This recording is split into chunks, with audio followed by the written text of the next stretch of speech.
just 50%. Let's just run that one out. 50% there, 50% back.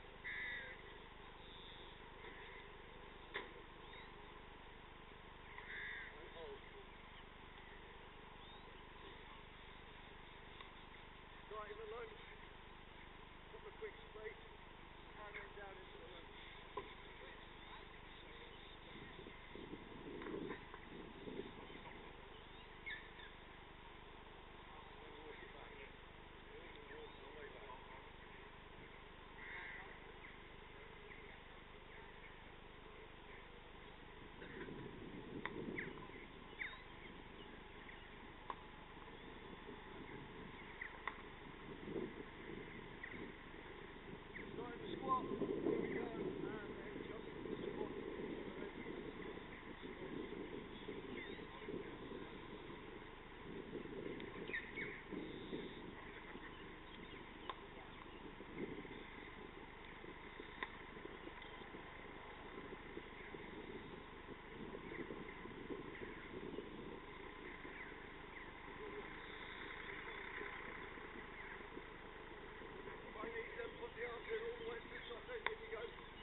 Heel flicks when you turn the corner, get him in.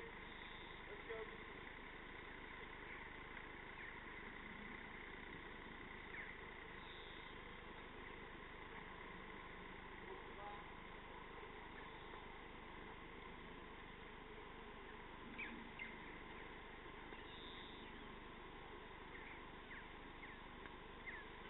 Side to side now, swapping each cone. Right up on the toes, big bounce, get the arms going. Come on. Side to side, get them going. Right up and off the walk. Power through the car. Come on. Up, up, walk your back.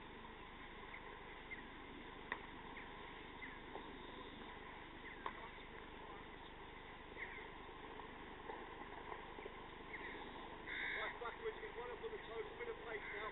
Backwards, pace, pace. Come on, come on, push. Keep my toes, push, push, push through those cars. Come on, push, on the toes, let's go. Let's go. Good back, good back, good back.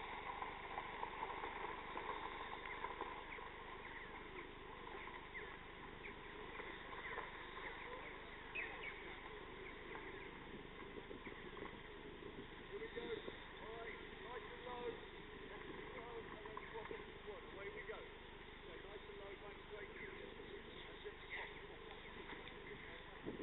Cross up. Good lads, good lads. Keep way on low. Stay low. Drops. The far cone is where you finish, sir.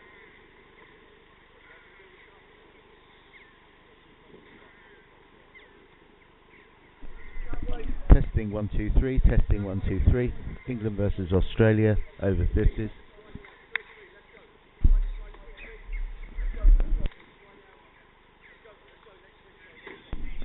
Testing 1 2 3, testing 1 2 3. England versus Australia, over 50s. Marlborough College.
Testing 1 2 3 1 2 3.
Get the fingers on, boy.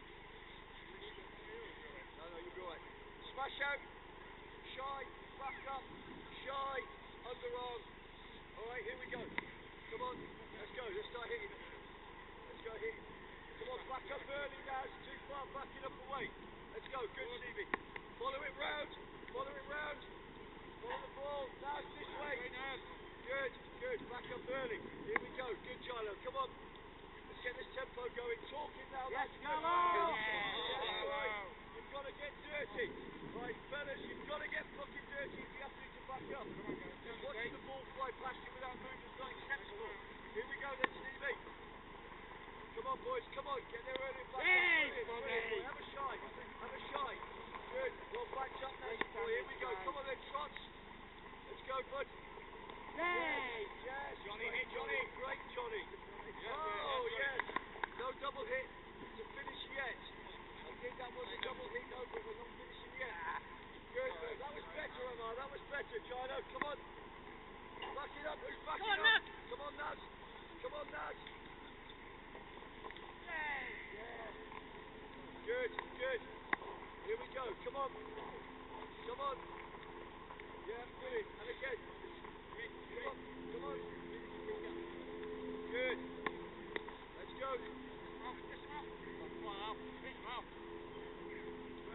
Good, good. Come on, come on, come on. Let's hit these stumps now. Brilliant. Come on, lads. Come on, hit the stump. Good. Come on then, Johnny. Double hits now, finishes the drill. Double hit, finishes the drill. Oh, yeah! Last one. Come on, Jarlo. No pressure in there. No Come pressure. on, Jarlo. Oh! Come on, Stevie. Get us going, Stevie. Get us going, Stevie. There Yay! it is. Oh, how we gonna hit the rest, Johnny? Here we go, Trots.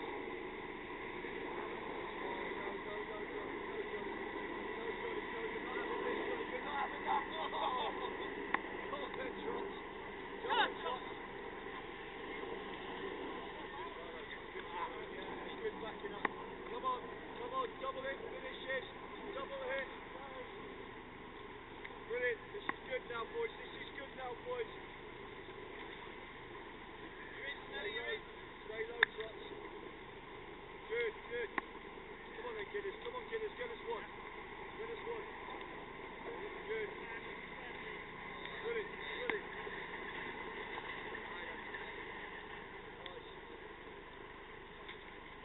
One hit finishes now. One hit, Roy finishes it for us. Come on. Oh, one hit finishes it. Come on. Come on, Johnny. Be the man, Johnny. Be the man, Johnny. Come on, man. Oh, close. Come on. Come on, finish it. Come on, Stevie. Come on, Stevie. One hit finishes it, boy. Yeah! Great backing up. 2 yellow cones, far end. 2 yellow cones.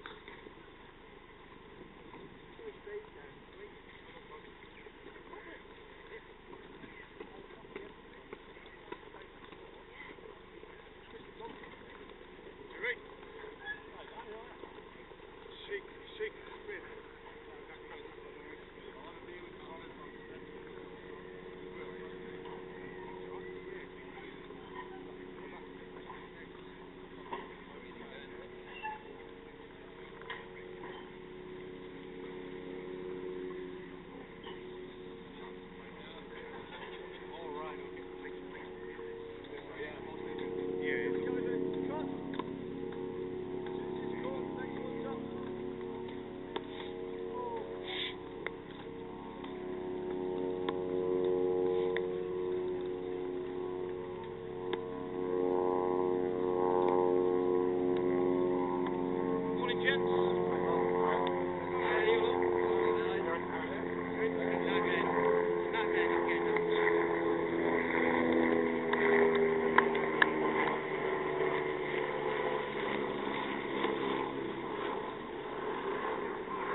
Better, fellas.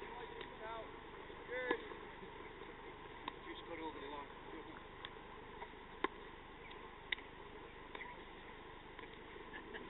Right, use your feet tight. Use your feet tight. Let's go. Get there, Gidders, get there.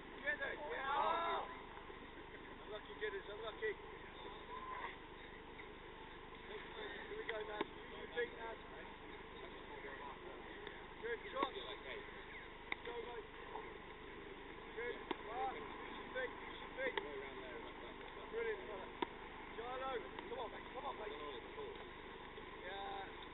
See me? Tops, mate, tops. There we go, you have to work still.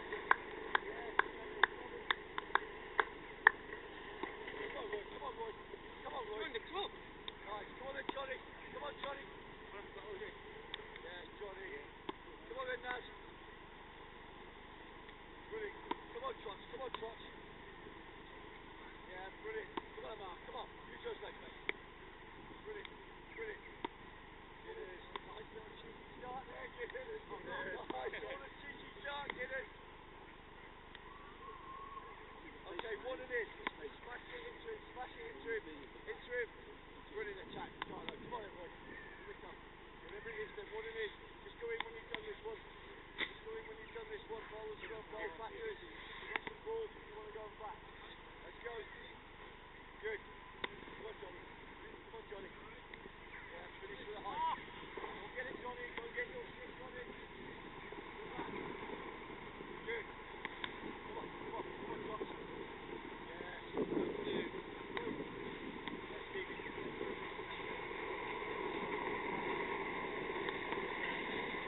behind you, mate.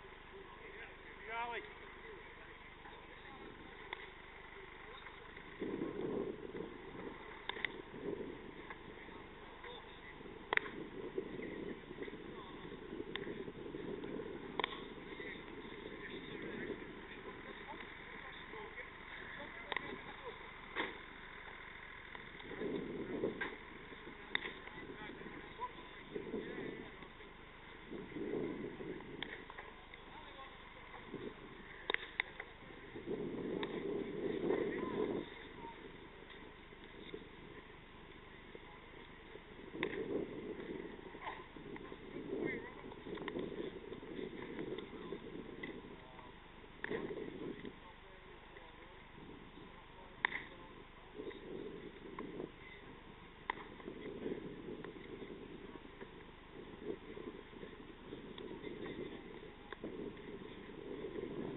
Well, good morning to all our viewers in the UK and good evening to those in Australia.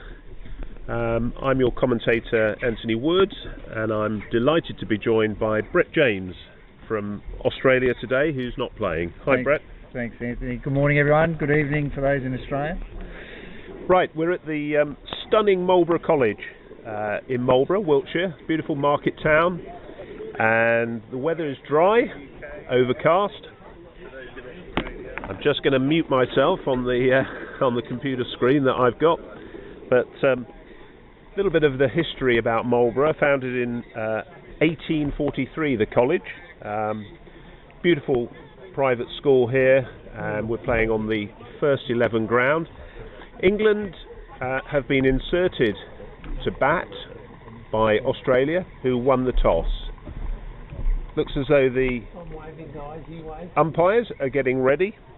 Match officials today are John Holland, who's at the square leg, and Chris Johnson, who's going to be officiating from the end where Giles Eccleston is going to be facing.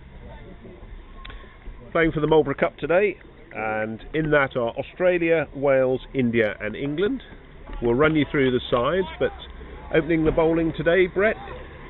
James Morris, also known as Spider. I don't think we've ever called him James once, but he's had a very good tour. He hasn't had much luck, but he's bowled very, very well right through the tour. Gets good bounce, doesn't he? He does. Bit of a full start there from England. Giles testing out his hamstring injury early. Yes, early start for Giles.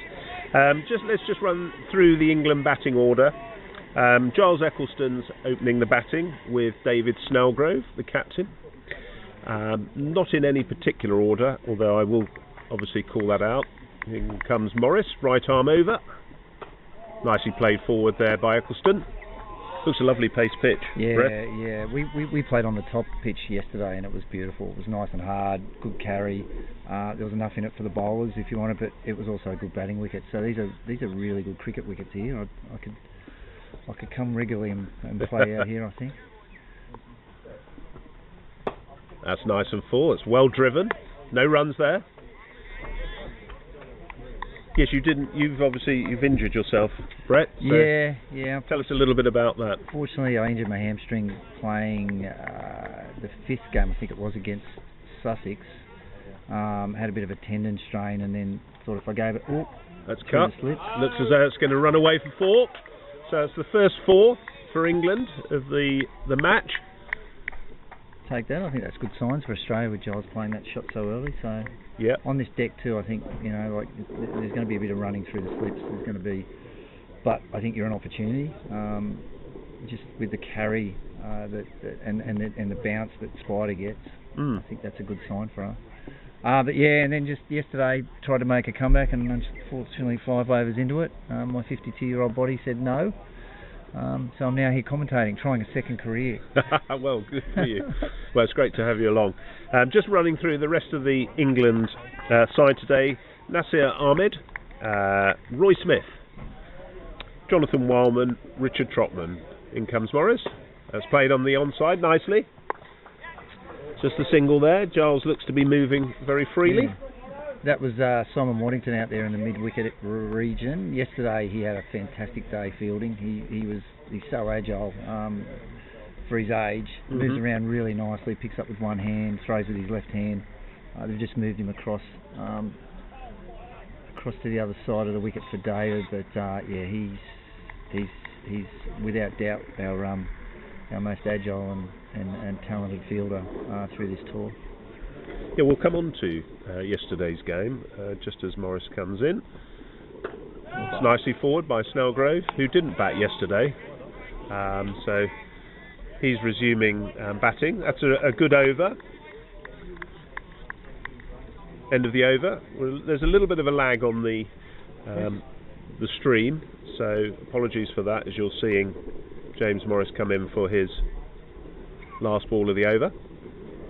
Talk about yesterday. Had a good win? Yeah, it was a good win against India. We obviously had a very good win against them a couple of days ago in the last game we played at Gravesend. They brought a few new players in. they put up a good fight yesterday. I thought we batted well without batting. We probably missed the jump in the middle overs. Probably could have been a bit more speedy in the middle overs.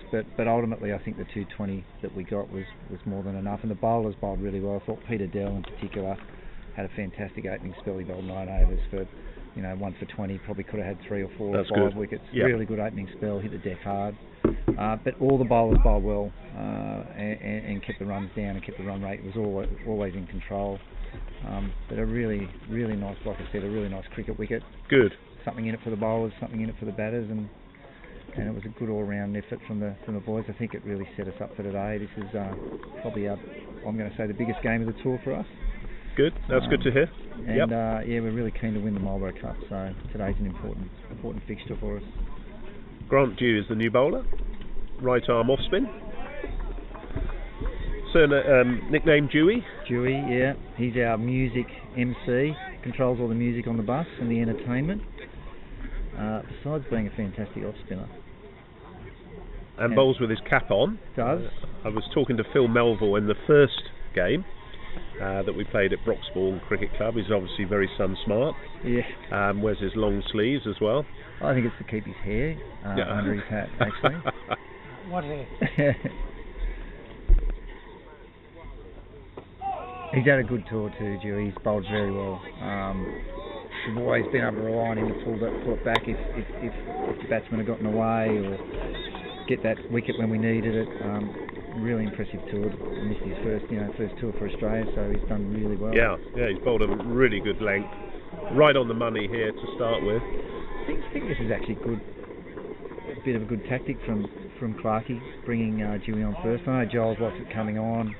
Onto the bat. He likes pace on, so this could be an interesting duel. That's a lovely shot on the onside. That's going to run away for 4 runs, so that's another 4 for Giles Eccleston. Just played sweetly onto the onside.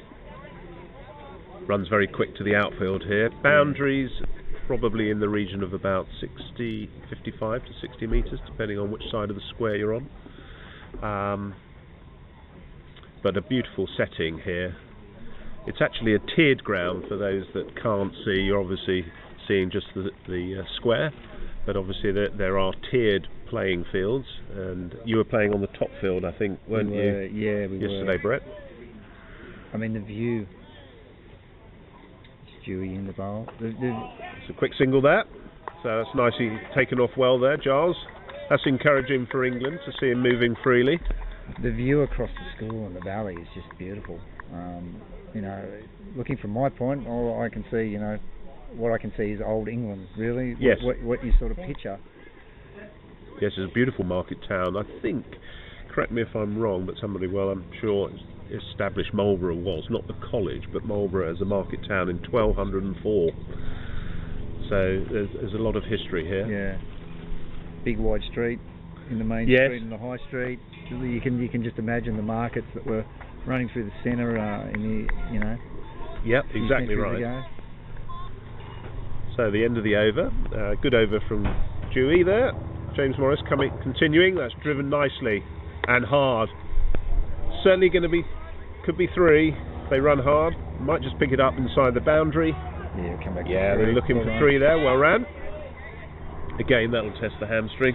Yeah. Brett. Yeah, it's interesting having conversations with him during the week. He's been at the game, seeing how he's progressing, but he looks like he's moving really well. Yes. Has he told you how he got that? He got 100 playing for Essex against Middlesex in one of the English counties games. Just sort of overextended himself on the Wednesday before the game at Broxbourne. Yeah. So, get it cramped up and. Yeah. Between him and Macy, they eat hundreds for breakfast, don't they? They seem to, don't they? See, that's a good. That's a nice little ball there from Morris. Inside edge, could be 2. Well fielded, good running. Mate. I'll tell you a funny story actually, and I heard one of the chaps down on the terrace was saying that everything's big in Australia. And so I woke up this morning, Morris is coming in.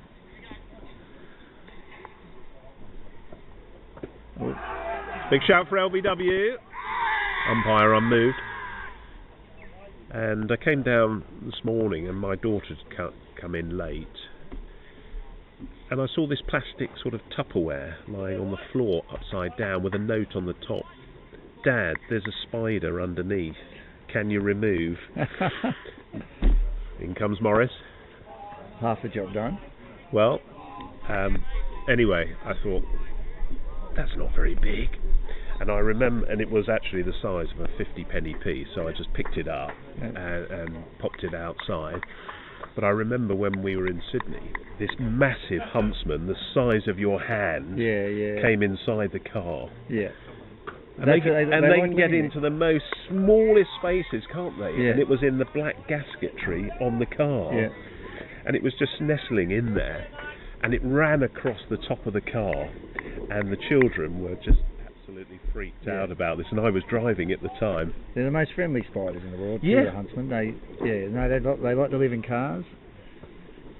You'll always find them regularly in your children's bedrooms on the walls for some reason. Don't know why, but they pop out. They pop out of your bonnet onto your windscreen quite regularly. Right. But harmless, absolutely harmless. Yeah, totally harmless. Yeah. The 15 is the score for the loss of no wicket. Eccleston's on 13 of 12 balls, and Snellgrove's on 2. Yeah, it's so. Hearing that comment, everything's large in Australia. It just took me back to that huntsman spider scenario. So, just coming back to some of the results from yesterday while we wait for Giles to get ready. Grant Dew is ready to bowl. Australia won by 115 runs yesterday, and Anthony Barranca made a good 86, I think. Yeah, that's correct, wasn't it? Yeah, it was a good knock. Good. He's had a good another one that's had a good two. He hasn't quite cracked the ton, but he's scored a couple of good 80s. One against Wales, one against India. He's kept really well.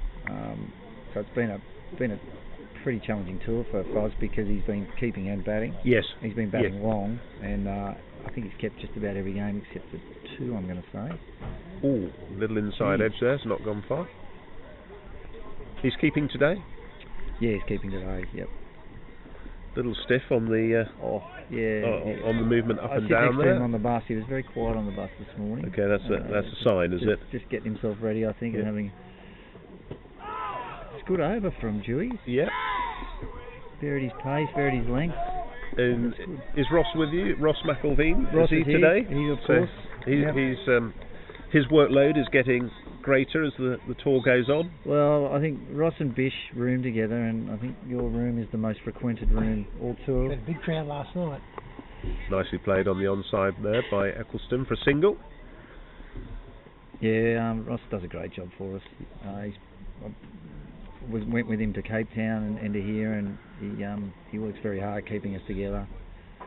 Sometimes with a bit of sticky tape, paddle pop sticks. But we get there. Good. I mean, 10 games in what is about 21 days is a challenge for anyone. That's a lot of cricket. Yeah, it's a lot of cricket. Even when when you're 52, 50 in your 50s as well. And we're playing some good opposition on some really nice grounds that whilst they're just due into Snellgrove. They're just a lot of running, a lot of work, a lot of buses.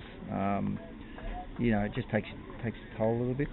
So he does a great job in keeping us together. Because it's been a tour where income's due to Snellgrove. Nicely forward by Snellgrove. It's a good over. Yeah, very good over. So good start from Australia here. Very accurate. Good mix-up as well. Pace and the right arm slow bowling. Score is 16 for no wicket. Eccleston's on 14 and Snellgrove's still on 2.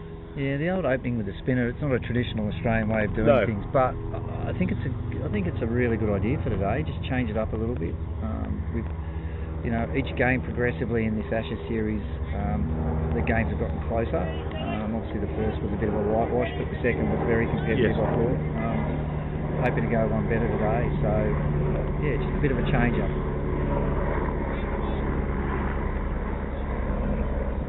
Well bowled. Yeah, nicely forward there from Eccleston. Let's just run through the Australian side today. So obviously Tony Clark is the captain. Antonio Barranca is the wicket-keeper today, as Morris comes in. Again, nicely forward there. Good length from Morris. We've also got Steve Mace, who scored that 100 in the game 2. Yep, 200s in a row. Follow that up the next game against Sussex with another 100. So he's in great form. As Morris comes in. It's just played on the onside. There's a man down there.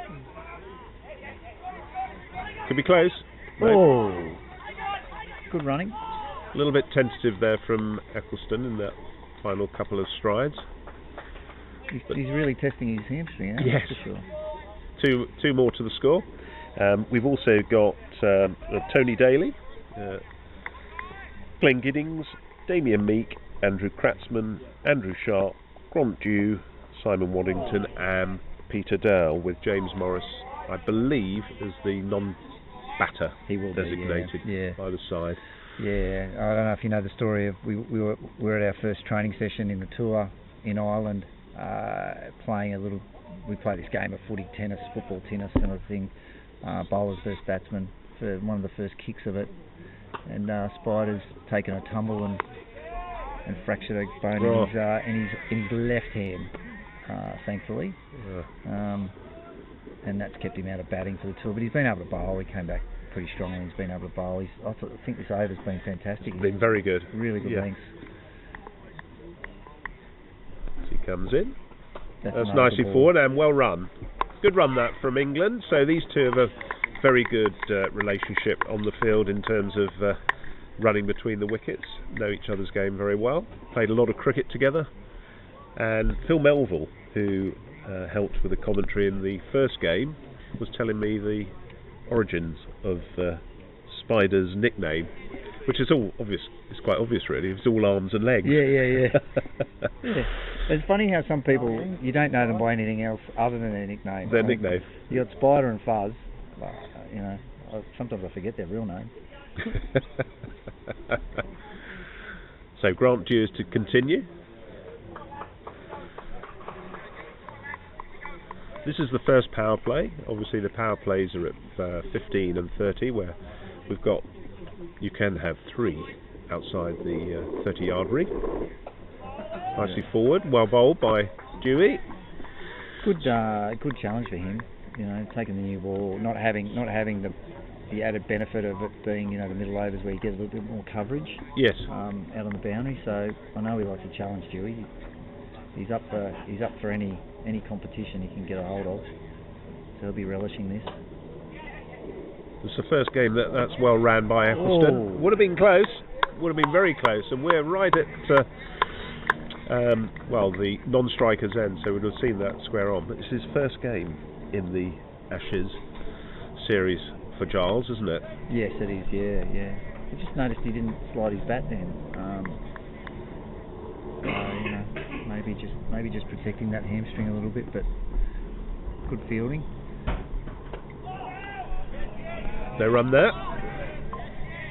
Yeah, I like the idea of keeping the fielding close. Just the two.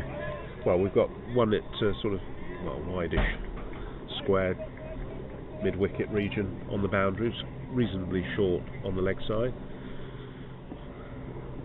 And he's bowled him.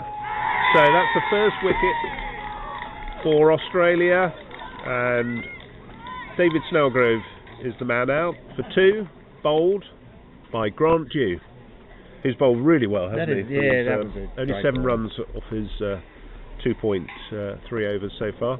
So I think the experiment's worth getting the early wickets. Yep. Really good work from the Aussies. I think good plans need to be backed up by good execution, and Dewey's executed really well, and they're bowling in a good partnership at the moment, so that's all you can ask of your opening bowlers. And we'll see the replay there, as you can see. Just looks as though he played a little bit around that. Now it's a really good ball. Probably just trying to whip it away the leg, and probably a bit too middle and off for that. Yep. There's good pace in the wicket as well, isn't there?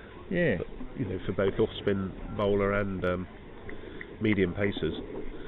So, new batsman coming in for England is Stephen Foster. He's a right-handed bat, plays his cricket in Yorkshire for the reigning English counties over-50 county. Yeah, great cricketer, Stephen, isn't he? Just fantastic superb batsman. Yeah. A true all-rounder, isn't he? Yeah. And still, you know, in his sort of, I wasn't going to say twilight of his 50s, but he's... How old is he? I'd say he's between 56 to 57, Jeez, he's in that sort of era. Yeah. It was in 2008, Yeah. That's nicely forward. Yes, he was. He was in the 2018 Sydney World Cup. Yeah.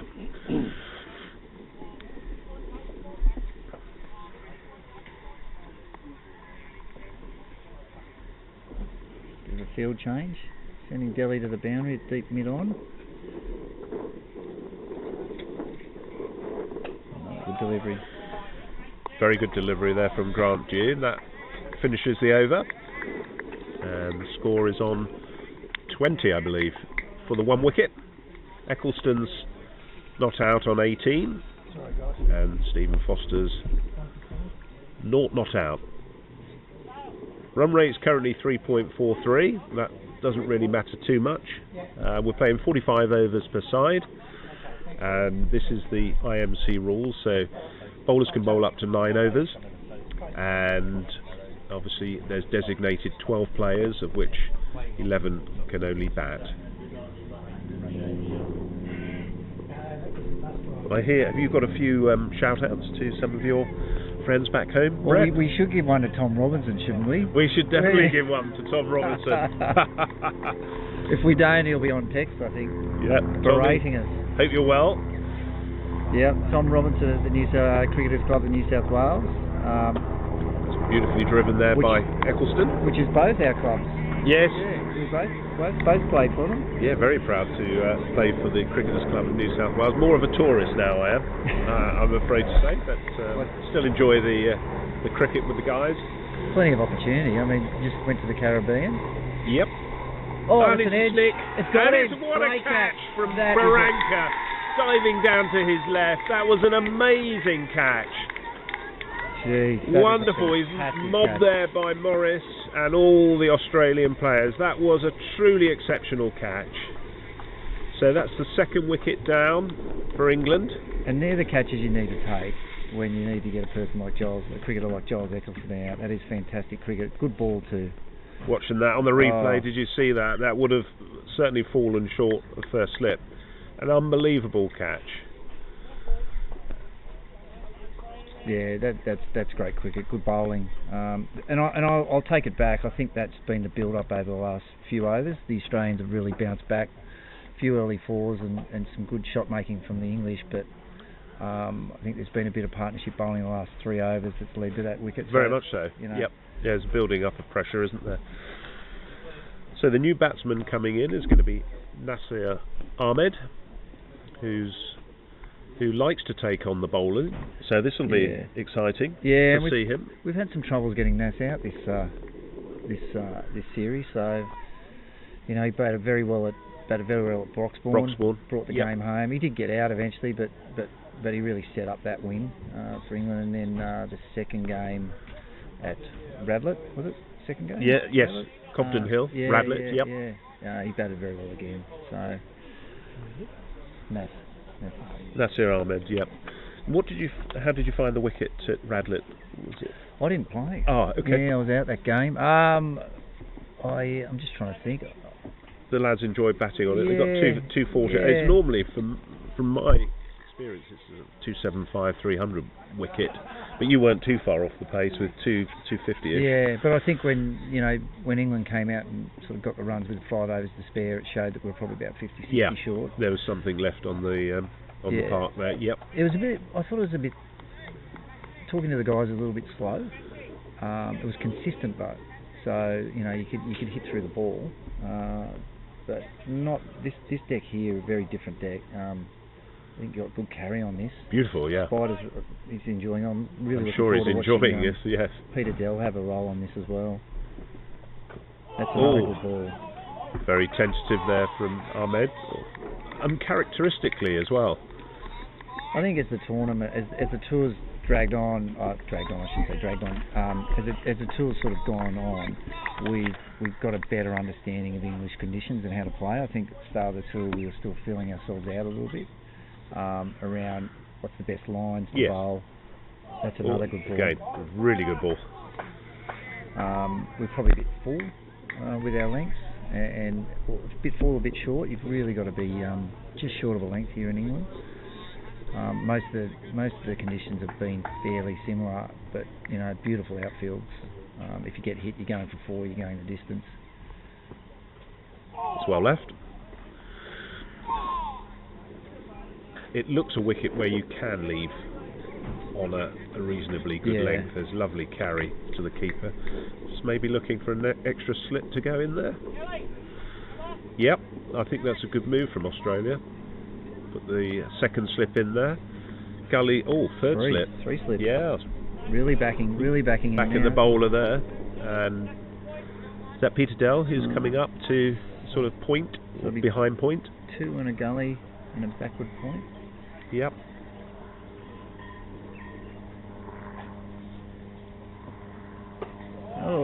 Just short of a length there. You were saying about Peter Dell yesterday, bowl well. What did he do well? I think with Pete yesterday, he actually really hit the deck hard. So he bowled with real intent, and he was just short. He was just back of a length and letting the ball wobble. I think when Pete bowls really well, he just sort of rips the back of the seam and the ball will just wobble around the seam. But yesterday he was right on the money, and you couldn't go back to him, but going forward to him was difficult, and he was just getting enough movement away from the bat. To be honest, he was unhittable yesterday. He bowled a fantastic spell, and he had good pace, and it was hitting the deck hard. So this pitch is another step up for him. I think I'm really looking forward to seeing him go around today after yesterday. He did tell me last night he's feeling better with each match. Good. That's just nicely played on the onside. No run there. Although Foster was looking for one, there probably was one there. But score's currently 20 for 2 wickets. Yeah, these two have bowled really well. It's good partnership. Yeah. These two are working in tandem.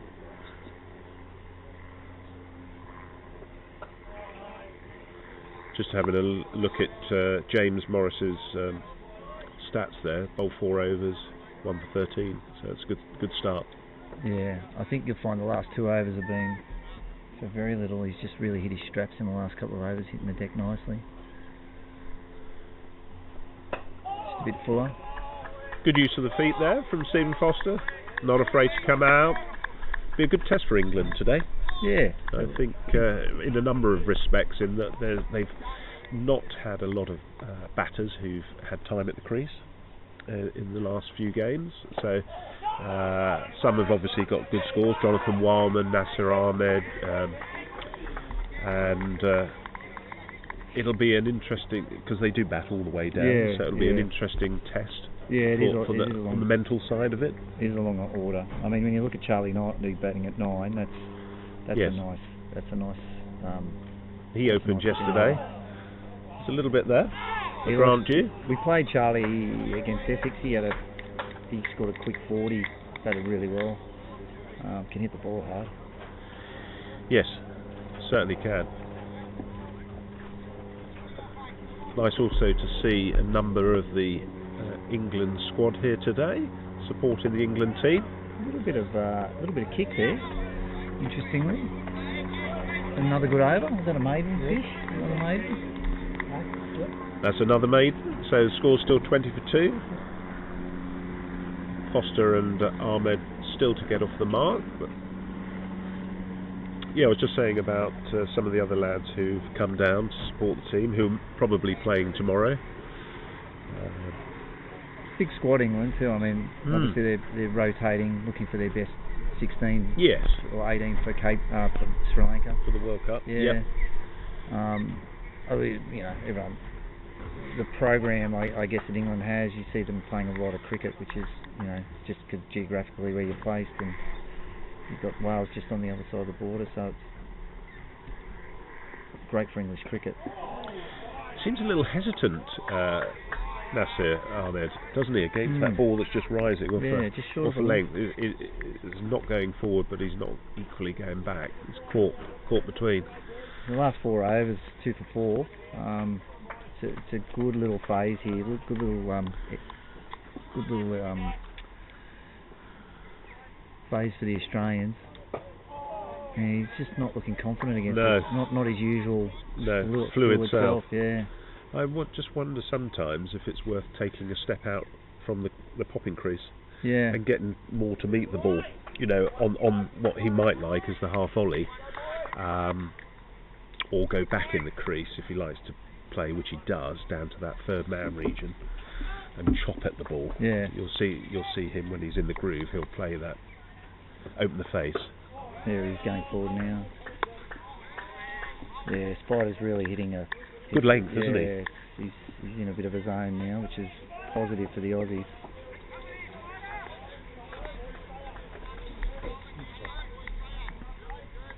And it was really the meeting we had last night. The talk was about, that's another good ball by Spider, beating the bat again. It was about coming out and enjoying our cricket, but really being competitive with the English and fighting for this win. Making sure that we left nothing in the tank today. So we've started off really well. Really happy with this start. Oh, that's good. Well, I thought you started well with the anthem, actually. Because that's a big shout for LBW, but a little shake of the head from umpire Johnson there. I thought that set the tone. Did you like it, did you? I did, actually, and I remember when Chris Mays, who's scoring for England today, who manages the England Over-40s, we went out to South Africa with the England Over-40s, and we played at Rhondda Bosch Cricket Club. England played Australia, and all the Australian players, they turned round to the camera to face us. Yeah. And not face the pavilion, and faced us, and I've got a recording of it. It was the most memorable rendition get on the pads again. Of the national anthem for Australia, and they were all in full voice. Okay. Which was good, actually. Well, that's our ninth try on tour, I guess. We've been progressively, I think we've been improving. Improving as we go. We were pretty poor on our first crack, but I hope you have some good songs on in the bus anyway. Yeah, we do. There's been a fair whack of singing, fair whack of singing over the tour. Win, lose or draw, the buses are pretty. You've got some good tour music, hopefully. Yeah. So the score's still 20 for 2. Change of bowler, Peter Dell coming on. That was a very good maiden there from James Morris. He's bowled 5 overs, 2 maidens, 1 for 13. Yeah, great opening. I mean, that's 5 overs, 2 for 4. Like I said, a very good spell for Australia. A wicket here would really set the game alight, I think. It looks as though we've got a change of bowling. So Grant Dew's going to take a short break, and it's going to be Peter Dell.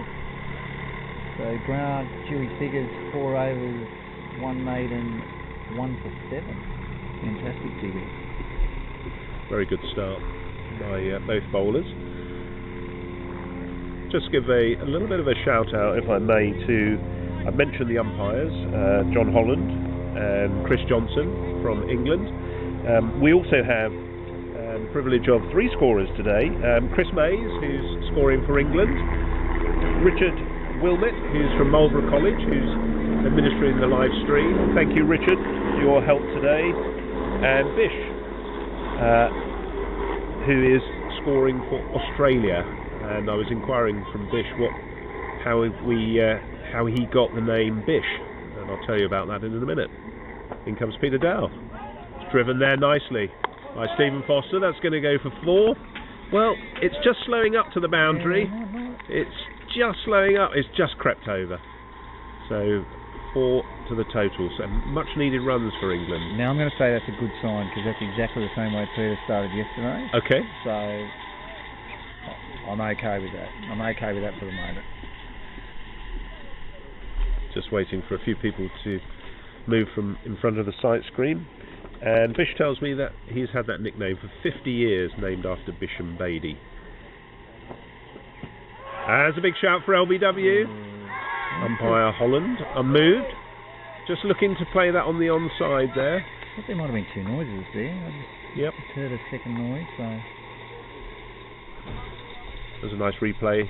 One of the wonderful things with NV Play that we have as the platform that Chris Mays has set up, and we're grateful to them, is that these replays that you can see, they're fabulous. The vision's fantastic too, isn't it? I mean, just seeing the replay there of the LBW. That's good pace and carry to Baranka, who's keeping today. He's progressively through the tour gotten quicker, Delhi, actually. As he's got more cricket under his legs. You know, we're obviously out of season coming into England, so started a bit, I feel, for him, and talking to him on his roommate, so I had a bit of a chat to him, just a little bit out of rhythm. But he's found his rhythm the last couple of games. Beautifully driven there by Foster for no run. Well picked up by Delhi.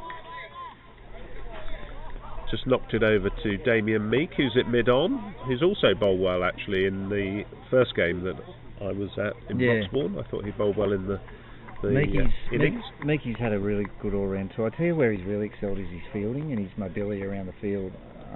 Particularly the game at Radlett against England.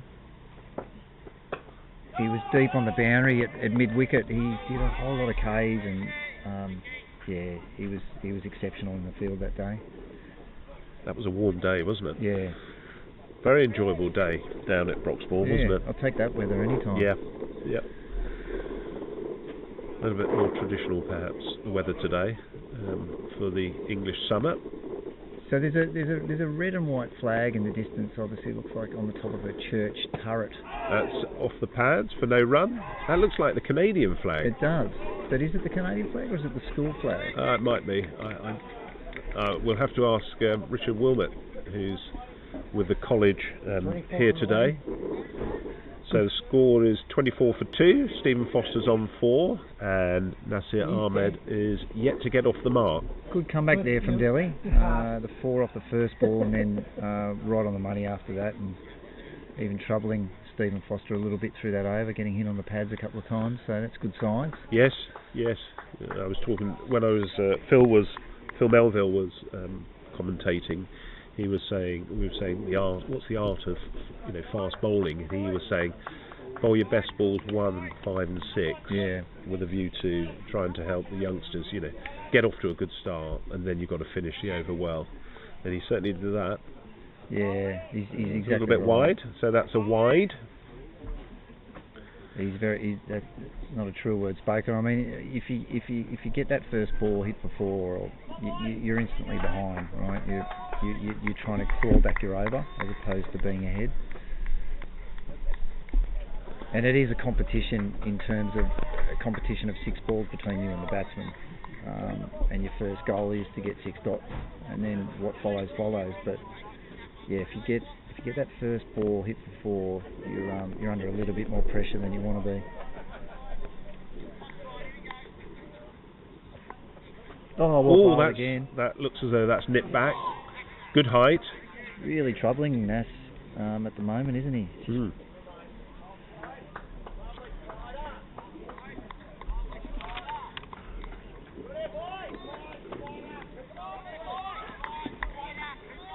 57th over, Bish. 6th, bowling well. And again. And that's nicely bowled. Outside of the bat.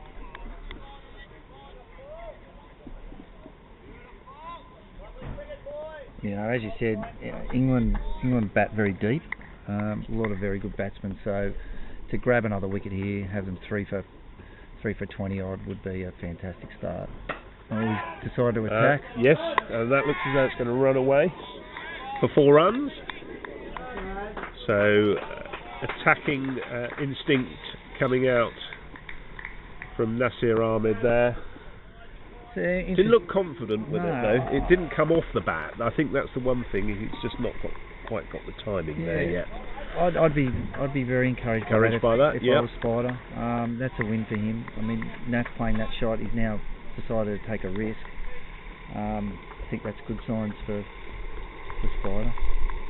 Still got the 2 slips and more of a gully, but wideish 3rd stroke 4th slip.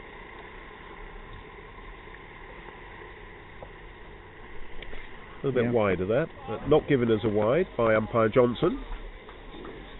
Still a bit of a wild swing there from Nass, so at the moment just a little bit unsure. Good competition. Good competition here between Morris and Ahmed. That's well bowled, right up in the block hole there, and well dug out actually from Ahmed. Good over, another good over. I was just looking to see if he had any trigger movements when he bats, Brett, Ahmed. Some players like to go back and across, don't they? Yeah. But he stands very still there, and normally he just comes out to the ball, a couple of bases quickly. Very risky. Very risky. So that's a very good over, end of the over there.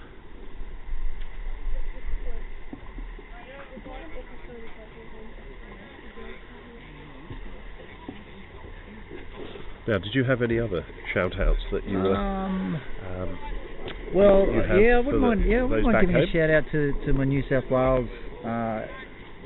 Wales teammates who had a good win during the week at a quad series up in Ipswich, playing against the Victorians, Queensland, and a new state. A new state? Yeah, we created a new state in veterans cricket. A combined Queensland-Tasmanian team called, I think they were called Queensmania. Oh, Queensmania. I think. Fantastic. So we've created a new state. But yeah, the Blues had 3 wins, led by Matty Lewis. Some really good performances. Russell Gardner in particular. Simon Nish had some good knocks.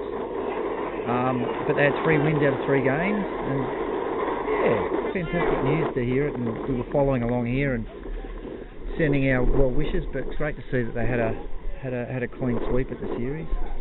That's good. So cricket in winter in Australia is alive and well. That's very good, yeah. Certainly cricket in the Northern Territories, I know that there's a comp, isn't there? Yeah. Foster comes down the track there. There's no purchase there. He just had his foot down, I think. Just had his foot down, but that was very quick thinking there. Very quick thinking there. I think that's all that saved him was his foot down. His bat was certainly in the air. That was Simon Waddington again. He's always on. And could have that been shades of the Bairstow incident? Could we have some debate, some conjecture, some disagreement if that had been given out? It would be interesting. If you watch the replay there, I think he just had his foot down. He did. He's just. But it was very quick thinking there from Simon Waddington. Just played out. There should be 2 runs there. Good throw there from Grant Dew. Yeah, more run again. More run. Not much movement required from Barranca to that one. I think that was the ball before. Very close. Very good from Simon Waddington. He's just been excellent in that area. And I think that just shows what you were saying, Brett, right at the start. England have got to up their game today because Australia clearly has said we want to win this Marlborough Cup, and this is where we're going to win it. Yeah. I think our first game, we sort of left that game fairly dejected, not really happy with our performance right through. Had a bit of a think, had a couple of good wins along the way to the next game at Radlett, and I think our performance at Radlett showed that we're not only competitive, but we can win against England. Absolutely. Yep. Sometimes when you're on a bit of a roll, as England have been since the World Cup. Another good ball. Looks as though that will be a leg by. A little bit of mystique starts to grow around your.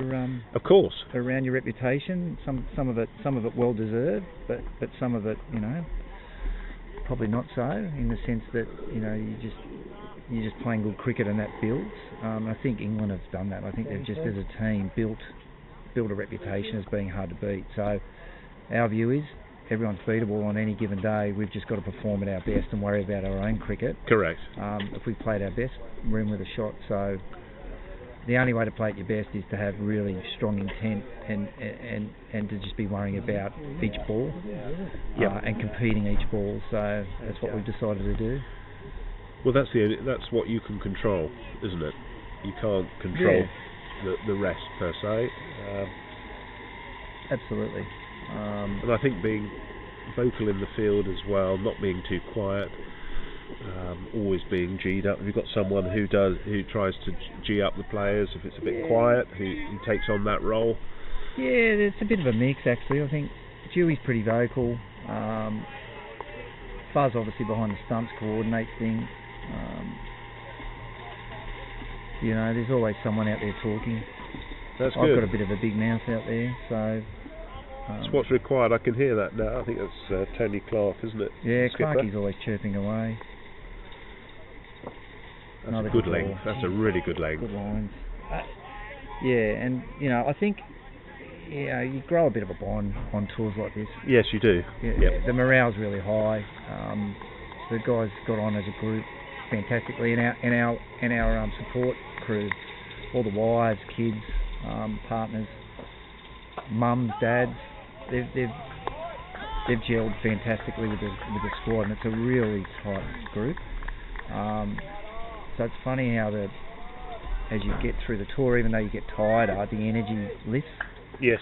Which I'm feeling today. I think with the Aussies, I think there's a really good energy out there at the moment.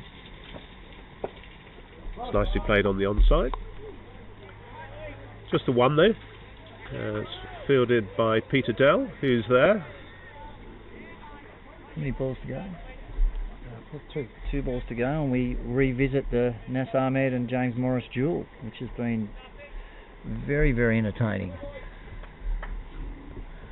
Yes, it's been a good contest, Yeah. Brett, between those two. Here we are. Oh, he got him! And he's bowled in. We were just saying what a contest, and that's James Morris's second wicket. Has taken the big wicket of Nasir Ahmed there. So that's great bowling from James Morris. England now 3 wickets down, and in a little bit of strife there. But they do bat deep. So let's see what the middle order have got. That's the product of 3 overs of really hard work and fantastic bowling from James Morris. He's really set him up there. I think Nats was struggling with the lift off the pitch and a little bit of movement that he was getting, and that's a fantastic ball. That looked as though it came back. Just having a quick look at the delivery there, as you'll see on the screen. We'll get a replay coming up shortly.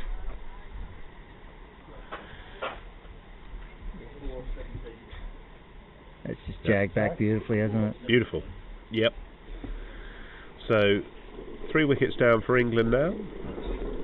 Morris is on 2 for 19. Scorecard currently reads Giles Eccleston caught Anthony Barranca with that magnificent dive to his left off James Morris for 18.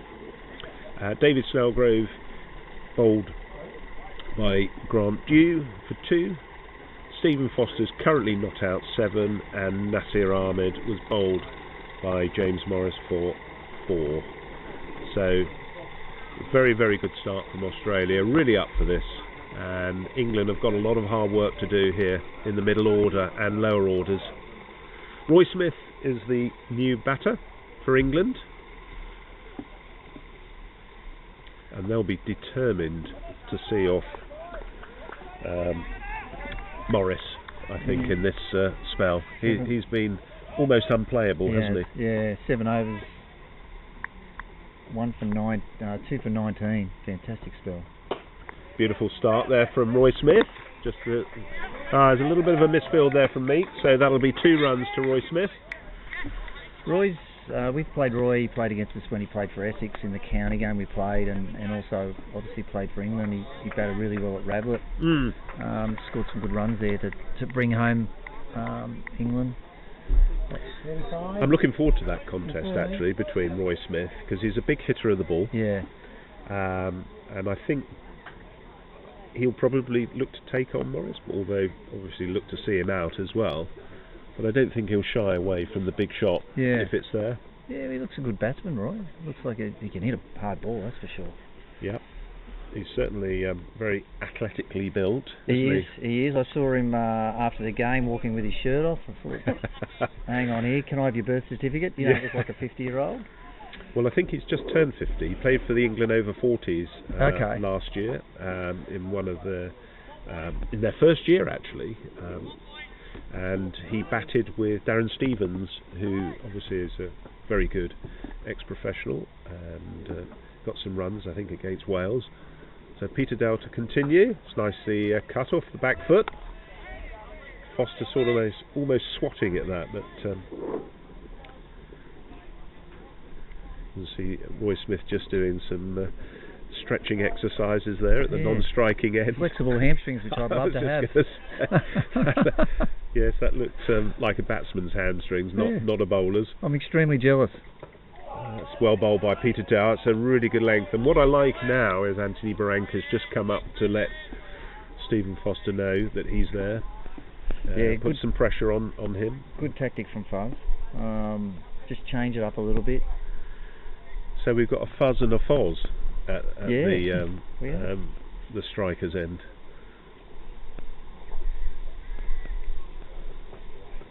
Well taken as well. So very good bowling from Peter Dow. There's obviously just a little bit of sideways movement on this pitch, which is causing some difficulties for the batsman. Tinge of green there at the in the middle, but beautiful carry.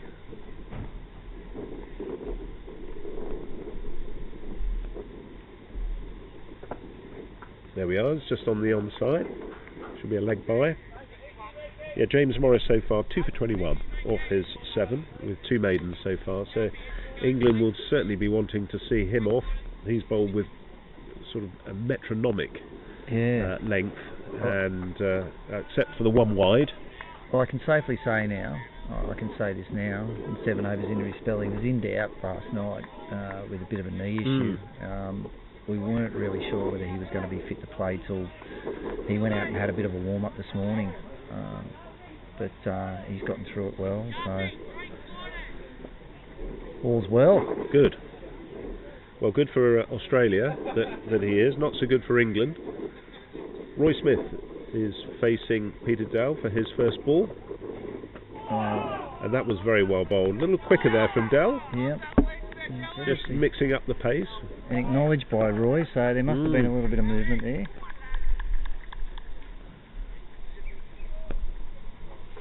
Very sharp take there from Barranca behind the stumps. It's been very good behind the stumps this tour, Buzz.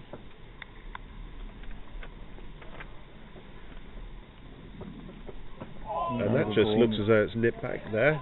Some discomfort for Roy Smith there. That's the end of the over. 36.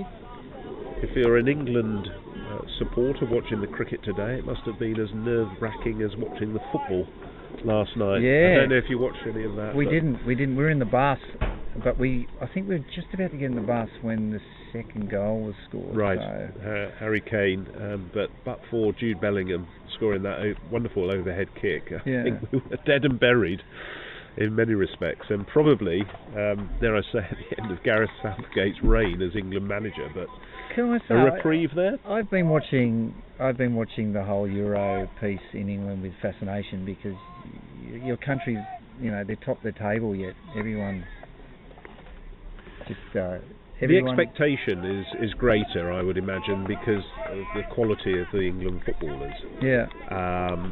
But one thing that struck me is that the sides that you used to think weren't, as good, have got a lot better. Yeah. And so there should be no expectation to win a game.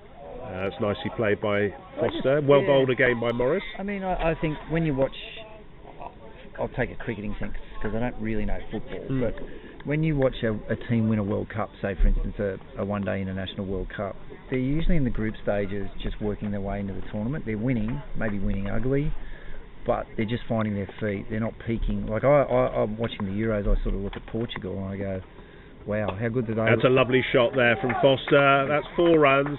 Beautifully whipped off his legs. Yeah, that was a great shot. Showed great intent there from Foster. Sorry, I First interrupted. ball from Spider, I think it's been a bit fallen on leg out of the 8 overs he's bowled, but yeah, that was a very nice shot. Yeah, I look at Portugal, oh, maybe have they peaked too early? But then when I look at what England are doing, you know, they've won ugly in their enough group to top their group. Yeah. They've won their quarter final 2-1. They've still got a semi-final and a final to play, so they wouldn't want to be peaking yet. No. So I don't know. I mean, I'm no soccer buff, but I'd be pretty happy if I was an English fan at the moment. I think I would agree with you in part there, Brett. I think it's the style of play. It seems to be very negative, and that just goes past the side edge. Stephen Foster's just berating himself a little bit there. I think very well bowled. Yeah, I think Fozzie's probably trying to change the situation of the game. He looks like he's looking to attack now and just trying to shift that momentum, isn't he, away? Wrestle the momentum back from Australia. It's well played on the offside. Quick single there. Even with that shuffle forward, you know, that he's obviously started to. He's got a lot of intent at the moment to wrestle the game back. So I think the next 10 overs are going to be very interesting with these two at the crease. Hopefully they won't be here in 10 overs. They'll be having a drink in the change room. That's got the edge, but it's well stopped at first slip.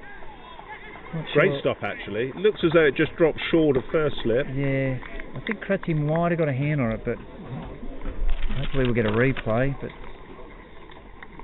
it was on the way down. 15 overs, is it? So drinks break. Let's look at the replay. Oh, I don't think that was a catch. No, it just dropped short of his outstretched left hand there. To be honest, was that Kratzmann who was there at second slip? Yeah, to see him get down to it, that's pretty good movement from Kratzy. Yeah, just going back to the Euros, because I like all sports. And we're only pundits, aren't we? Or interested viewers, but I think it's the style of play that we don't seem to have any. I was going to say shape or tactic to actually get the ball from the backs to the forwards and score. It looks very hit and miss as to whether we're going down the wings or whether we're playing across the back looking for the openings. You don't see many balls over the top for Harry Kane to run onto because he's probably a bit too slow for that. So I just don't know what the plan is. That was all. And I think that's the frustration when you see the ball being passed through the backs, right back to centre, up to the left back, and then back again. You think, well, that actually is not progressing the game. Whereas in rugby, if you have an analogy there, what you're taught from a young age is to go very direct, isn't it? And go forward with the ball. And so your body shape when you're receiving the ball is, if you've got your back turned to the opposition, pretty much the only way you're ever going to go is back. You keep passing back. So I think there's that. If they can find their shape, but also I think something I heard on the radio coming in on Talk Sport, which is a sort of radio station for sport, is if the England fans can get behind the players, that'll make a big difference, because there was a lot of booing at the game yesterday, and they're professional footballers, and I'm sure that won't play on their mind, but we certainly need to get behind the players. I wonder whether the English team plays scared because of the general I guess attitude of the public towards them, because you watch it from an independent perspective, there's not a lot of love for them. No, at all. Yes, and I think that comes down to the expectation that perhaps they should be playing a better style or brand of football than they are at the moment, and winning against sides that they feel that they should easily win against, but there's no easy winnable game. So what's more preferable, winning or style? I think just having a plan is one thing that I was keen to see is how we're going to go about winning the games where they may have more of a defensive approach, so they might have more players behind the ball. How we unlock that. Anyway, interesting chat. The drinks break looks as though that's concluding and the players are coming back. And I think you've got a few stats there, haven't you? Yeah, Bish has given me Fuzz's Anthony Branca's keeping stats for the tour. So he's kept for 5 games. He's taken 8 catches, 2 stumpings. He's only conceded 9 byes in that time. So 3 balls, so it's 2 2 4s fours and a 1. and a 1. So that's all he's conceded. So that's fantastic. Considering he's been up to the stumps to some of the quicks. He's also scored 2 80s and batted quite a bit through the tour. So really good tour for Fuzz. Very strong start from Australia. Currently 42 off 15 overs, 3 wickets down. We've had only 3 extras, 2 leg byes and 1 wide that came from Morris. I'm going to hand you over to Bob Baxter, who's going to come into the Woody and Bob commentary pod, and it'll be Brett James to continue. Thanks, Bob. Hey, Bob. Morning all. How are you? Yeah, good. Good start to the game for the Aussies. Yeah, the Aussies are on top, which wasn't quite the plan. I'm sure it wasn't. When we won the toss and decided to bat, I think it's the same wicket we used. Australia won the toss. Yeah, we Australia won the toss. Yeah, we won the okay, toss. We decided to do something a little bit different today. Okay, It's paid sorry, off. I didn't realise that. Yeah, Australia got a bit funky this morning. We decided to bowl and we decided to open the bowling with a spinner, and it's paid off. I mean, great spells from Grant Dew, James Morris. How about that? Oh well. And Peter Dells bowled really well for his first 3 overs. Yeah, it looks like it's doing a little bit. Yeah. A little bit in it for the bowlers today. Was it doing much yesterday? No, didn't appear to be. Looked. I think, is it the same wicket? I think it's the same wicket by the look of it. So maybe a little bit older, and there's been a lot of cricket at the college over the last. I think they've played every day for 10 days. So oh, really? Obviously not on the same wicket, but there's been a lot of cricket here. Yeah, so. we can see four pitches out there have got some wear and tear on them. Yeah. So I think it would be a situation of England trying to bat out the overs, get to a total which obviously is not going to be what we thought of at the start, but maybe if we can get up to 170, 180, give us something to bowl with. Really. Yeah, I think for us, for the Aussies, it's just about competing every ball. You know, we spoke about it last night. Having intent, being competitive, just worrying about our own game, worrying about our own lines, our own lengths as bowlers, and it sounds like two sounds to me. Yeah, look, I've been quite well forward. Half appeal really, not a. I think it was a full one, was it? But Delhi's obviously just nibbling away. Yeah. Which is putting some doubt in the minds of the batsmen. Just not confident enough to hit through it at the moment. Yeah. No, the way Giles started with a couple of decent fours, it looked since he's been out, there's a bit of doubt in the England batsmen's minds, I think. Yeah. And as I said, it's just doing a little bit, enough to keep all the bowlers interested. I think the bowlers worked out their lengths pretty quick. I mean, on this pitch, if you're too full, you're going to go. Yeah. You're going to go to the boundary, but you're just short of a length, like we've seen pretty much in every pitch we've played on here. Again, well fielded, well bowled, changed his pace up there, just rolled his fingers across it, looked like that ball. Yeah, I think the wickets over here are obviously a little bit different to yours at home, and as a generalisation, a bit slower and. Yeah, I wouldn't say the decks here at Marlborough, like even the second ground we played on yesterday and today, there's been enough carry. Yeah. It's definitely been nice to bowl on. Something in it, but the batsmen have also. Yeah, good cricket wickets. Yeah, really. yeah, really good cricket wickets. So Spider's last over, I think. It is, yeah. So England will be pleased to see him off by the look of it.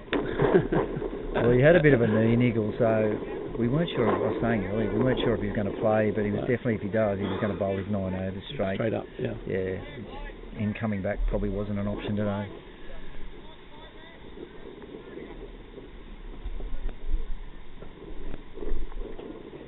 You can tell now with his follow through, he's struggling. Struggling a bit, yeah. It's a long tour. You know, it's been a wonderful experience, but obviously 10 games in 21 days. Yeah, it's hard work. Can take its toll on his old body. Not youngsters anymore. No. In the bus rail now. Yeah.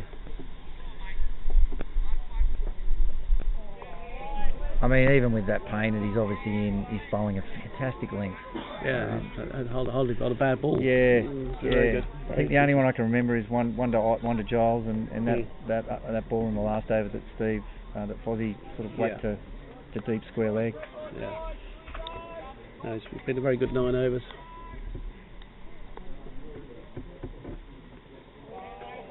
Still good carry. Roy just seems to be content to see him out, really. Yeah, I think that's right plan, really. He's bowled so well, so no, it's last over. Roy's just trying to move down the wicket a little bit, just to leaving what he can.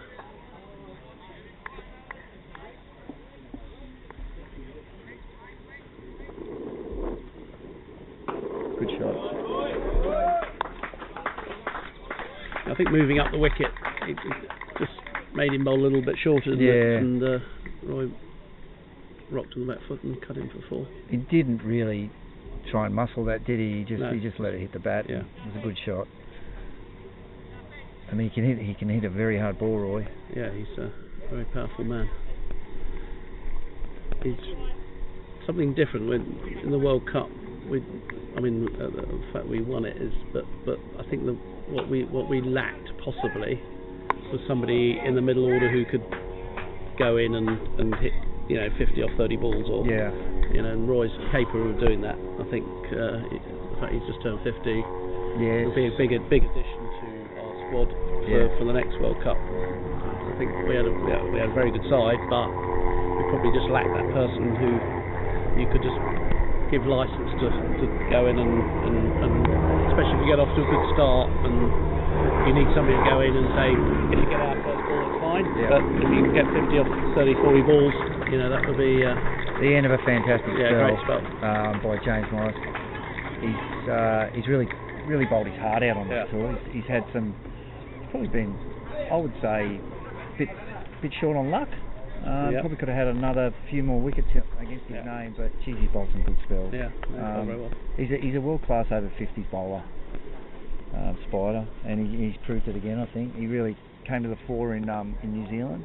And coming out of Cape Town, we were all a bit disappointed with all of our performances personally, but he came out into New Zealand and he bowled really well there, and he's followed that on here on this tour. So I think you'll see some good things from him in Sri Lanka.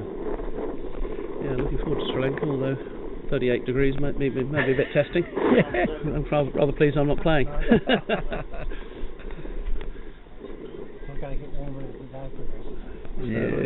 There were no need for jumpers there. No, sure. I've been there 2 or 3 times, and it's a great place. Really good place to tour. Very friendly people, and should play on some decent grounds. A couple of test grounds, hopefully. Yeah, it sounds like it's going to be a fantastic tour. Haven't seen obviously our itinerary's not there yet, but another long tour, 3 weeks or so. Yeah, a lot of time off work and away from families. And I'd give a shout out to my family, but they're all asleep. So I dare say. Oh well, Charlie, my daughter's in Hackney. She lives in Hackney. Oh, she's not here today. No, not today. She came yesterday. Yeah, I saw her yesterday. She hadn't really seen me ever play cricket till Broxbourne, so... Oh, really? Yeah. Oh, well. How long's she been living here? She got here in 2 years ago, June, so just over 2 years now. Did a bit of travel around Europe. It's a bit of a rite of passage for young Aussie kids these days. Once they hit about anywhere sort of between that 18 and 25, to come over and do a bunch of months in in Europe in the summer. You know, going all festivals, Croatia, Portugal, just such a beautiful place to travel around. So, and then she based herself in London and picked up a job, and enjoying herself over here immensely. Great. She must have been pleased that you were coming over so you could catch up. Yeah, it was good. We've been able to catch up a lot through this tour, which has been really good.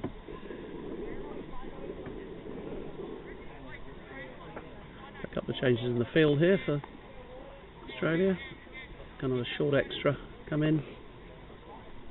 Yeah, Clucky must be thinking a little bit too paced. Yeah. I think Fozzie was looking to take the momentum away, I think, a couple of overs ago, but he's just slowed him up a bit again. Delhi's bowled a fantastic spell as well. What's his figures? 5 overs, 6 overs.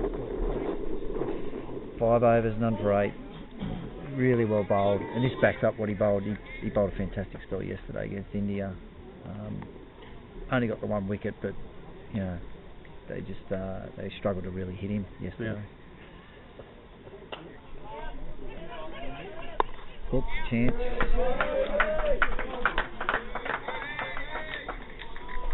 Full run single.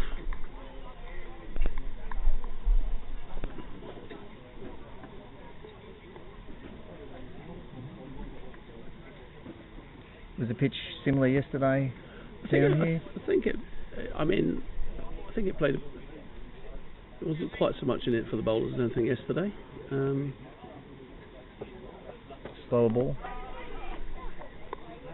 Good thinking by Delhi, just changing the pace up a bit, especially against Roy. I think someone who likes to really hit through the ball. Yeah. It's not a bad tactic, you know. Just change that pace up, throw a bit of a cutter in there, use the deck. So that's 5 excellent overs from Peter Dell. Yeah, Roy will be looking to up the ante, as they say, at some stage. But at the moment, we've been 3 down after 18 overs. We need to. He needs to rein it in a bit, which he's doing, which at the moment. But I'm sure if he hits a couple of fours, he'll try and get on with it. Yeah, I think the bowlers have made it difficult for the batsmen. I just think they've bowled very well. They're tight lines, really good lengths. The pitch has been helpful, but you've got to put it in the right spot. 100%. Yeah. So change of bowling. Glenn Giddings. The right arm off spin. Gids is a New South Welshman. Had a good tour as well. He's sort of his first time in the Aussie colours this tour. Scored a fantastic 50 at Gravesend, which was his old club many years ago. Oh, right, okay. He returned to his old club. He played 6 seasons over there, and it was good to see him return and have a good game. But his bowling has been improving each game, actually, with Gids.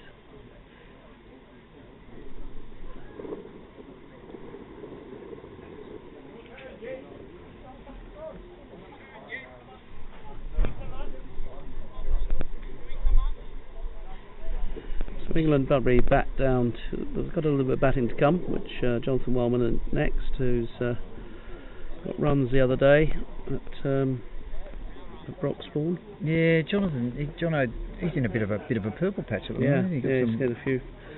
Although he had to admit that he got a 4th ball naught on Saturday in a league game. Well, better place to get it. Yeah. Than in one of your internationals. So. It's only going to be cooler, actually, isn't it? Yes, the weather's changed a bit. Temperatures are dramatically. Nice to playing in, but not necessarily to stand around or sit around in. No, it's not spectating weather. No. Good start.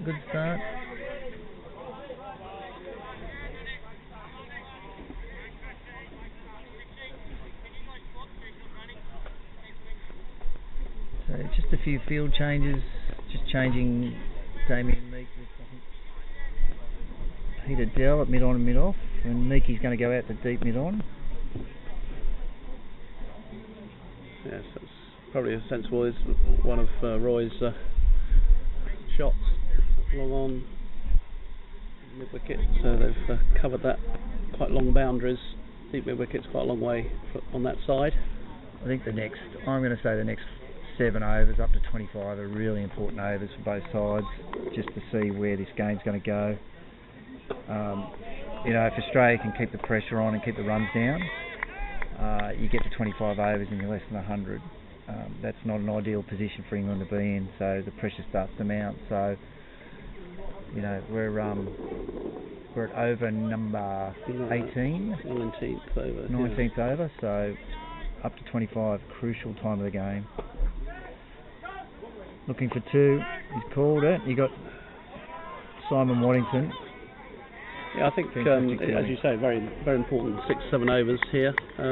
England will be thinking, if they got wickets in hand, I suppose, and they get to say 85 or somewhere around there and haven't lost any wickets, they can have a bit of a go later on. So yeah, and like you're saying, they do bat deep. yeah, I mean, we're saying Trotman, who opened yesterday, is in at 7. Gidley's decent batter. Charlie Knight, the keeper, is a very good batter. He got 50 yesterday. Yeah, so yeah, we could kind of bat quite deep.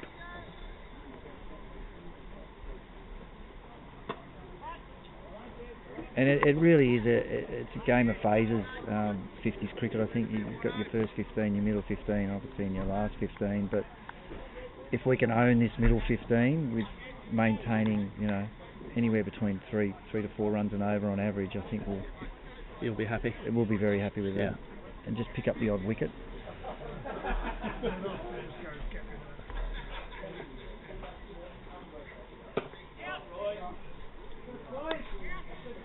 Just out to deep cover for 1. And a good start from Glenn Giddings. What's that, 4 off the over?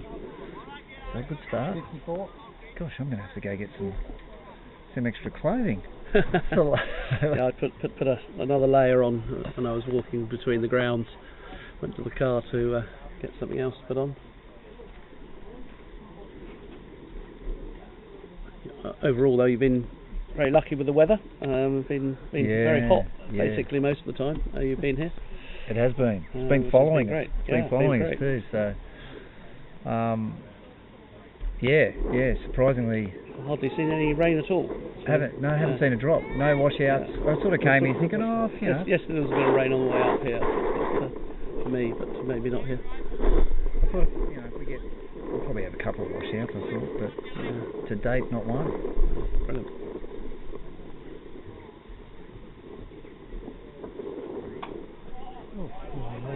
Yeah, looks like he was going to sort of get on the back foot and pull that then. Yeah, but it wasn't quite short enough, I think.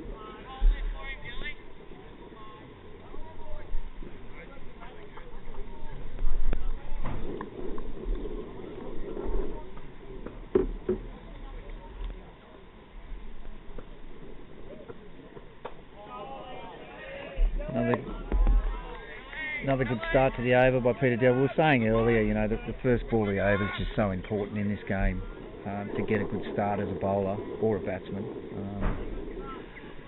and just to get that first ball away, get a dot ball in, and get into a bit of a rhythm. And Peter's done that really well.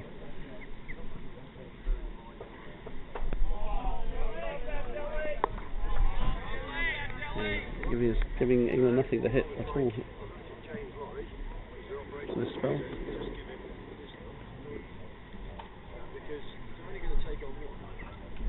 So when do you go back home? So we obviously we finish up tomorrow with our last game against Wales, and then the next day we head back into London, and finish off on the night of the 4th. No, the night of the 3rd, and the 4th everyone heads home. There's a few of us still sticking around. There's a few travelling with family. I'm going to spend a couple of extra days here. Go visit my old club down in Kent. Which is? Hyde Cricket Club. Oh, Hyde, yeah. And have some dinner and spend a night down there, and then eventually I'll head home. Lovely. And have to go back to work. Oh my God! I know. Really? Terrible thing. Yeah, it's just it's a strange feeling thinking I have to go back and actually wake up in the morning and go to work. I mean, this is the beauty of this the whole over 50 setup, isn't it? You know, you'd never think you'd be over in England playing on these grounds against these cricketers at this age. So it's great stuff. There's been some nice grounds as well with Radlett, Broxbourne. Here. The world. Yeah. Been good. The clubs have been brilliant. Just their hospitality. Another great delivery. There it is again. Just rolling his fingers over it on the 6th ball. Done that twice now. Just a single off that over. Yep. Fantastic over. Another good over for Australia. 55. So 55 off 20. It's interesting to know what the thoughts of the batsmen are at the moment. Obviously, we've realised that it's not a run fest today. Yeah. It's not going to be a 200 and something 50 score. So it'd be interesting to know what they're thinking out there, what they're talking about now, saying, do we kind of just keep going as we are? I think this is about to play. Yeah, I think the batsmen at the moment are just trying to solidify. They've lost 3 wickets early, 3 good wickets too. You know, Australia are on a bit of a roll. I would be expecting they'd just be talking about solidifying this innings with the 3, noting that you bat deep. Yeah. And then, you know, around about 25 to 30, starting to look to pull the trigger a little bit more and take a few more risks. But they're obviously playing very low risk cricket at the moment. Yes, obviously Spider's struggling a bit. Yeah. And obviously the question is whether the umpires allow him to go off for the rest of the innings, or whether he's allowed. At the moment, the rules are obviously that you can only be off for 10. But whether they, hopefully, umpires have seen sense and he can probably come off. I think that would be. We certainly wouldn't have a problem with that if you're carrying an injury. Well, you know, I think he went into the game. He went into the game a bit sore, but definitely the bowling in this game's brought on further injuries for him. Probably, I'd say. So, you know, there's just so much cricket being played. Yeah. Sure, England will do whatever the umpires suggest. And a good start. I've got to say that the spirit of the way the cricket's been played, hospitality of the English. Really enjoyed playing against England. Just a good bunch of blokes, and you know, everyone's just interested in having a good game of cricket. Absolutely. And we've got dinner for 66 of us tonight. We have. We have. Not sure how that's going to go. It's going to be a bit chaotic, I think. But where's that? In the middle of Marlborough? Yeah, just in Marlborough. The Ask Italian in Marlborough, which quite a few restaurants in England don't open actually on a Monday. Shot by Roy, and Joey looking to field with his hand, with his feet. Sometimes doesn't come off. Yeah, so it's difficult finding a restaurant for 66 people, but I'm sure we'll have fun. Yeah, it's going to be great.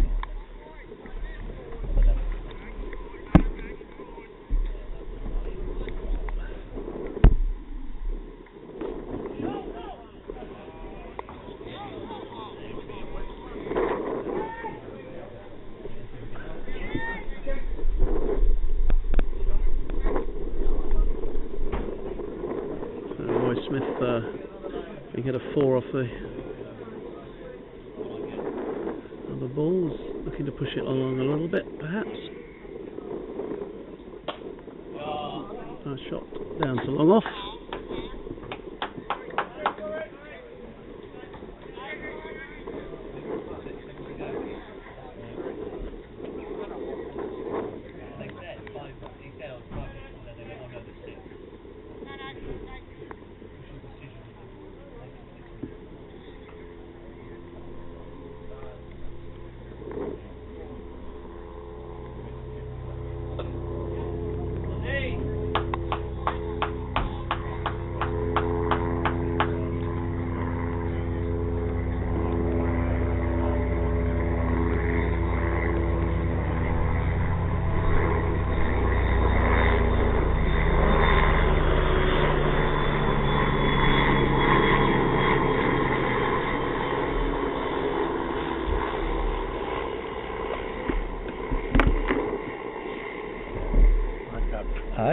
Rugged up, yeah, rugged up. 6 off that over for England. So Good over for England. Slightly better over for us.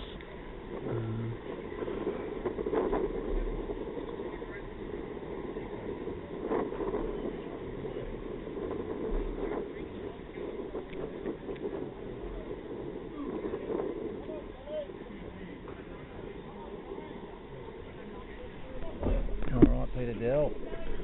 7th over. 6 overs, none for 10. Looks like Dell might well bowl his overs out. Yeah. He's bowling really well, so there's no reason to take him off.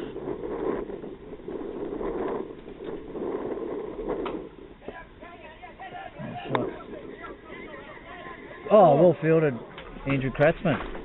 Fielding. Great to see that kind of athleticism 9 games into a tour. A big lad as well. He is. He is. You've got a few big lads on this trip. Yeah. He's a big unit, Kratzy. We've got a few big units, yeah. So for Australia, obviously, if Dell bowls out, there'll be 2 bowlers bowled out. Yeah. Who else is likely to? Well, you've got Grant Dew to come back, and you've got Simon Waddington also to bowl some left arm. Right. Also, but Meeky as well hasn't bowled yet, and Andrew Sharp also bowls a bit of off spin. So he's got some options. Yeah. Yeah, I think this deck might suit Meeky too. If he gets a bit of that outswing going, and just bowls into the deck a little bit more. Yeah. But I think that's where Delhi, and particularly Delhi and Spider have been successful. They've bowled into this deck as opposed to letting it float up. So, and noticing some of the last couple of overs with Delhi, he's changed his pace up a little bit as well, which I think's been really helpful. Just keeping the batsmen guessing.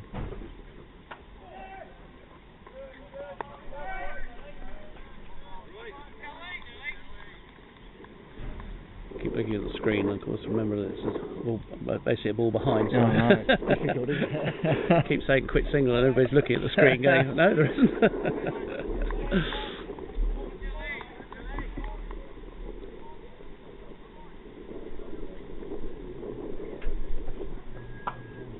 Good shot from Foz.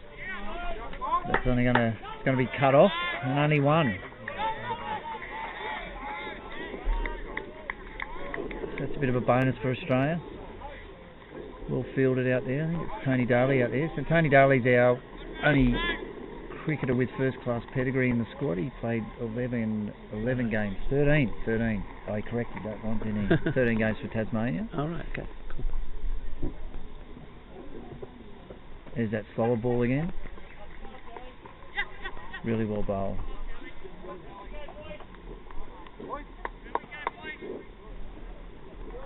So 65 from 22 now.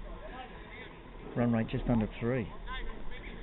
Yeah, as I suggested, if we can get towards 80 off the 25, just don't want to lose any more wickets, I guess, is the plan at the moment. Obviously we could do with a couple of fours to break the deadlock a bit, but I think there'll be both sides. I think will be. I mean, Australia are obviously on top. Yeah.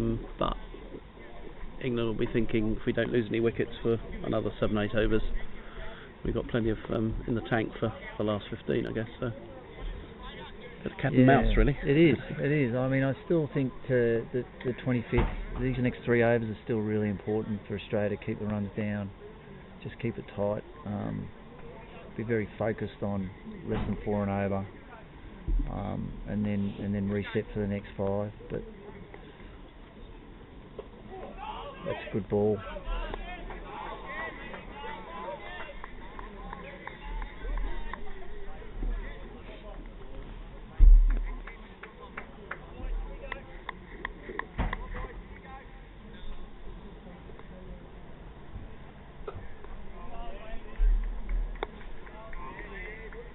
Another good ball by Gears, just finding that length.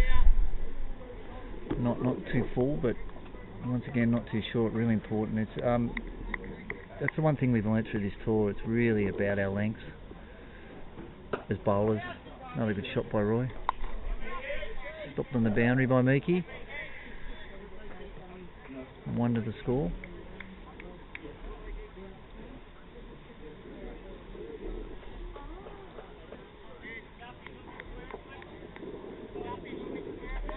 It's been a good tour as far as we've had a lot of kids back in. Once again, just varying his flight. Good delivery. Yeah, it's been a good tour for us, you know, on outside of cricket as well.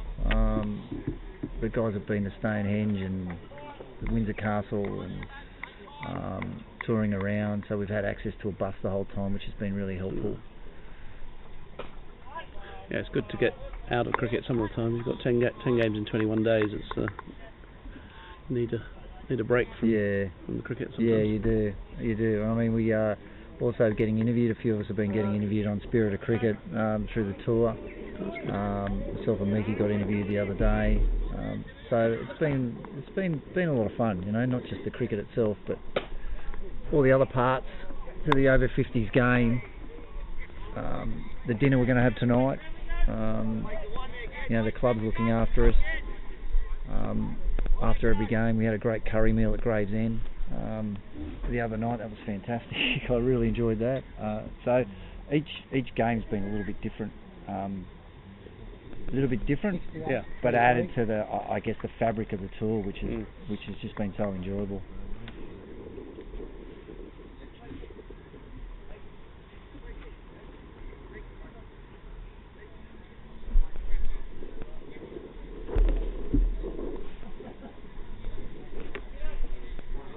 So this is the 8th over for Peter Dow. Very frugal, none for 14. Yeah, excellent.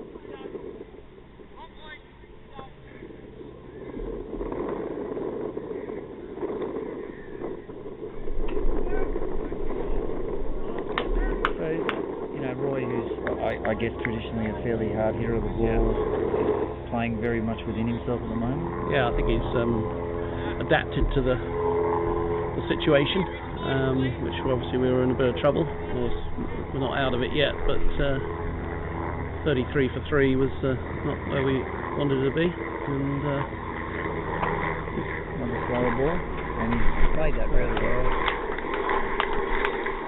So Roy's not his natural game to take singles, and he likes to hit the ball hard and hit boundaries, but he's adapted really well to the situation where we're in a lot of trouble. Yeah, that was a good shot by Foster. Yeah, he just waited on that slower ball and then sat back on it and played it to the gap at sort of mid-wicket around that region. And then back into the forward defensive shot. That was a good comeback from Peter.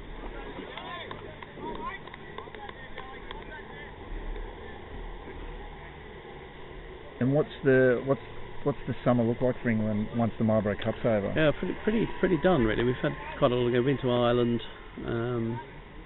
We also played you guys a couple of times in India last week. So we're fairly done as an international side.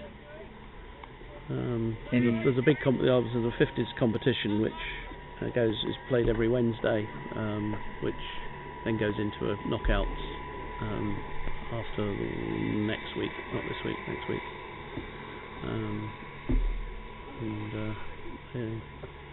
And Middlesex still the favourites? Well, I'm not sure Middlesex. Well, we're top of the South East group. We beat Essex Essex have probably been the best side over the last few years. So we beat them by 7 or 8 runs the other day, or last week. Okay. But we play Sussex tomorrow, Essex play Berkshire, who I think are third. So still plenty to play for. There's five groups. Good shot. Yeah. There's 5 groups and the top 3 go through, and plus the best 4th place sides in the last 16 that comes to knockout. So still plenty of cricket on that front, but internationally wise, I think this is it. Yeah, okay. I think that last shot, that great shot by Force, by the way, just got on the back foot, pulled it for 4, pulled Dell for 4. But I think that goes to show if you get your lines wrong, if you get your lengths wrong on this pitch, there's plenty in it for the batsman.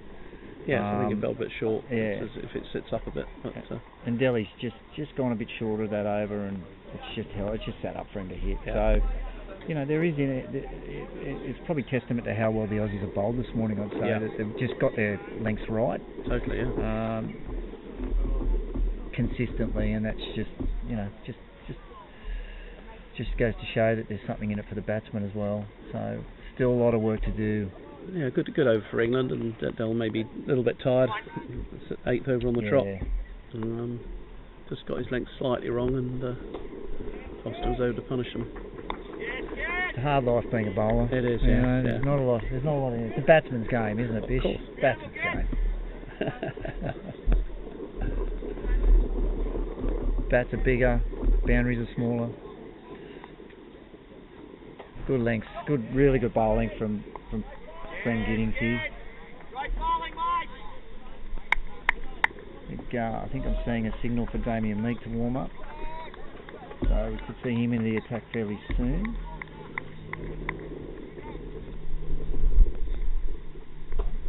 But I think when you've got a batsman still in, there's some comfort with that. He can control the game really well. He knows when to hit the trigger. He can hit the ball hard, but he can also defend quite well. So he's just a quality cricketer. Yes, I think he needs two wickets to get to 50. I think 50 international wickets. I think. I think he's got 1,000 runs, so that would be a bit of a milestone. Yeah, that'd be fantastic. Hopefully he doesn't get them today. Tomorrow's probably the better day for it. Oh, he's loaded up on that, but there's coverage there at deep mid-on. It's really good bowling from Glenn Giddings, bowling to his field, changing his pace, changing his flight, quicker into the deck. It's just one out to cover. It's another good over. What was that? 2 off that over. 79 for 3 off. That's the 25th. So just creeping above 3. Yeah, if we said we've got around 80, 85, which, you know, we haven't lost any more wickets, so I suppose England will be, from 33 for 3, will be not happy with the situation necessarily, but a bit more relaxed that we've still got wickets in hand. Yeah, I think these two batsmen have done the job they set themselves for. You could tell that they were just looking to get some, I guess, stop the flow of wickets and get some stability back into the innings, which they've done now. So it's going to be interesting the next 5 overs. Yeah. I mean, I would, if I were England, I'd be looking to probably push along a bit, but you know, it's all very dependent on maybe see Dell off. I mean, he's bowled so well. I mean, he went for a few in the last over, but it's his last over.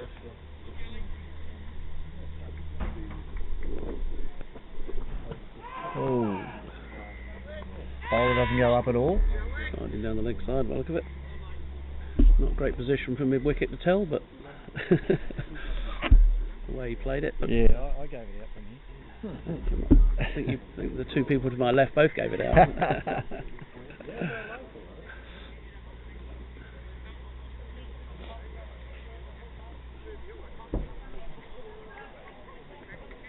So just a few field changes at the moment. Moving Stephen Mace out to deep mid-wicket. So deep square legs come in. Deep mid-wicket is out. And that's a great shot. Fantastic shot. Foster for 4 through long off. Beat the fielder. Yeah. Just think Delhi's getting a little bit tired. Yeah. Now, he bowled 9 overs yesterday. He's bowled a really strong 9 over spell here. Yeah, but his first 7 overs went for about 14 or 15, and just probably, as you say, probably just quite keeping the lengths that he was the last couple of overs, but he still bowled really well. Oh, geez, I thought there was an edge there, and he had him. Fantastic delivery, and well kept too. Really well kept. Can we get a replay of it? Well, that's it. Now, I think this might be the 4.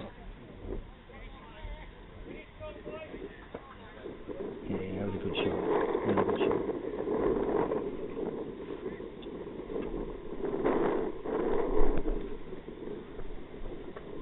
again. Another good delivery, just the right length.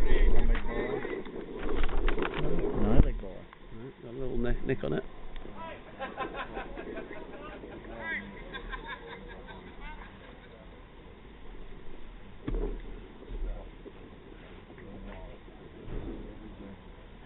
So deep mid wicket moving back up in the mid on. Another one going on the offside. Going to leave that gap open there, so it'll be interesting to see if Roy's tempted to hit across the line.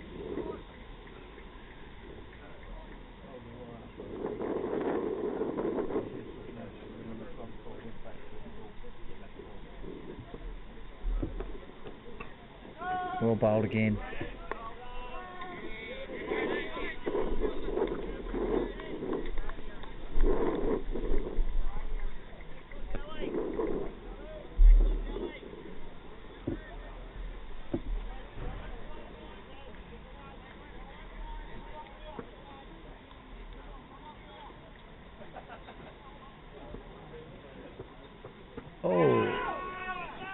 Must have been sliding down leg again. Yeah, Bowler has not gone up. Looks like it cut back a bit, isn't it? Great spell by Peter Dell. Yeah. 9 overs, 1 maiden, none for 29. Nothing worse than a fast bowler than you've bowled really well, you've beaten the bat many times, and you end up with a zero in the wickets column. Yeah. But he should be very proud of that spell. It was a fantastic spell of bowling. Yeah, so it'd be important for Australia that whoever takes over from Dell hits those lengths, because England's still got wickets in hand, and I think they'll be looking to maybe take on the new bowler. Yeah. And get him off his lengths early. Because Giddings as well, he bowled really well as well. So important for Australia to keep this momentum going.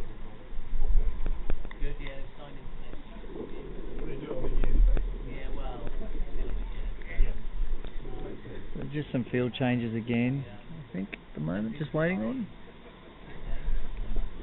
Got to say, I've been impressed with the umpiring on the tour. We've had some different umpires at different games, but they've all been really good. Controlled the game well, been really personable. Yeah, we try and get the guys who do Premier League cricket on Saturdays generally to do the games. We try and make sure that we get a good consistent.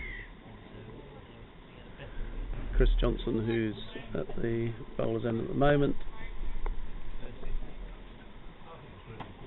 Well bowled again from Giddings. He's just bowling a really nice length at the moment. He's not giving away too much, bowling to his field, making it difficult for Roy and Stephen to really free their arms up, really. Again. Yeah, the umpires of Chris Johnson does some county second 11 cricket. Most of the umpires are IMC umpires as well. So yeah. Chris was and John were the two umpires. They were in Cape Town. For the 50s trip in 23, and Chris went to the Over-50s World Cup in Chennai in March this year. So a little win there for Glenn. He had Roy trying to hit him way over mid-wicket into the Marlborough town, but just didn't get a hold of it. He's bowled really well in his first few overs. 16 he's gone for in getting on for his fifth over. And again, see, looking for 2 on this one, but you got Simon Waddington, who is, I'm going to say Simon Waddington is potentially one of the best fielders in 50s cricket. Yeah, he looks very good. He's just agile, he's got the one-handed pick-up, he's got a good throw, and he invariably hits the stumps. And not many balls go past him, so he's just been exceptional this tour with his fielding. I'll probably end up getting some texts now about that call, but yes, I stand by it. I'll turn your phone off as well.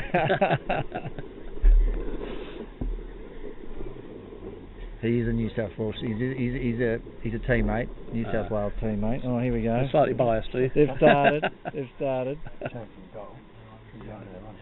Oh yeah. So actually, Simon's going to come on the bowl now. So replacing Peter Dell, who bowled a fantastic spell of bowling.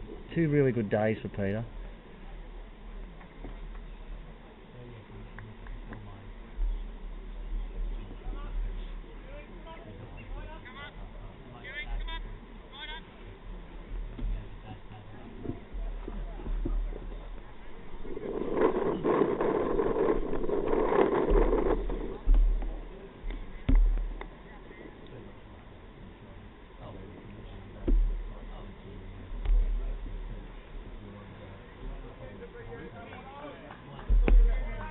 A few texts from some Aussie cricketers coming through. They're still up. Lots of times very late there at night. They're still watching the cricket. Paul Wybird, Brad Papotto still up watching, supporting the Aussies. They must be pleased with what they've seen so far. Yeah, I mean it's you know, we're at that really. It's a bit of a real moment in the game at the moment. You know, you've got 18 overs to go. Still haven't hit 100 yet, England. Mind you, 7 wickets in hand. Once again, I think the next 3 to 8 overs, taking it to 35, are going to be very important in this game. Important for the Australians to keep the runs down, but I would expect that the 2 batsmen who are kind of settled would start to look to hit a little bit more. Yeah. And lift the tempo a bit. So there's opportunities present for Australia in the next few overs.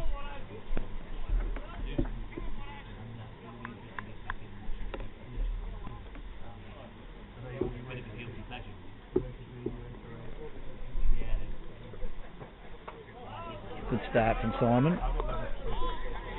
Really interested watching him versus Roy, actually. Yeah, he's got the short boundary this side. Yeah.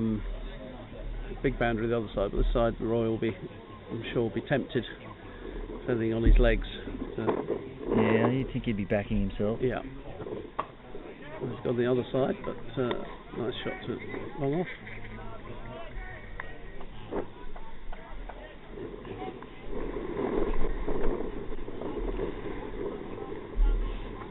Both batsmen, you know, just quietly gone along about their business. 34 to Stephen Foster and 25 to Roy Smith.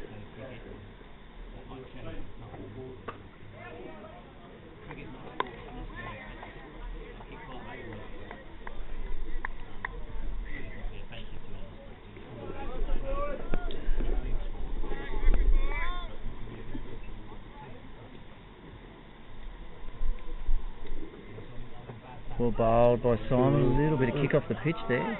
Yeah. Gripped a bit. Encourage England's bowlers, perhaps.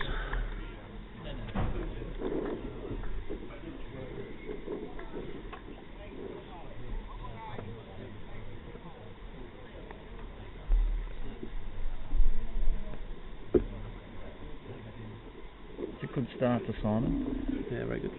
Very good start. Bit shorter. Didn't get that away at all. Played a bit early. Yeah. Didn't quite come on.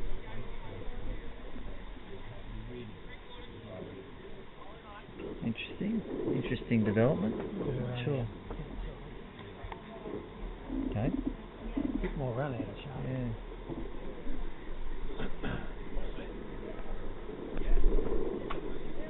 Floated that one up, and that's a single out for mid-off. That's a good start from Simon Waddington, just the 2 off the over. Yeah, it's just what Australia needed, really, because Dell had bowled so well from that end. Yeah. You didn't want somebody coming on to bowl short or give it away, so that's a really good start from him. Just the 2 off the over, I think, wasn't it? Yeah, it comes back down now. This is a really important partnership between Giddings and Waddington to bowl together as a couple, as opposed to one bowling well and the other one sort of leaking runs. So Simon started that off really well.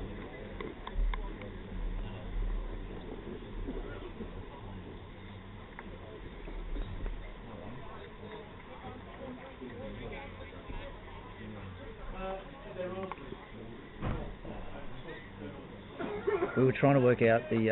I know the audience can't see it, but the red flag. Even though we don't, we said it looked like Canada, but it's not Canada. But do you know what flag that is? Is that It the looks school? like a Canadian flag, doesn't it? Yeah. From here. Is it the school flag or? I don't know, I'll have to find out. I mean, the view's superb. The view's just beautiful. Yeah, that's a lovely place. Now, we're very lucky to be able to use this ground. We couldn't use it last year for the tournament. There was some school stuff, I think, going on, but we've been here most years for the last 3 or 4 years. We went down to Wales last year to play there, and took the Marlborough tournament to Wales. Oh yeah, where was that? What part of Wales was that? Newport. Okay. We were lucky to play at Pontarddulais. Okay. Never been there. It was great. The ground was fantastic. Good. Hospitality, yeah, just beautiful little ground. Never seen it. I think there were 22 pitches on the square. Couldn't believe it. Unbelievable. Wouldn't see that in Australia ever. There's a lot of pitches. Just a little bit short there, and it's a good shot by Roy Smith for 4. Just a little bit short, and roll quickly onto it. Yeah. That's the first ball really Glenn's bowled short of a length in this spell. So, you know, he's got to come back on that, but you've got to expect that now, I think, from Roy and Steve. I think they're going to be looking for every opportunity to score. Yeah, now they've steadied the ship, as you say. And again, straight to cover, but this time. Haven't lost any wickets for a long time, and now they've got to look to push on a bit. I don't know what they'll be looking at, but 16 overs after this one. Well, gone for the sweep shot. With wickets in hand, I suppose it'd be 190, something like that, maybe. Yeah. Would be kind of, I think, testing. You know, 16 overs after this over. 6 and over.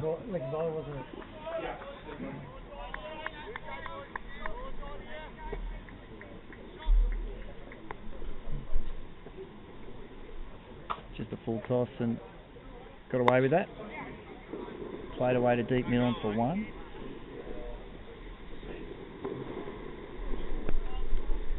And then have another over. How many off that, Fish? 7 plus 8. 8 off that over. Good over for England. 96.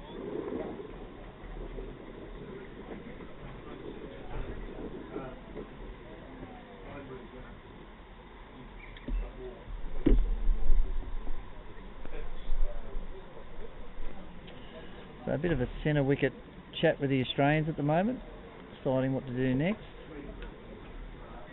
Yeah, I don't think they want to change too much. No. It's gone pretty well for them so far.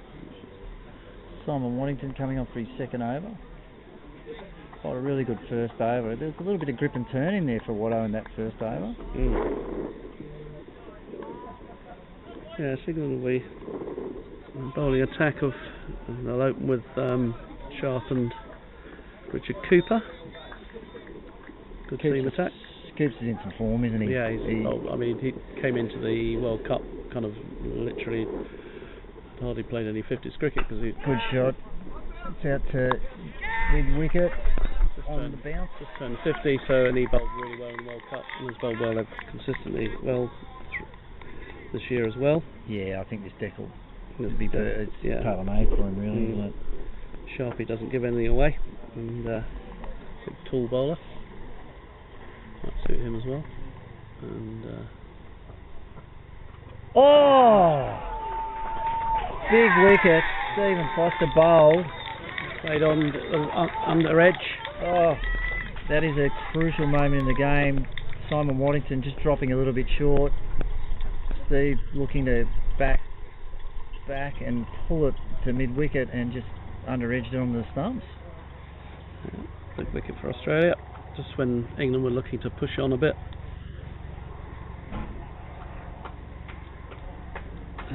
Opened his front leg, didn't he? And just got it under edge and onto his stumps. 4 for 97, and I think they're going going to take drinks now, but that was a crucial moment in the game. Big wicket for Simon Waddington in Australia. And who will that bring to the crease? Jonathan Wildman's in now, who's, as I said earlier, other than his naught on Saturday, feeling quite good, Nick. Batted well last week. He batted very well at Radlett against us. The second game, just controlled the innings really well.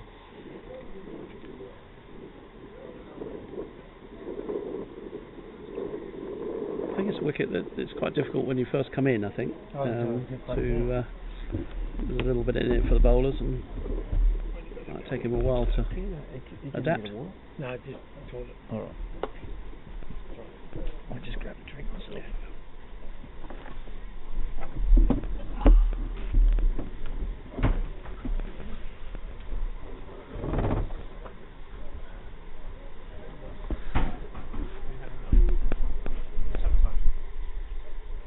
Just having a drinks break here, and I'll come back in a second.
So we're back, and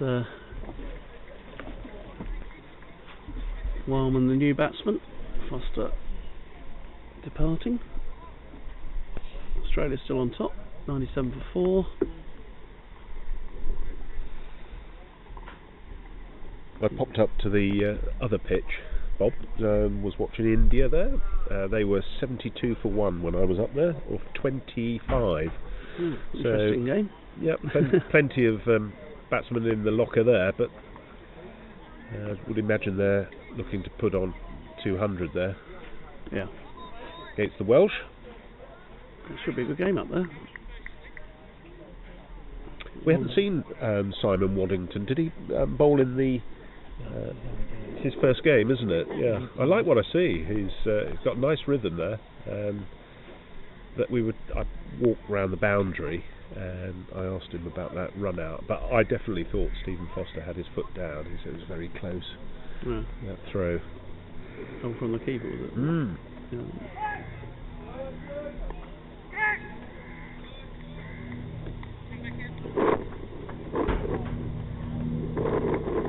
One off the mark. I was just saying, I keep forgetting this is about people watching us kind of ball behind. Yes. There's a little bit of a lag, isn't there? Yeah, a little bit of a lag, yeah. I'm not trying not to spoil the fun for you. Exactly.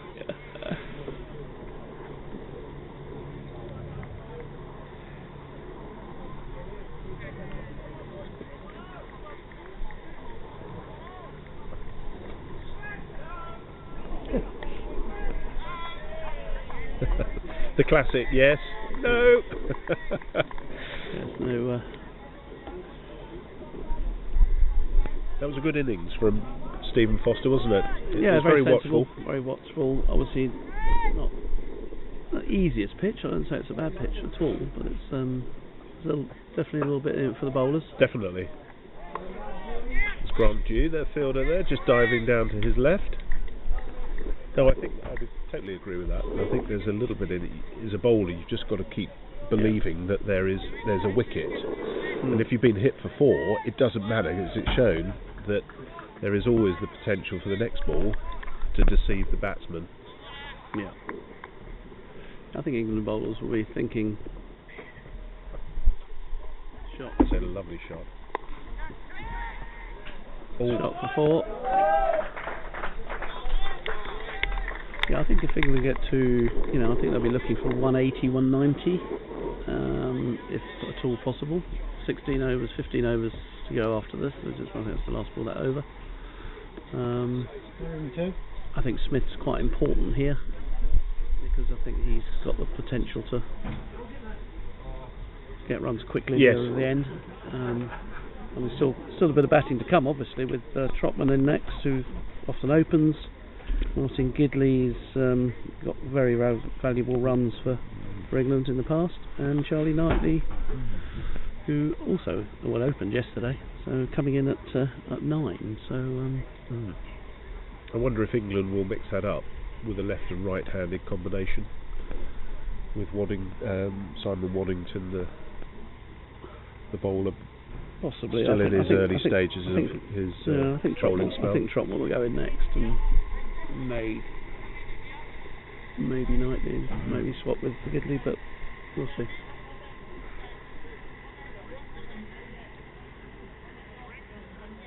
Gidley was very important in that that game against South Africa, which got us through. Yeah, very much so. Yes, great innings. Which,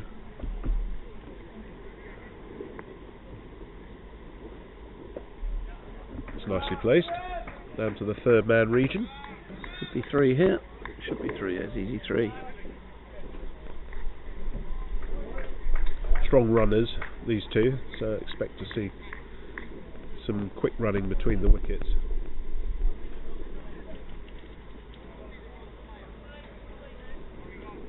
It's sort of warmed up a little bit, Bob. I had a wander around the boundary, and it sort of got up from 16 degrees to about 17. It doesn't feel very warm. There's Bish's huddling up next to me on the scoring side.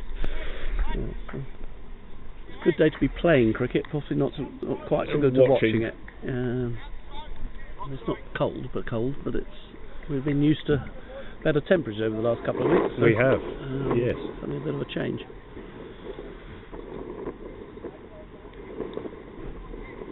Roy's stance at the crease is very commanding, isn't he? And he's always looking to drive the ball.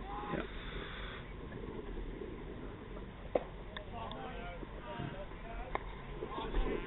Commentator's curse, but he's Nick over the last 2 or 3 games.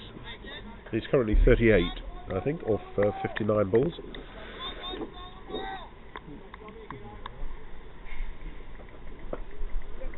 That's good running. Need to keep that scoreboard ticking over, don't they, England? Yeah, Arman's done well since he's been in. He's only faced 4 or 5 balls, and 6, I think he is, or just ticking over nicely.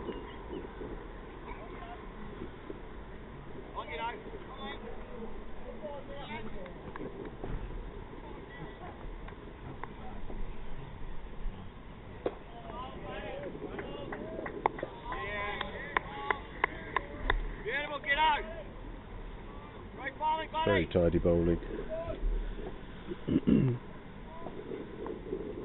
Glenn Giddings, isn't it, who's bowling? So there's a little bit of the unpredictability you were talking about there. Yeah, I was saying earlier when you were off walking around the ground, I think it's a bit of encouragement, certainly for the bowlers, for England's bowlers, who'll be watching, thinking if they get the right lengths. It's going to be quite difficult to score. You enjoyed your stint with Brett? Yeah, it was good. He's a good man.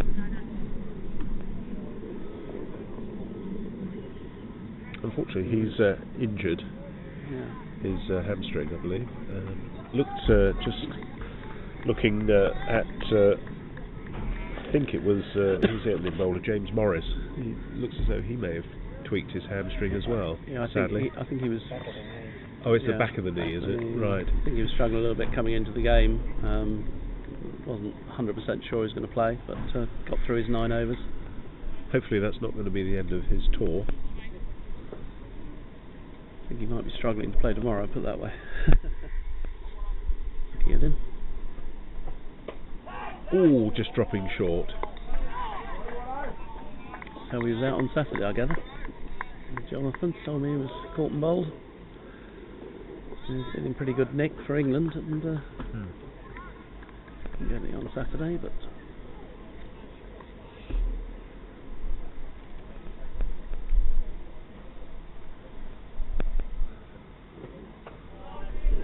Good contest this between batter and bowler.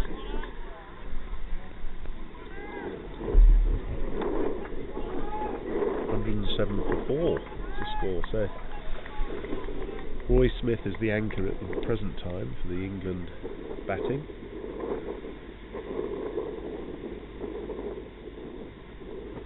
Quicker, it's nicely played and well ran. Good single there, just down to the short third. oh, it's very quick off the mark. Picks up a lot of singles. Good running between the wickets. Said he'd be tempted by the short boundary on the side. He hasn't played it yet, but Wellington kind of pitches around leg stump. I'm sure he'd be quite tempted. A sort of slog sweep. Slog sweep, yeah.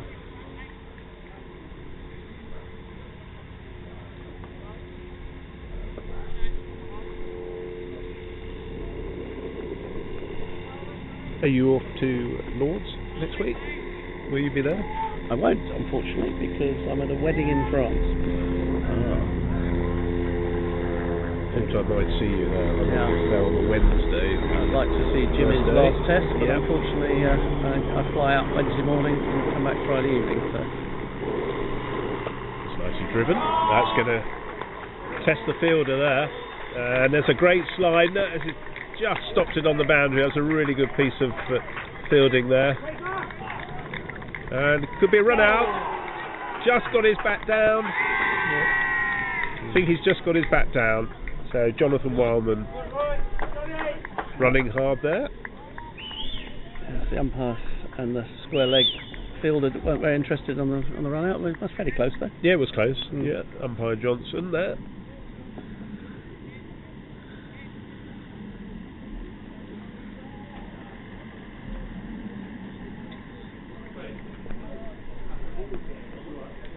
Right. It looked right from here. No, it was the other one, wasn't it? It was a bit fuller there. End of the 32nd over. Nelson for England. Yep. On 1-1. Feet up. Feet up, as they say.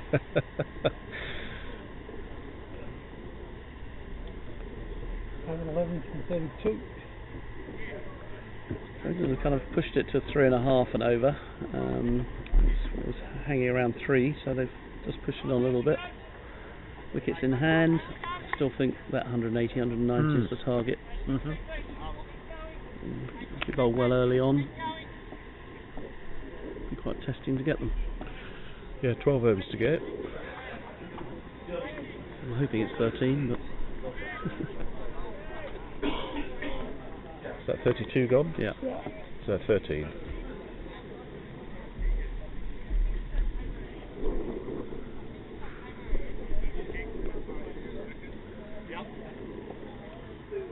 Giddings has been very economical so Yeah, far, very hasn't he? 0 for 29 or 7 so far.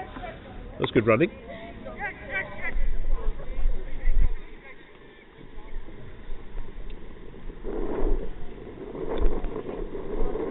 Lovely setup here at Marlborough College, isn't it? Amazing place, isn't it? The quality of the streaming of the cricket there. Very good. Now again, well ran, good single. And some pressure on the bowler.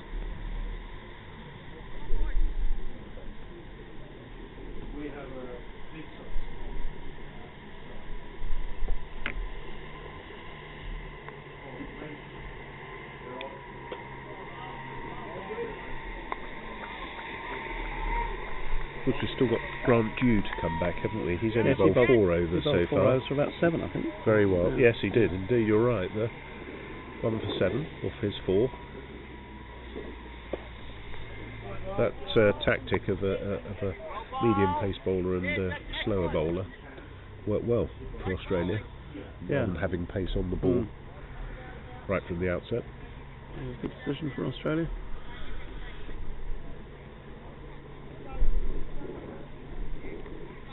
England's bowling today, number of spinners. Yeah, I think I mentioned before, we went with, presumably open with Richard Cooper, who's been a star bowler, and Marcus Sharp, excellent. Trotters can bowl some seamers. Yep. If we want him. And Jonathan Wellman, so can bowl a few. Yep. A bit shorter. That's nicely pulled away. That's going to be 4 runs. Great shot. That was a lovely shot from Wellman. Just leant back, pulled that through the square leg region. A little bit shorter there. That just shows anything shorter here. Got time to get on the back foot. Of course, actually, the person I've forgotten, of course, is number 3, Steve Foster. Is all excellent seamer. I think on 48 wickets, am I right? That is correct. Yes. Wicket. Trying to get the 1,000 runs and 50 wickets, which he'll be trying to do that today, I'm sure. Well, certainly the wickets. I think he's a couple of hundred runs shy, isn't he? Is he? Of 1,000. I don't know. I'm not sure of the exact number, but he's 48 wickets for sure. So definitely, if he can get the 50 wicket mark, that would be fantastic for him in England. A little bit shorter there, but well played. Just push forward there, Wildman, studiously. Quickly through, isn't he? His bowling here. Decent over for England though, 7 off it I think, and Yep. 118 for 4. Did you enjoy the World Cup final? Did you see some of it? India and I didn't, not really. No. I was umpiring cricket. South Africa. So, I saw a few bits of it. But, sounded a decent game. Our South African friends, Roger Moult and Co. They were on social media. They were obviously supporting the South African team. So it was a good game. Yeah, it looks a good game. Yep. Looking at Clarkson when he was going, looked like they could yes. have, Yes. put it over the line. Unfortunately, that was the difference, wasn't it? In the end, he got out. Yes. That's full. Oh, that's well stopped by Simon Wallington. Great. That was hit hard. Yeah. I think Roy's now thinking 12 overs left. Anything in his arc. Yes. We'll give it the full treatment, I think. And the full treatment is normally over deep mid wicket or driving. That's a nice piece of fielding from Grant G. Easy single for Hartman. Certainly that short third. They got 2 fielders behind point. On the offside there. The former commentator's now got a little hat on. A beanie. Beanie. Obviously not used to the slightly cooler weather.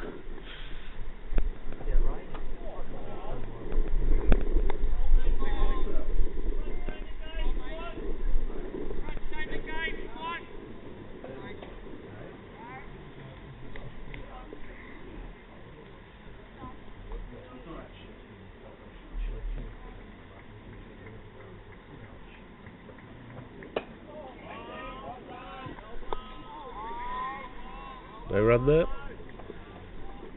So Waddington continuing to apply some pressure. Not very tightly. Picked up the wicket of Foster. It's a bit quicker. That's nicely cut away. So Wildman showing all his skill. 4 runs to England. Just releases the pressure a little bit.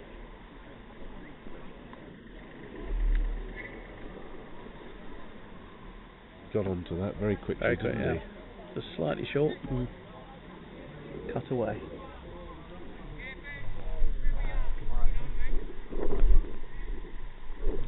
Beautiful view here. We're saying the flag. Is that a Canadian flag or an old Melburnian? Oh, and he's been given out LBW. So Waddington's taken the wicket of Wildman. He's gone for 15. Looks like he's beaten by a slightly quicker ball. So England now 123 for 5. Roy Smith still there on 44.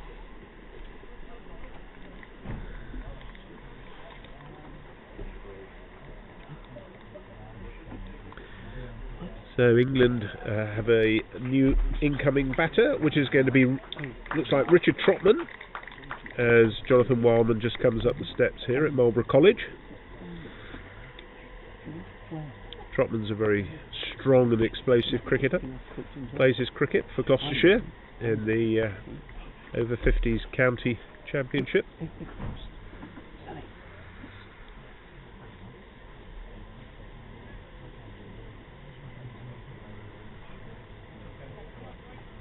Having a little bit of a mid-wicket or near mid-wicket conference there, as we have a quick look at the worm on the screen. You will see after the average run rate is less than 6, so that sort of tells you a little bit about the scoring today by England and the wicket. It's certainly you've got to be very watchful, but there's certainly something in it for the bowler and certainly something in it for the batsman. Yeah, I think it's good pace and carry. Yeah. Bit of a blow for England that. Wildman was looking quite fluent. He was there. So Richard Trotman, right-handed batsman. Yeah, opened the batting yesterday. Opened the batting yesterday. Yep. Very watchful. Yep. And I think didn't he bowl well and get 4 wickets in at Radlett? Yeah. He got 3 wickets in the last over. Roy Smith to face. Little cut there. Should be 2. Damien Meeks just coming round. So he dives to his left. Saves the 4. One bounce into the keeper. I think Roy Smith now really important for England. If we're going to get to that 180, 90, which I keep mentioning. I don't think it's desperately easy when you first go in. Wildman, actually, to be fair,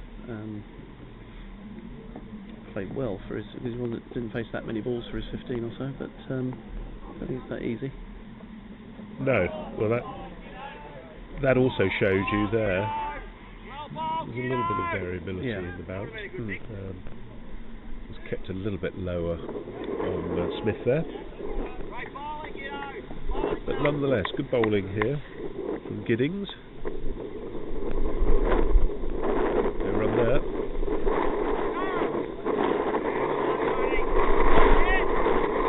And there's tournament director. How has the tournament gone so far?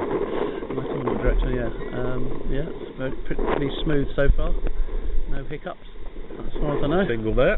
That's nicely played on the onside by Smith. Everybody seems to be enjoying the cricket. Good. And as I said to you earlier, the weather today is perfect for playing conditions.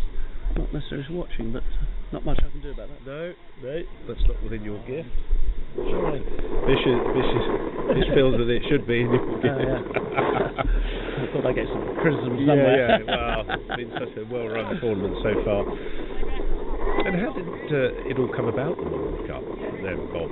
Well, Mark Lane was captain of England at the time, ex-England player, and master at Marlborough College, and he suggested he was instrumental. Right. And certainly the organisational and getting the ground, and I don't know if we're going to be able to see him. I think he's involved in cricket elsewhere, but he might pop down at some stage. Good. Well, Trotman's off the mark, and the score's moved on to 127 for 5. Roy Smith's closing in on his 50 with 47. And for Roy, off 72 balls, 127. He's probably played shorter innings, hasn't he, in terms of number of balls faced for that score, but it's an absolutely crucial innings for England. He's adapted really well, because as you know, he likes, or most people have watched him bat, he likes to hit the ball hard, and he's adapted to the conditions and realised that it's not that wicket to expansive shots. So I think Australia have bowled well to him as well. Yeah, and to all the England players. Yeah, They've mixed it up, haven't they, between the medium pace and noticeably Meek hasn't come on yet, which there might have been a pace on the ball tends to possibly go if it's not on target. So I think Bish, who's just to our left, will agree that they bowled 10 times better than they did at Radlett. Where the wicket was better to bat on at Radlett. We got chased down 245 with ease, with overs to spare in the end. But they bowled a lot better late than line today. And looking at the score, it proves to be the case. To be the case. But there is a bit in it for the bowlers today, which has probably encouraged them a bit more.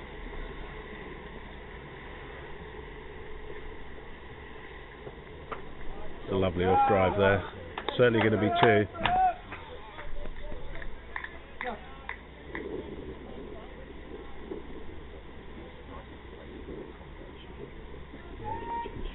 Field ball's come on for James Morris.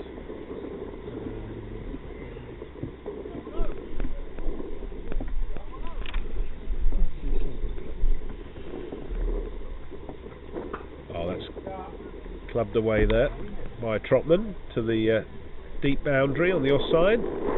Just a single.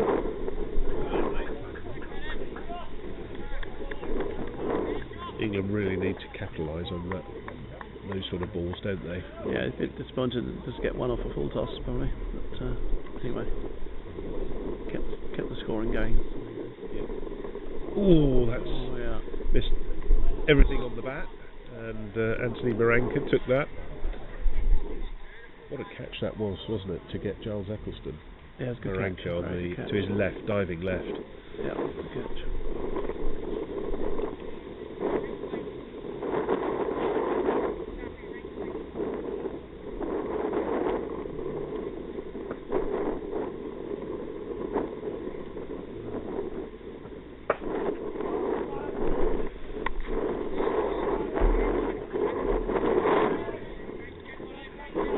Another over completed.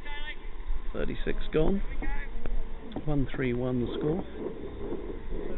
Yep. Yep, it looks as though we're going to have a change of bowling. Taking pace off the bowling, so Grant Dew. Yep. Peter Dale bowled well, didn't he? 9 overs, 0 for 28. Very good. In fact, his last 2 probably went for about 14, I think. So I think he'd bowled 7 overs for 14. Maybe just got a little bit tired at the end and trapped a little bit shorter, but no, excellent spell. And Simon Waddington so far has bowled 5 overs, 2 for 21. No maidens off his spell so far, but he looks in good form. We know it's due because he bowls with his cap on.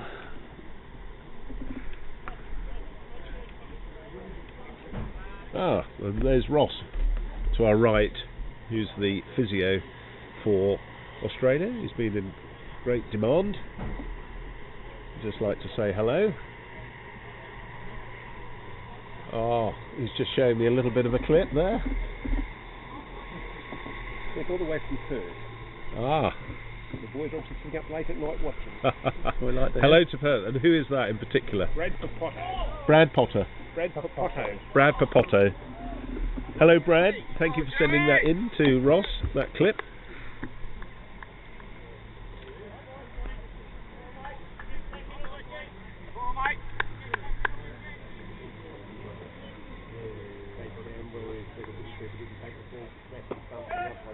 Quick single there. Well, not so quick maybe, but a single.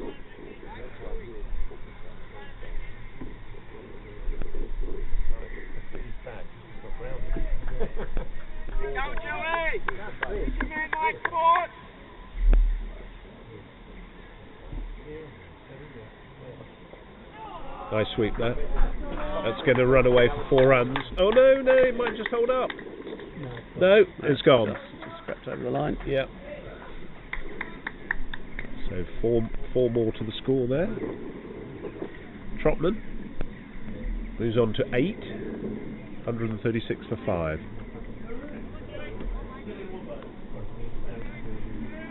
Maybe we'll see a few reverse sweeps and the like. The 360 degree cricketer. He likes a try to that, doesn't he?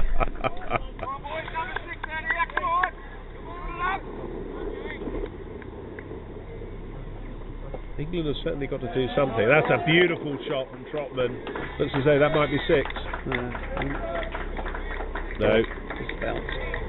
Eyesight's not that good. So 4 more to the total for Trotman, who's taking the initiative here now. Completely different innings so far from yesterday. Yesterday they were calling him Richard Dotman. Whereas Well, it just shows, Charlie doesn't Knightley was hitting doing the the ball quite hitting. hard, and Trotters was patting him back a little bit, but obviously done him some good because he seems in good nick today. He's already got to 12, 2 fours in the last couple of balls.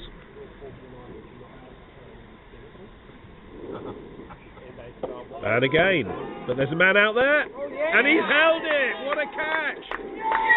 So it went very hard, and that's Simon Waddington who's the fielder out there. So England lose their 6th wicket for 140. That was a great catch by Waddington on the run into his left hand. So a wicket for due. And England now 6 down. Good intent though from Richard Trotman there. He hit 3 in that region, but unfortunately perished on that occasion. Hit it well, didn't he? Hit it cleanly. Yeah, too well. yeah, too well almost. Or long big boundary out there. And so the slight change. Well, I don't know if there's a change in order whether this is expected, but Knightley's come in, and left hand and right hand maybe.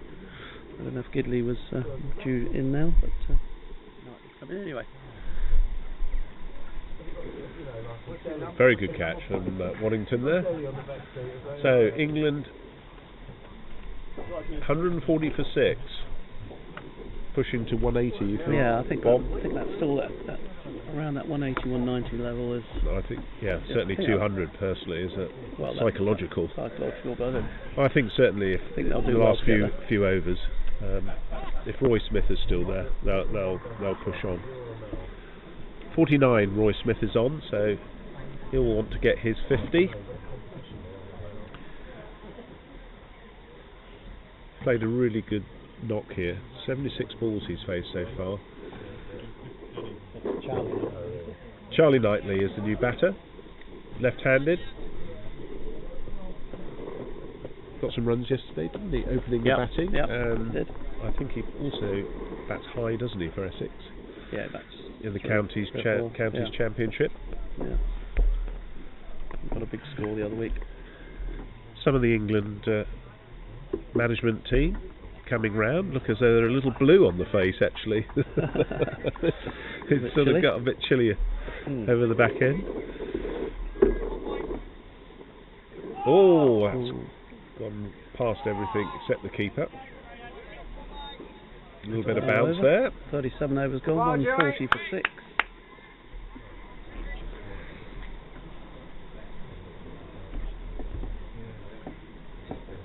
$140.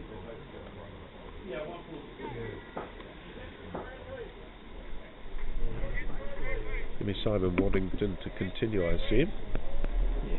He's bowled 5 overs so far, 2 for 21.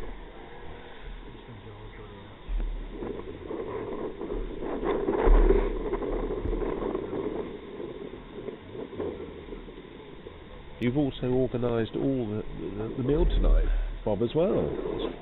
Yeah, 66 of us tonight, so we're a bit testing for the restaurant, I guess. Yep.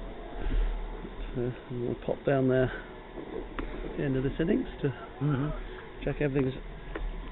And is that for the Australia and England team plus supporters, or yes. is there a mix of other teams? It's just England and Australia. 39 people from Australia. Great tour party. We've That's a lovely shot. That's his 50. So nice round of applause there from the crowd here who've assembled. Roy Smith, he's got his 50th run there off 77 balls. A vital innings for England. Coming at 33 for 3. In a bit of disarray, really. 33 for 3, and he and Fozzie steadied the ship. He's managed to rein himself in, and this is not the way he often plays. But no, he's been very sensible and vital for England to put a total up. So Waddington just coming over the wicket there to Knightley, who plays that down for a single. The point region. You mentioned rain, but I think rain was forecast today at some point, but it seems to be overcast, but it hasn't yet arrived, which is good news. No, it's looking pretty clear. Mine colour says just cloudy conditions all day. Hopefully the rain will hold off. Oh, that looks as though that's turned a little bit.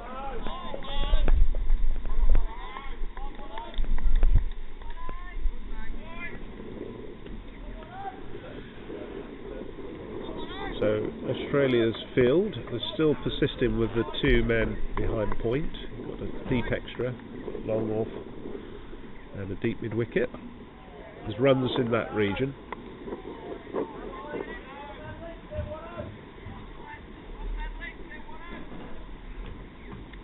Damien Meek's covering a lot of ground today. He's on the leg side. Yes, he hasn't been called on the bowl today, has he? No, he hasn't. I think pace off the ball is in the name of the game for Australia today. Tony Clark, who's the captain of Australia, just orchestrating the troops.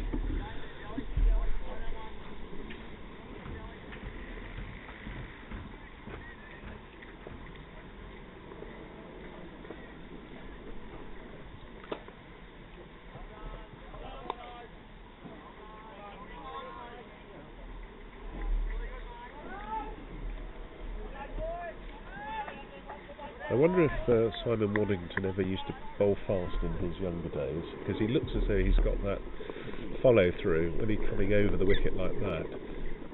It's a little bit full. He did, Bish is telling me.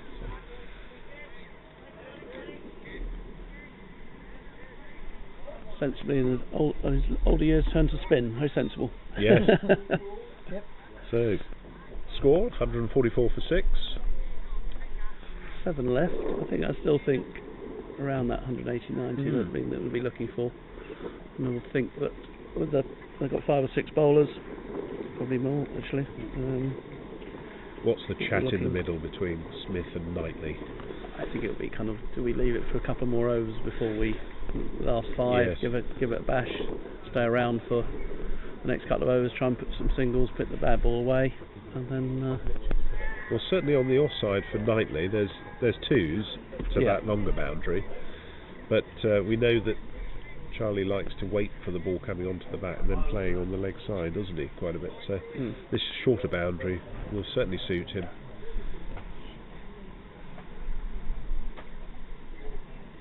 Just a little bit of a pause whilst the field's getting set. Tony Clark is just looking at his options on the offside.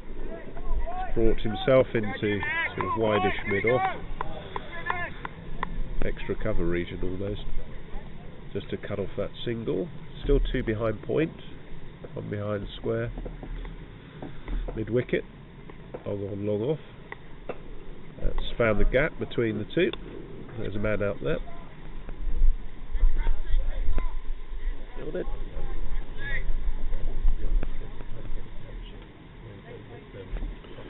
I think there's some new debutants on this tour as well, aren't they? I'm looking to my left, Bish, and looking at the numbers, those that start in the 70s.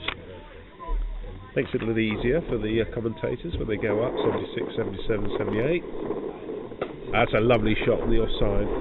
Meeks down there. Just a single.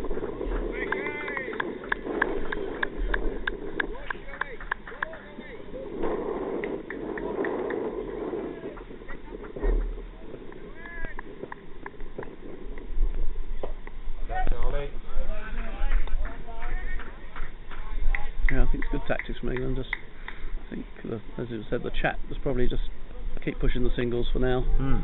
Keep a couple of wickets in hand for a bit of an assault in the last 5 overs. Yep.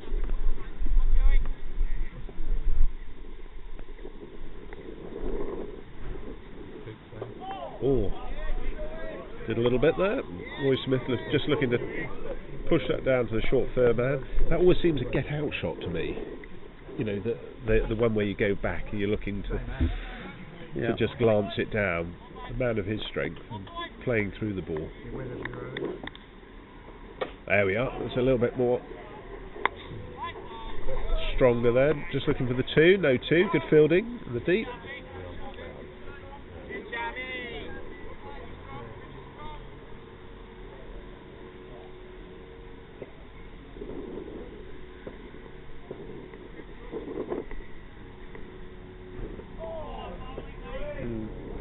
Just 4 off the over.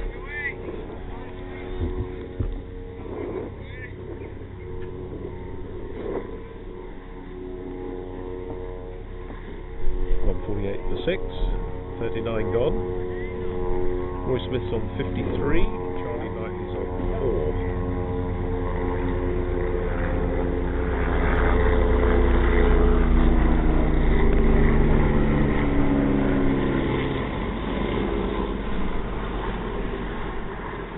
Hopefully there's been a lot of interest, Bish, back home in the cricket, and after this cup tournament, where do you go on to next? Is this the last game? No, tomorrow. You've got another game tomorrow. Yep. Against Wales. Wales.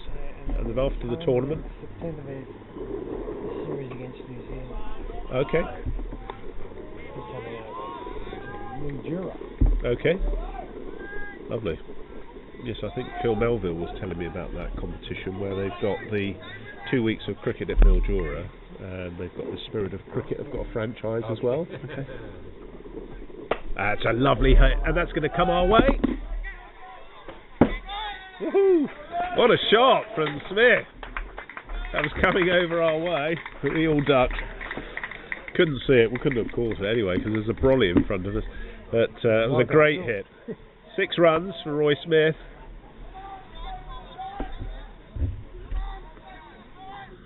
Superb pickup. That was a great shot from Smith. You know you can see it coming to you. You want to get your hands, you're like in the crowd, your hands outstretched. You're not quite there, and you're falling over someone to get there. Just a single there. So England starting to put a little bit of pressure back on the bowlers for Australia. Yeah, I think Roy will being the right-handed and the small boundary, will target this for the last few overs if he can. They've got to make sure that they bowl it outside his off stump, so he can't have to fetch it. 155 for 6. We'll have a little sweep, shall we, on where we think England will end up. A glass of Sauvignon Blanc. I'll go for 210. Closest within 5 runs. I think you're being a bit not with that shot. I'll go 192. 192. So within 5 runs.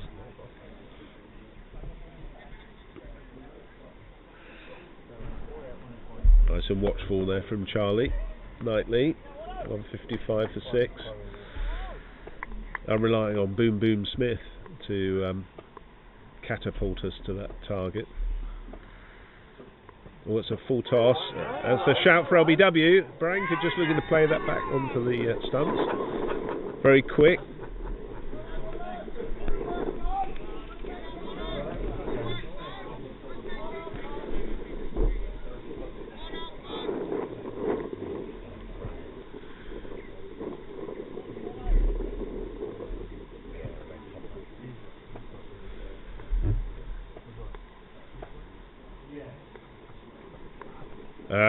down the leg side. That's going to be 4. So it should be 4 wides. Well, 5 now. Yep. Yeah. 5 wides. Helps towards your 210. Well, you're a very generous man anyway, Bob, so I fully expected you to buy me a drink anyway. But I think England do need to get that 200 mark psychologically. 160 is the score for 6. In the 40th over. That's cut off the back foot by Charlie Knightley there. It's going to run between the 2 fielders. That's 4 runs. Tony Daly couldn't get to that, and neither could Damien Meek. So 4 more. It's good over for England. Big over for England, that. Yeah. 164 for 6. 5 left. 5 left, yeah. Roy Smith's on 60, and Charlie Knightley's on 8. Yep.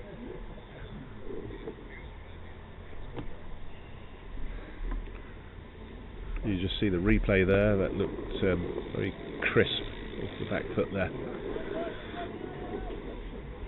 Just got a little bit more overcast, hasn't it? That pink ball certainly helps. Does feel like it might rain, wasn't it? Not forecast on my phone, but no cloud cover. It's a bit miserable at the moment. See the green fields of Wiltshire here. Do you see the little white horse there? Yeah. Carved into the mountainside there. Wiltshire its emblem is the white horse. It's just a single there. Roy Smith. England need a run of ball here, minimum. Got 5 overs left, or 4.5. We're looking to capitalise on every ball.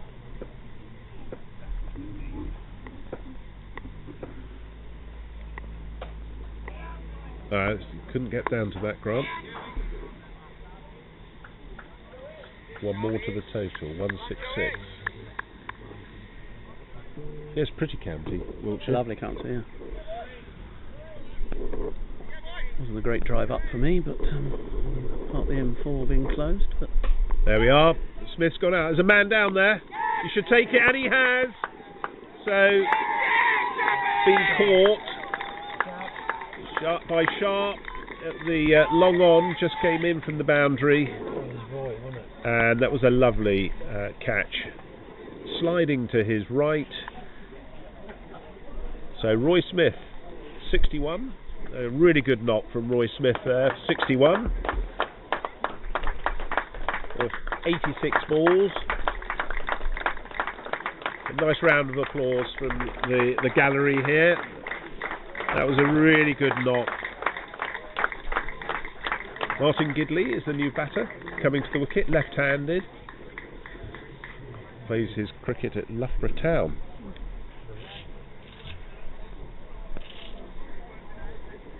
So they've held their catches well, haven't they? It's been some good catches. Yeah. Trotman's a very good catch down the boundary. That one was a good one as well. Yep. It all started with Anthony Barranca taking Giles Eccleston. Yeah.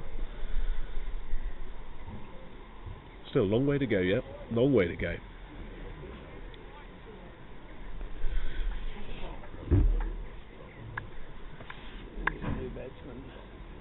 Martin Gidley is the new batter.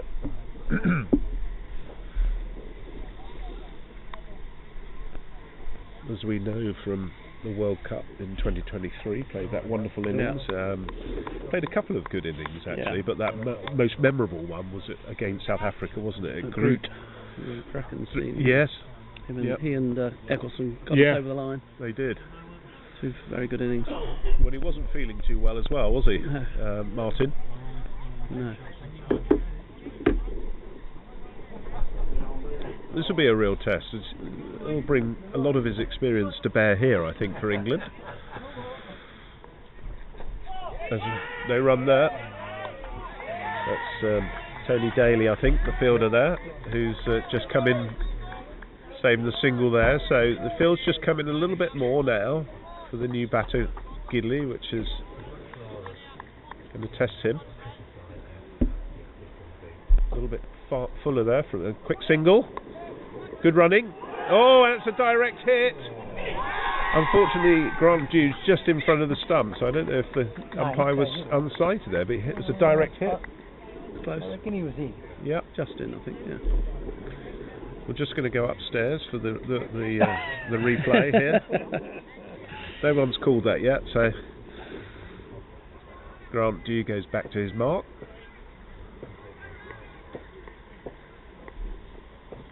Little dab down from Knightley. Peter Dell is the fielder there. Just going to pick that up. Looking at the replay, looks like he was in. Good decision by umpire Johnson. He's had some hard ones today, I reckon. Yes. That's all, that's 3 he's had. Yeah, they've all been close. Yep, correct. So 168, 41 gone. That Sauvignon Blanc's looking very much coming in your quarter at the moment, Bob. And looking forward to already. Wise old head. But the one he got right was so close. Yeah. Does it look like? 4 overs to go. Run of all gets to 192. Well, you called it. Knightley needs to take out a few tools from the kit bag there and start pumping a few of these over the boundary for England, which he is very capable of doing. Indeed.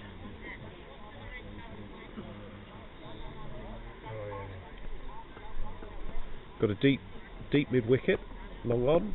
I think long off, but you can't see. There's a tree in the way.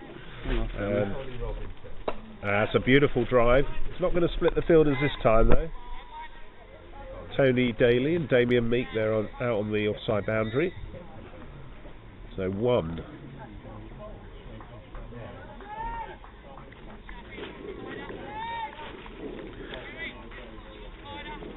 Two left-handers at the crease. Dew's bowled well, 3 for 24 so far. Oh, that looks as though that could be a wide. We go capitalise on this, England. Might have come off his pad, maybe. We'll see. Glove. Yeah. His hand out. Leg guys, yeah. 2 leg. 2 leg byes.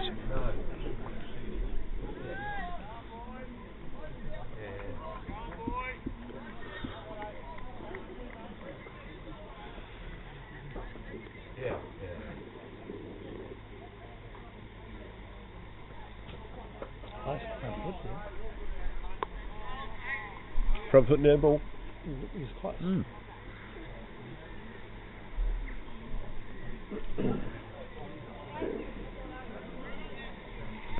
Great view up here from the commentary booth. What I've also got, I know as we're coming to the climax of England's innings. That's a lovely shot. That should race away for 4 runs. So, paddle. No, spoke too soon. So certainly 3. Charlie Knightley's coming back to. Yes, well done. Good running there from England. Score moves on to 174 for 7. Bob, I've got some questions. So we've got the Woody and Bob in the cricket pod. I've got some questions for our commentators that come and help us. So I need some help with you when we get that. Get round to that. It's a lovely drive. No run. Sounded very crisp. Yes.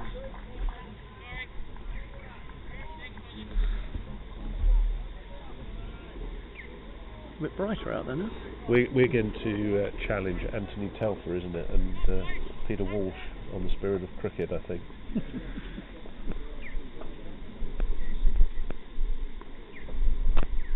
Beautiful drive. Man down there. The single. Really got to place the ball well, haven't you, to get a force here. So, score's moved on to 175 for 7. Yep. There's going to be a tea interval as well here today. Half an hour's for tea. Yep. Yep. We might be lucky, and just where we are, it skirts round based on the the hills.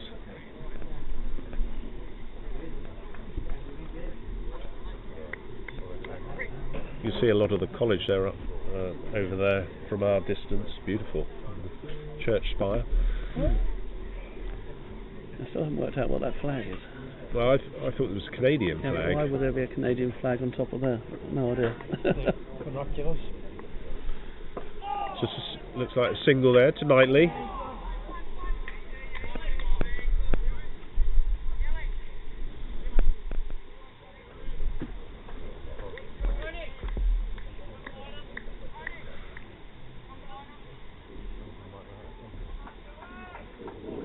Tony Daly's just gone a little bit finer. Damien Meats just come round a bit squarer. Where's Gidley going to go? Stab that down. There's a single there, so good running. Good backing up there from Knightley.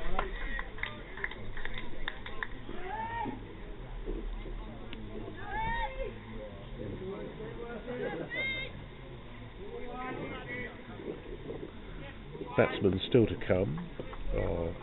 Amal, Nalagoda, and Richard Cooper.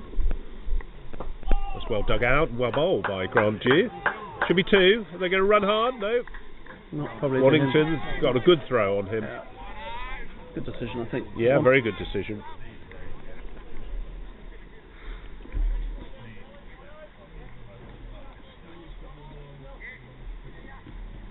Very tight from Grant Dew.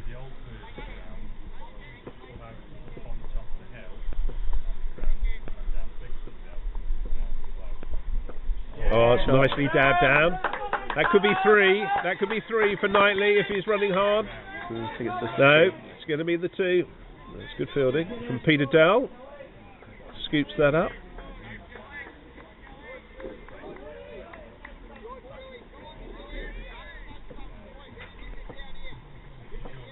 Good shot selection here from Martin Gidley.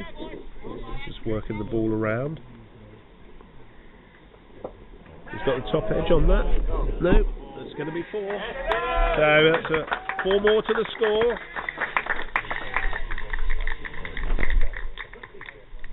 .184.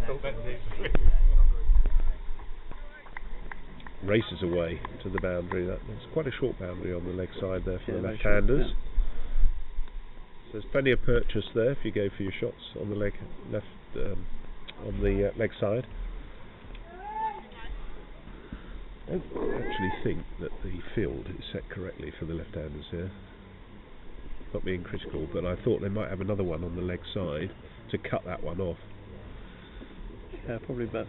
Yeah, it looks as though he's going to move someone. Yeah, I think that. Kind of four in the. I think if he's bowling full, I don't think he'll probably need the. You got the deep extra, which you probably want. You've got two, one at point, one at short third.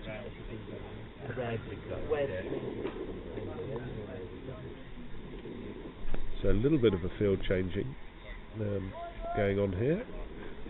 184 for 7 England. Still plenty of balls left for them to get 210. And that's a nice little shortish ram.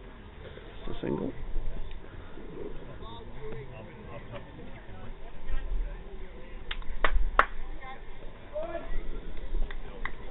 .43 overs now gone. 185 for 7.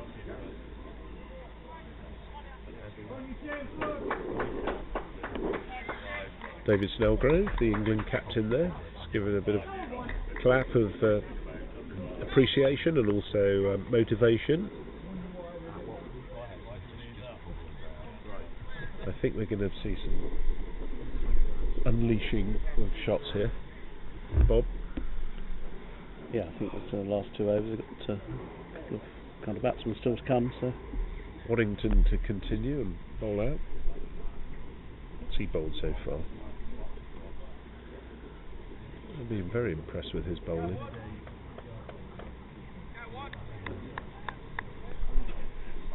Not quite sure why Australia have held him back actually in the two games previously, because he offers a nice bit of variation, doesn't he, with the left arm to the to the right-handers.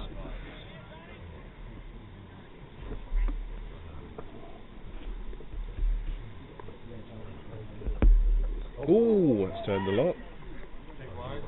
And bounce. Mr. Barranca there, who's played superbly on the tour so far for Australia. He's got runs and kept wicket.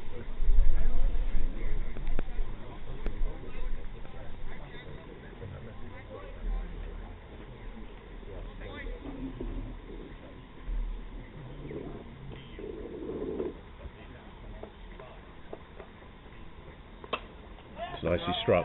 It's off to the long off boundary. It's pushing two.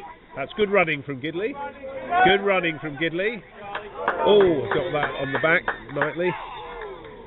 Ouch. He's a tough lad. No intention there at all from Waddington.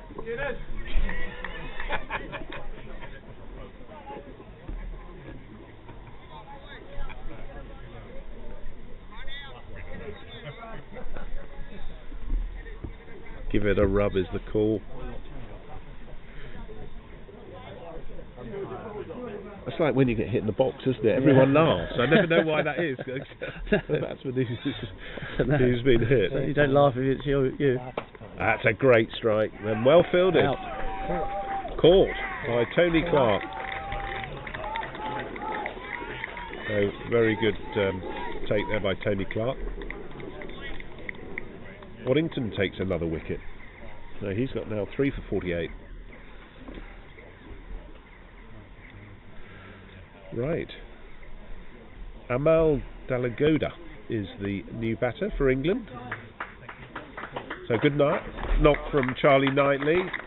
Push the score along nicely. 188 for 8 is the current score. Nice round of applause for him.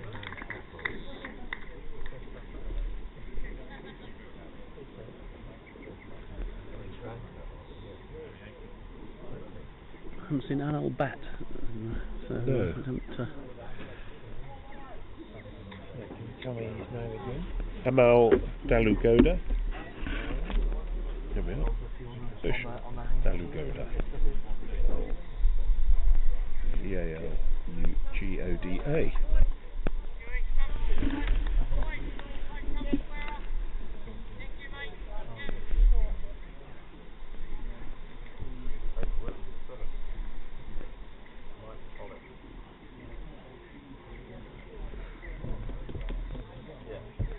So right-handed batsman.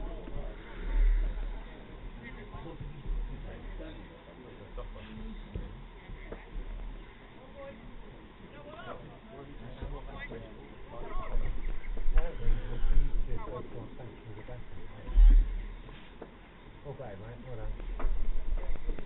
I'll get off that, innit? 2:05.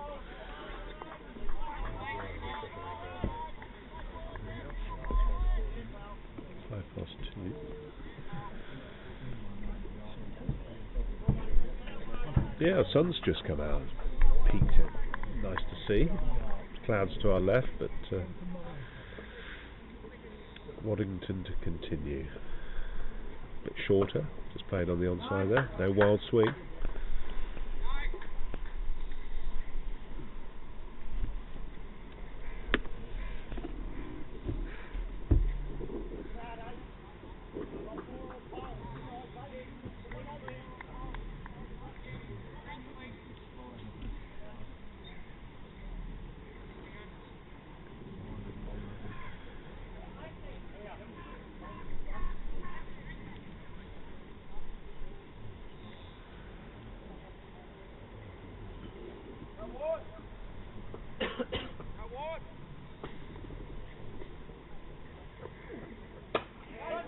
There's good bowling from Waddington there, right in the block hole there, to Gidley. The end of the 44th over. 190. So 1 over left.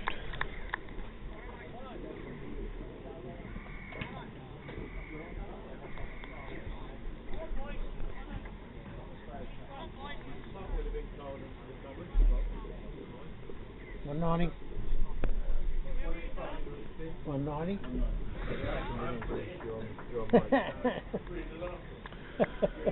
So Gidley's on 13. He's on strike.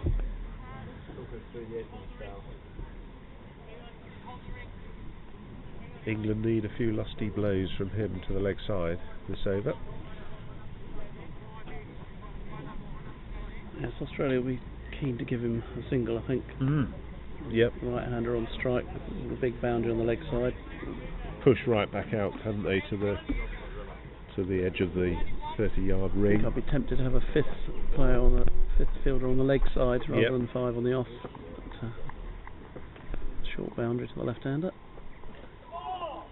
As I said, missed everything. The attempt, but missed everything.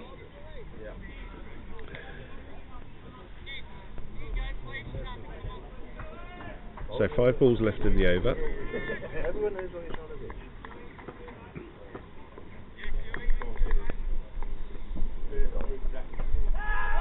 Big shout for LBW.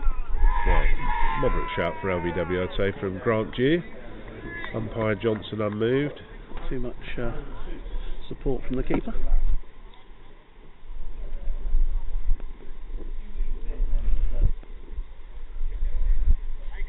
Taste that Sauvignon Blanc already, would he? Yeah, you definitely are looking a contender, but don't count the chickens just yet.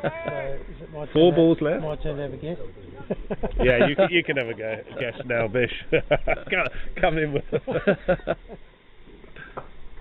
There's just a dot ball there. So 3 balls left in the over. Or 3 legal deliveries. 190 for 8.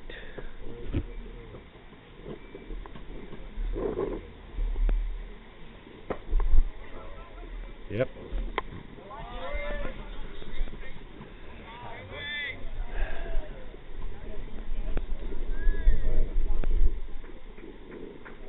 It's been a very good over from Dew. Only 1 run off the over so far. 2 balls left. Leg side looking primed. Just going to be the single though. Only 2 off this over, which is 192 for 8. Yep. Pull that back. Obviously that wicket of Roy Smith was dot crucial. Ball we need. We need a dot ball for Bob to be right. And it's taken. So Martin Gidley goes stumped by Barranca off the bowling of Grant Dew, who ends up with 4 wickets. So 4 for 36 off his allocation. So England all out. No, sorry, 9 down for 192. I think I got it exact. And you got it spot on, Bob. So well done. And I think it's a bottle rather than a glass. Well, I think I'm sure we can stretch that far. Nice round of applause for the England batters as they come in, and no doubt a nice round of applause. Yep, we'll just give you a little bit of a rundown on who's done what. So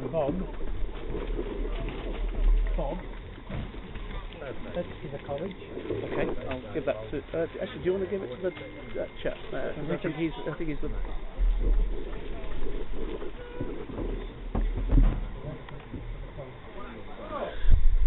So as the Australian team come in with the officials.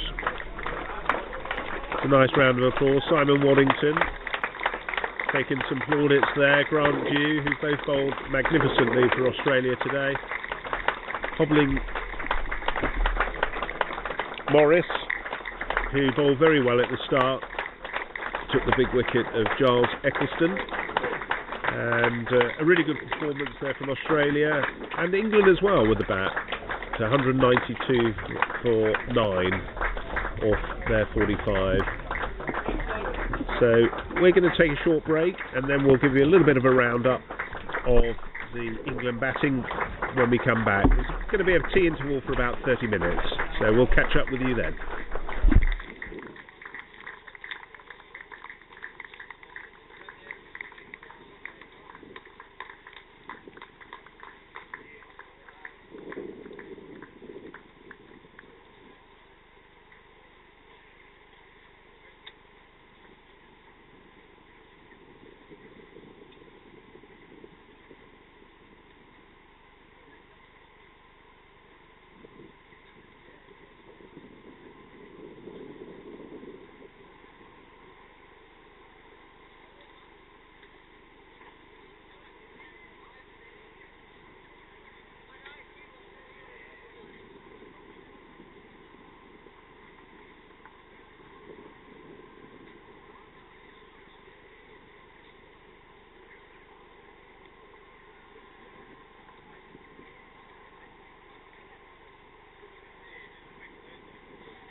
Okay, so welcome back. We're at Marlborough College for the Marlborough Cup. Myself, Anthony Wood, and I'm joined by Brett James for the England fielding innings and the Australian batting innings. So England scored 192 for 9 off their 45, and obviously the target is 193 for Australia. Do you enjoy what you saw there, Brett? Yeah, I thought it was a fantastic innings for Australia. I thought there was some good batting in the middle for the English, especially Roy Smith, Stephen Foster. Yep. Really well played, but it ebbed and flowed a bit in the final sort of 10 overs. The Australians pulled it back really well with a few wickets, but I thought that the last 2 overs especially were really economical, and that, it could have been, it was the difference between 196 and say 215. Yes. Which is going to be significant, I think, on this pitch. It sets us up for a really exciting second half of the game. Yep. And we're quite confident. We just got to go through our process and make sure that each batsman stands up to do their job. And so opening the batting, we've got for Australia. Steve Mace, and his mate Tony Daly, both from Newcastle. So both Newcastle boys used to play cricket together as young men, and now back together as 50-year-olds. Fantastic. And opening the bowling for England will be Richard Cooper with his right arm medium pace. He'll be hoping for the same impact that he had in game 1 at Broxbourne, where he took 3 quick wickets. Looks a track that offers a little bit for the bowler, but also for the batsman as well. If you get yourself in, I think that's the key. The key is to get yourself in, isn't it? I think the blueprint's Roy Smith's innings, to be honest. Yes. I think he played really well. He just settled himself in, got the pace of the pitch, started to go when he needed to. But he was very circumspect early on. Yeah, very watchful, wasn't he? Just having a quick look at the Australian bowling. You've probably seen on the screen there, but Morris 2 for 32 off his 9, Dew 4 for 36 off his 9, Peter Dell 0 for 28 off 9, although he didn't get a wicket, but he bowled very well. Giddings 0 for 40 off 9, and Simon Waddington 3 for 50 off 9. As you were saying, Brett, 61 Roy Smith's innings. That was pretty much the backbone of England's batting. So Cooper to start. No, interesting. Kept a little low. Kept a little low. Yeah, a lot can be put down to the Australians fielding too. I mean, it's one of the things we've been working on, trying to improve through the series. And I thought the fielding was very strong. The throwing was good, but the catching was particular, outstanding, wasn't it? Excellent. The outfield catching was fantastic. A couple of really crucial catches. Anthony Baranka's catch behind the wicket. Simon Waddington's out in the boundary. Yep. Brilliant catch. And that one on the a little bit shorter there from Cooper. One down at the sort of long on, just a few in from the boundary. That was a good catch. Andrew Sharp, wasn't it, who dived down to his right. Was that Roy? I think that was Roy Smith. Yes, it was. That was a really crucial wicket. Yeah, absolutely. To get, actually. So I mean, some games you miss those ones, and that's what hurts you. Like in game 1. Game 1 we dropped a few. Game 2 we dropped a couple, missed a crucial stumping, and it hurts. So Steve Maister, who's just played that down to the third man region. There is a man down there, Amal Dalugoda, just a single there to Mace, so he's off the mark. Interesting to see these two batting. A little bit of a change in the order, because I think Anthony Baranka opened the innings, didn't he, in the first game? But Tony Daly's had some runs on your tour, hasn't he? Yeah. So Tony and Steve have been the regular openers, and then Buzz sort of moves up and down. Today he's sort of batting a little bit lower in the order. That's nicely played on the offside. No run there. Roy Smith at point. But I don't know if you saw the Sussex game, but Tony and Steve batted right through the innings, helped to score, both score centuries. I think we chased down about, was it 230, 220, 235? Yes. Steve got 116 and Tony got about 107. 115, sorry Tony. He'll be very upset with me about that. Very particular about his numbers. Good shot. That's a nice shot. Should be 4 runs. Nicely placed in the gully region. That's vintage Tony Daly. That one. He loves to wait on the ball. Yep. and just guide it through the gully and the slips region. He's a class act, Tony. So Tony's just come into recently the over-50s. Yeah. Is that based on age, or is it his appetite for the game, and generally being involved in over-50s cricket? Well, he's 55, so it's obviously not coming into the age group, but I think it's just a reinvigoration of his interest in cricket. He came to the Nationals, played for Tasmania at the Nationals, did very well. And from there, found himself in the Australian squad, and obviously here on the tour, and he's done really well. Yeah, just seeing that replay there, as you will see on the screen. Just waited for that and played that on the offside. It's interesting, Coops doesn't seem to be getting as much lift as Spider did, but they're very similar bowlers. Yes, yeah, absolutely. Yeah, Spider's a little bit taller, I would say, probably, isn't he, than Richard Cooper. Yeah, it just gets a little bit more. That bounce. Yeah. So Marcus Sharp is going to be the England bowler. Really the town end, I think it is. Bowls right arm medium pace, and plays his cricket for Lancashire in the county. He was the designated non-batter for England today. Yeah, I remember Sharpie bowling in Cape Town in the Ashes series at the end. He had a really good spell in one of the games. He was just on a length, hitting a really nice length and very hard to hit. Yeah, he bowls a very good length. Not as much pace as Cooper. Yeah. Used to certainly bowl a lot quicker. His strength is he doesn't want to obviously bowl a bad ball like any bowler.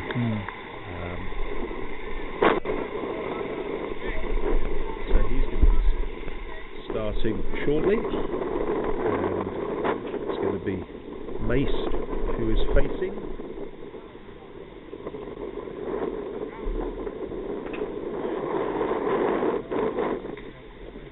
A little bit wider there, so he starts with a wide.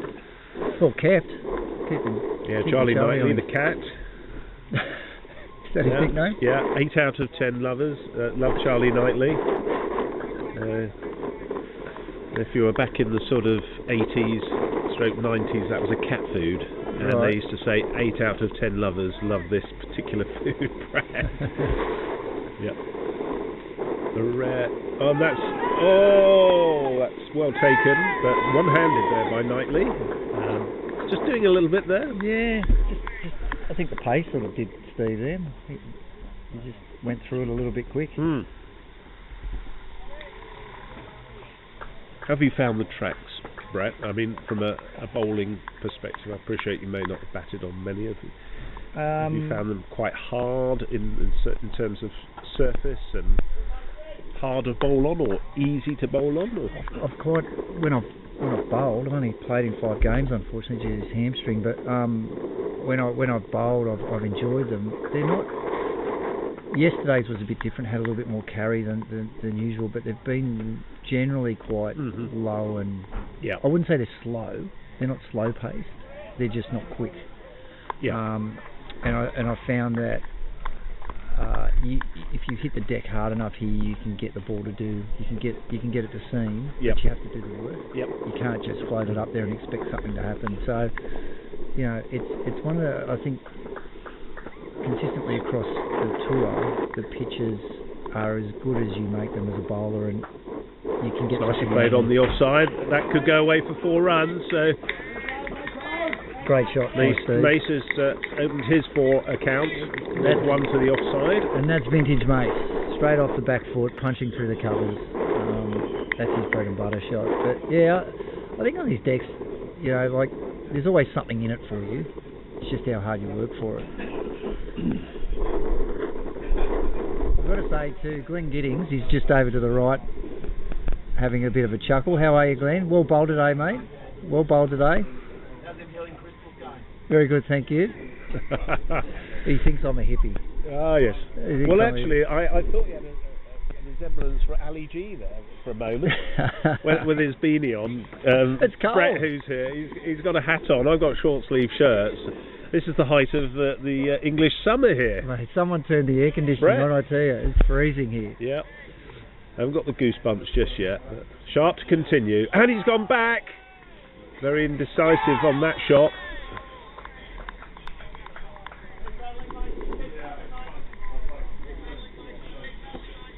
Yeah, I think having Charlie up to the stumps just makes it just that little bit more difficult for the opening batsmen. They've really got they're playing from the crease.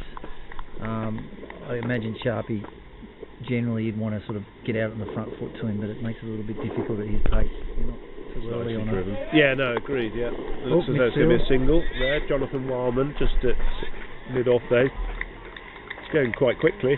Yeah. Got a hand to it, but it just sort of popped up at the last minute. Very uncharacteristic from England. One of the things that we've been impressed with is their agility in the field and their fitness. Something we can look at and learn from. Yeah, yeah. They're just all very fit, have good arms. But I think, as you were saying, that catching is the key, isn't it? And doing the basic things right. Catches definitely win matches, is the old adage. Controlling what you can control, and executing the plan that way. Yeah, no, it's true. I think catches like that, the ones we saw today, they lift the team as well. They do. The energy, absolutely. They just give you that little bit of a kick, a little bit of self-belief comes in. Yeah, Cooper to continue. Now, one of the things I've got, and it's a little bit of a trial actually, so you are a bit of a guinea pig, is those that come into the Bob and Woody commentary pod have to have the 5 in 5. That's 5 questions in 5 minutes. Right, okay. So at a convenient point, I will fire away those 5 questions. Have you ever fished them the questions? No, you'll be the first. Okay. A little bit shorter. I was going to see if I can get a tip from him. Yes. Feel free to have a chat with Bish if you need help with the answer. Yeah, we'll find an opportune moment for that. Looking forward to it. Yeah. It's a pretty regulation field here for England, isn't it? One slip, gully, point. No one on the boundary here. There's a third man. And a cover and a mid-off. Yeah. Saving the singles is key and putting pressure on the batters. That's nicely nudged down. There's the third man. That's Amal Dalugada. There should be 2 there. Little slip in the outfield there from Amal. I think what's interesting with the field they've set for Steve in particular is they've just left that between point and cover, they're left open. And if you think back to Broxbourne when he played on playing that back foot punch that he really likes. Yes, he likes that. Yeah. So it's a brave move. It's obviously trying to bowl to a plan. Maybe looking for something similar to happen at Broxbourne.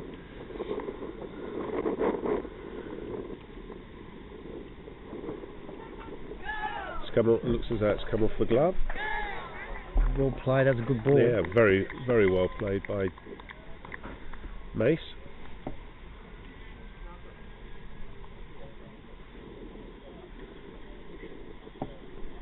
Yes, it was good for England to go all the way down on the batting as well, because I don't think they've been tested in a few games over the sort of recent past in terms of batting all the way down. Yeah, it's nicely played.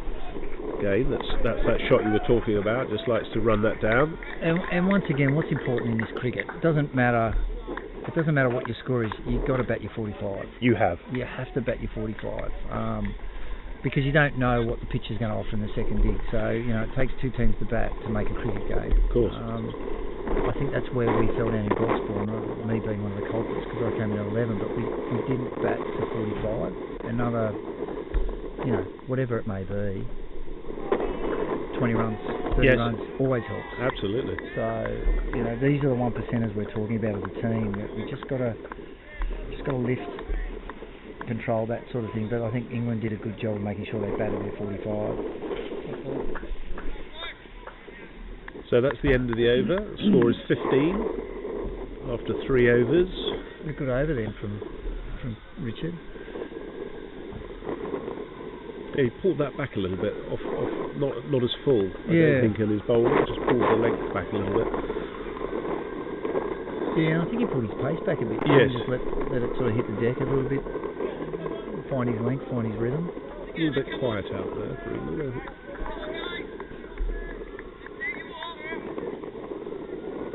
England have quite a few options at their disposal today. Obviously, as you know, they've got a couple more medium pacers in Trotman and Foster, plus the spin. And is it a male? Yeah, Amal Dalagoda. Yeah. Good that's shot. a lovely That is a shot. great shot. Yeah, there's a man out there. He's going to come round, but he's not going to get there. That was 4 runs to Daly. That looked a class shot off the back foot there. Yeah, he's got some pedigree, Tony. He's obviously he's played first class cricket. He just loves to rock back and cut and just let it hit the bat, and his timing is exquisite. So just waited for it, didn't lovely he? bloke too. Yeah. Lovely bloke. He's Tasmanian bloke. So You're not holding that against him, no, are you? No, we'll let that roll. Quick single there. No. Hello to all our Tasmanians up tonight watching. They'll be supporting Tony. Yeah, definitely. He's got a lot of support from down there.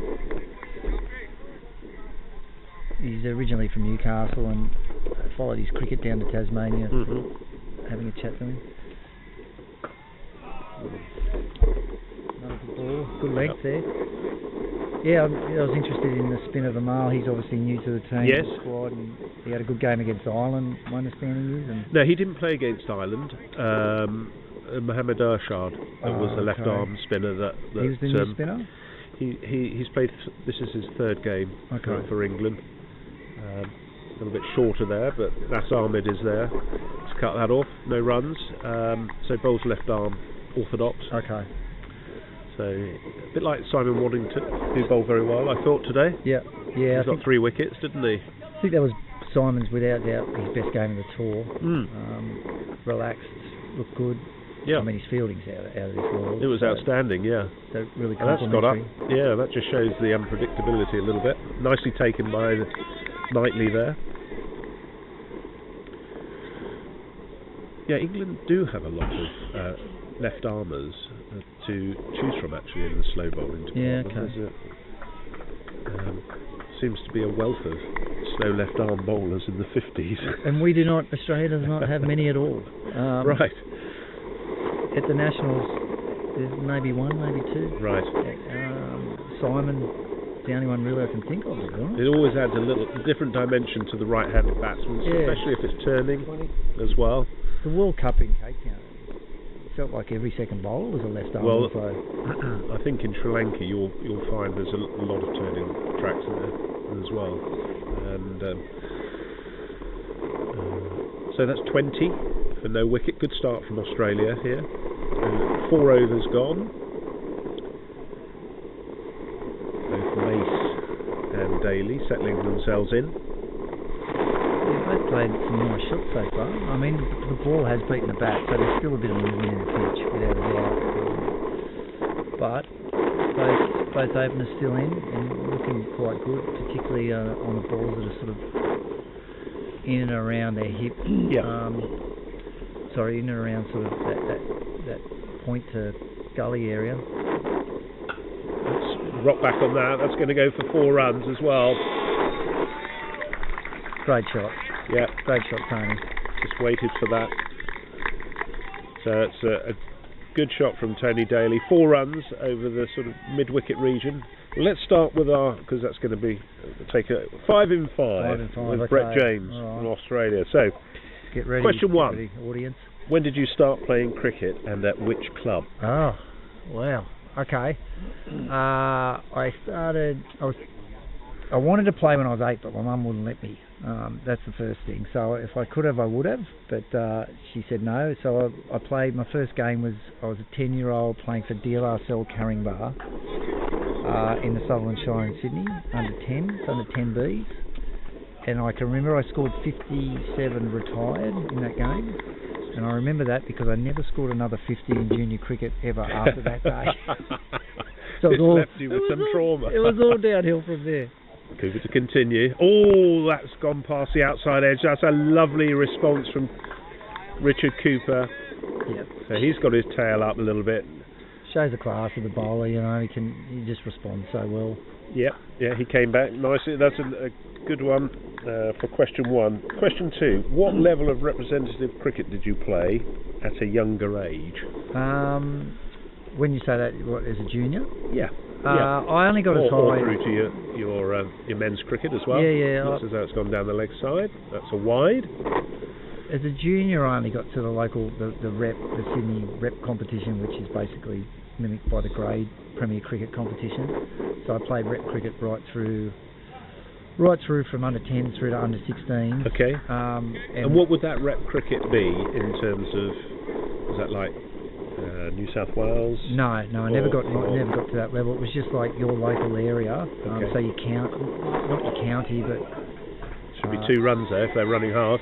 It'd be like the Sydney Premier Cricket competition has Mossman. Yes, you know, the grade system. Yeah, yep. Exactly the same in the juniors. Okay. So I represented Sutherland, which is the grade cricket club I eventually represented. Yep. And got to as high as 2nd grade in that, but I finished really early. I finished quite early. I retired by the time I was 25 with kids and work and. Yeah.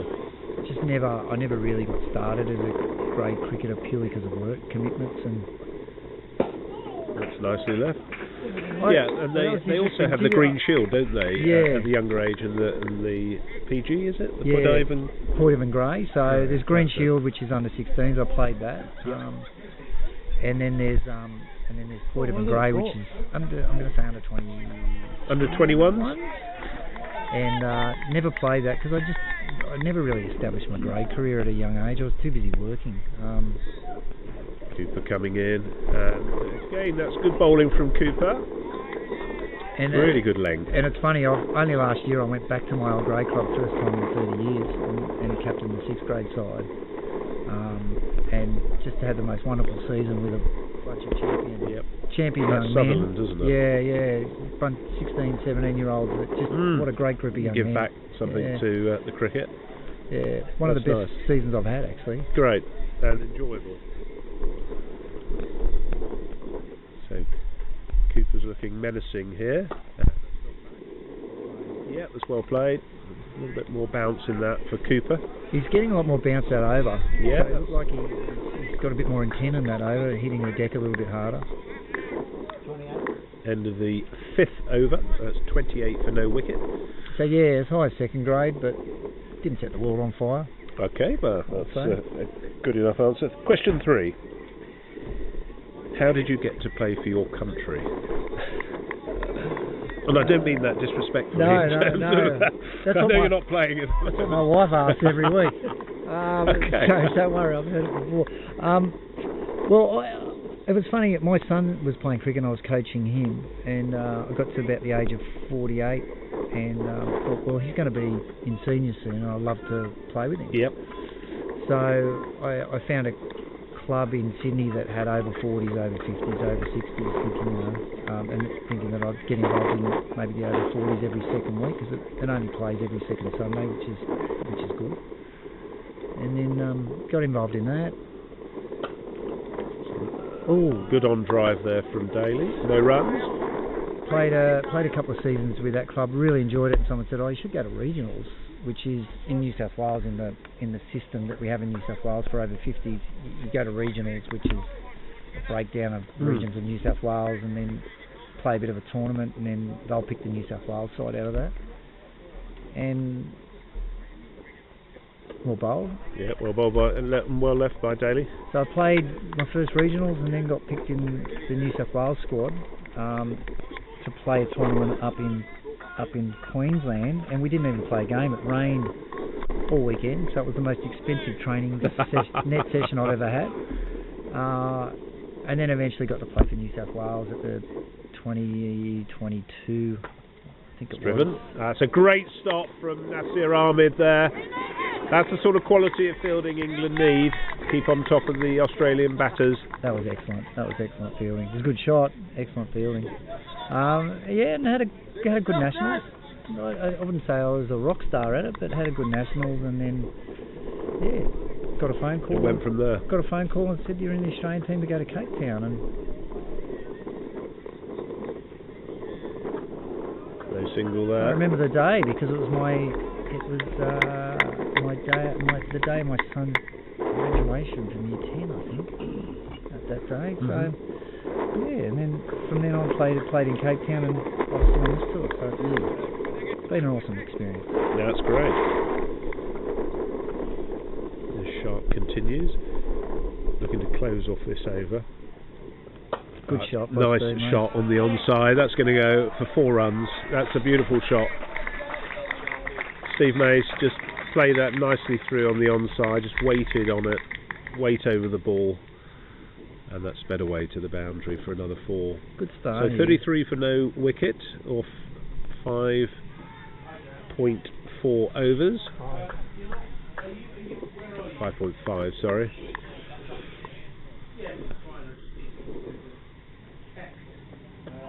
And again, nice reply from Marcus Sharp there. So that's the end of the over. 33 off 6, so 5 and over is the run rate, 5.66. Only require 4.09 to get to that total of 193. Yeah, I'm very happy with the start. I think it's a great start, but a lot of work to do. Good bowling attack, good fielding.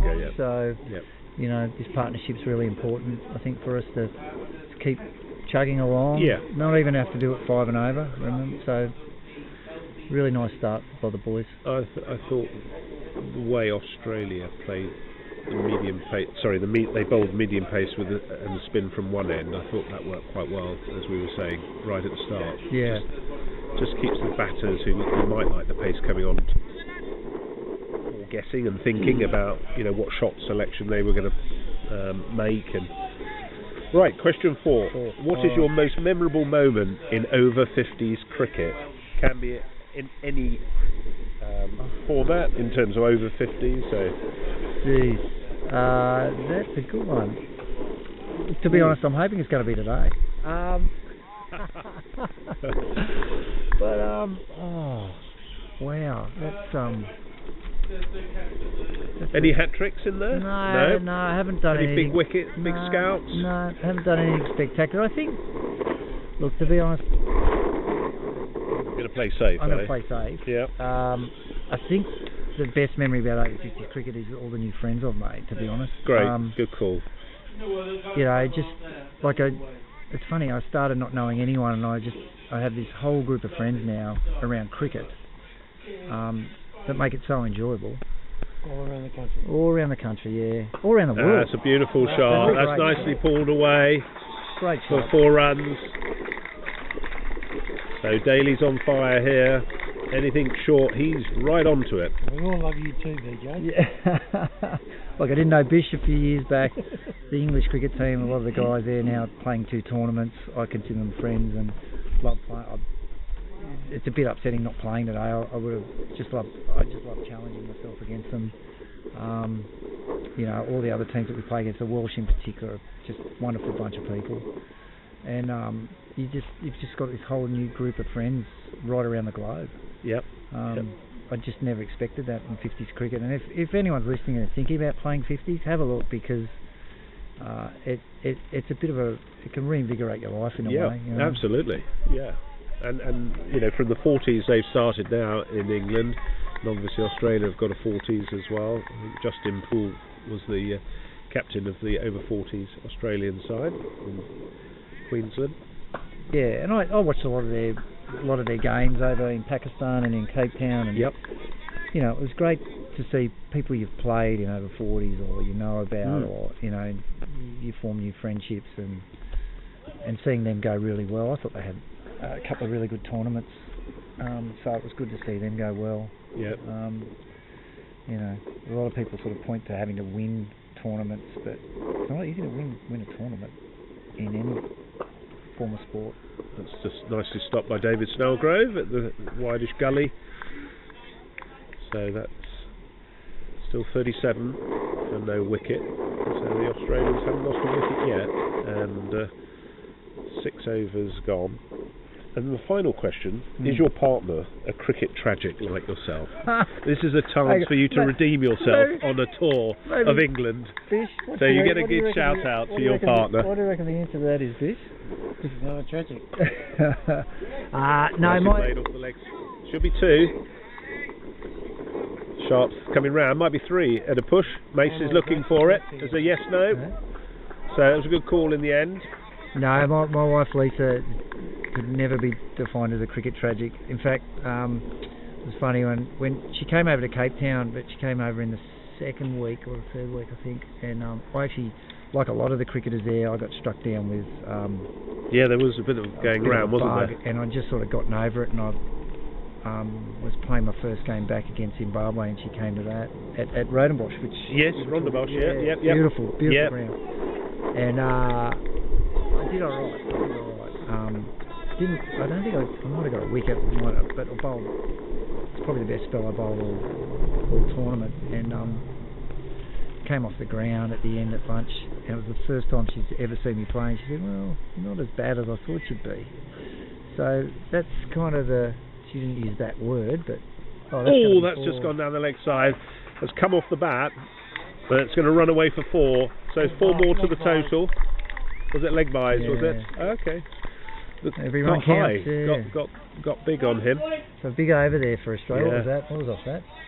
43 is the score. 10 off. 10 off the over. It's big over.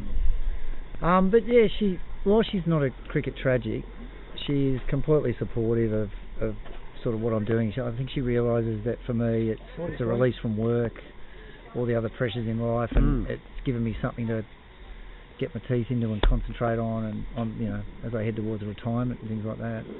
I think she sees the joy it brings me, so she completely supports. I mean, to be away for a month is a big thing, and for her to sort of say, off you go and have a good time, and I'll see you when you get back. It's pretty special. So you give a shout out to your wife. But thank you, Brett James. That's your 5 in 5.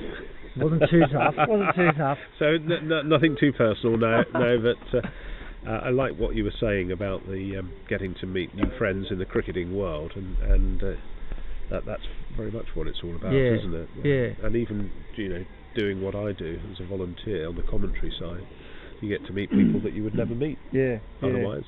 Because I'm not playing obviously for England, but still play, and it's just nice to be involved. So anyone, as you were saying, who's out there, get those cricket boots out and get back playing again, because you'll revitalise yourself. So we've got to change of bowling now. It's going to be the left arm of Amal Dalagoda. See what he can conjure up. England need a few moments of inspiration here now. 43 for no wicket Australia. Pushing hard. That's only after 7 overs. So both Mason and Dale looked really good. Really focused, good intent. They've hit the bad ball, but they've played the good ball with respect. So yeah, they both look very strong at the crease, haven't they? And the shot selection's been very wise. A little bit short there, but well fielded by Delagoda. And where's Delagoda from? What's he from? He plays for Lancashire. Okay. And I think his club, he'll correct me, hopefully, is Greenmount, I believe. It's his 3rd appearance for England. I've not seen Amal bowl before, but I like what I see. I think, like Simon, you've got to just get into a groove here, haven't you? You can't, on this boundary, it's quite a short boundary on this side, so that's a great shot. That looks as though that could be 6. So the intentions from Steve Mace have been shown very clearly. He's going to go after the bowling early on. So that's a good 6 runs there. Takes the score on to 49. So Australia closing in on that 50. Fantastic shot. That's great intent. You know, Macy's in some form on this tour. He's got 2 centuries in a row, and he's just come out to that and hit it beautifully. You know, they were calling him the king yesterday. I think it's probably about right with him. Yeah. He's also, as we watch Gallagher, a short game, and that's going to be 4 more. 4 more. So, no hesitation there. Mace just getting straight on the back foot, as I was saying to Brett. The bowling here from the sort of town area can't have anything short. Yeah, I think on any decks here in England, there's a margin, there's a real small margin for error. Yep. You know, you can be too forward, you can be too short, but it's a very fine margin. But once you need to really be on the right lengths here. And that's again... That's gone again, that's another 4. So 3 consecutive boundaries. Putting some pressure on Dalagoda here now. It's an interesting statement from Steve Mace, isn't it? He's not going to be... bullied into submission, not playing shots. I think there's a little fielding change required. Yeah, England looking to put a Roy Smith out of the boundary there. Likes the pull shot. Dalagoda's just dropped short, and that's allowed that shot to be played. A little bit fuller, but nicely driven on the offside. A quick single, it could be run out. No, just didn't hit the stumps, but a very good run there from Mace. So that's the end of the over, and a very good over for Australia. 68. 58. Score is 58 off 8 overs. So a very good strike rate at the moment. Over 7 is the run rate. Not surprised by this move by Dave Snellgrave, bringing Steve Foster on. He's your, I think he's your Mr. Reliable, isn't he? He really? very much is, and Stephen Foster's closing in on the 50 wickets that he's obviously looking for the all-rounder position of first to 1,000 runs and first to 50 wickets. So he's on 48 wickets at the moment. So hopefully we'll see him continue that work. I had the pleasure of facing him at Broxbourne, and he got me out. So I am number 48. I believe. You were. So yeah, but I do believe I wasn't out. We had a chat afterwards, and we both agreed that it was outside off, and he didn't deserve it. Okay, I'm sure he wouldn't have seen it that way. Yeah, no, that's what he said. I'm telling you now. That's good. That's the honesty of the man. But you know, the umpire said it was out, so fair enough. That's all that matters. No, he's an excellent bowler. Just stump to stump and just nibbles it either way. It's just it's really impressive bowling. And what you're saying is sort of like 56, 57. Fantastic athlete. It's funny. I don't think people realise. You know, it's funny with 50s cricket. They say, "Oh, you're playing for Australia. Oh, you're going to play for Australia." And they say, "Oh, what about the real cricketers? What about the And you mean the ex-pros? Yeah, the ex-pros and all that sort of stuff. And yeah, well, you know, they're not playing, but you look at athletes on the onside. Like that could run away for 4. So Marcus Sharp's out there. He's not going to catch it. But you look at these. So Mace has taken on the mantle here. Very good shot. Very good shot for 4. He's really got some intent here. But you look at athletes. You look at guys like Steve at his age. He's an athlete. He's a true athlete. I mean, the work that he would put in to get to this level, the work that he puts in to stay at this level, and I know a lot of the Australian guys do that work. It's not easy. It's harder to keep fit and healthy at 50 than it ever was at 25, 26. Another good shot there. Off the back foot, just a single there.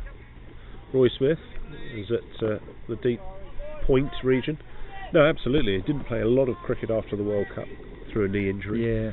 So he's got himself fit to come back and bowl.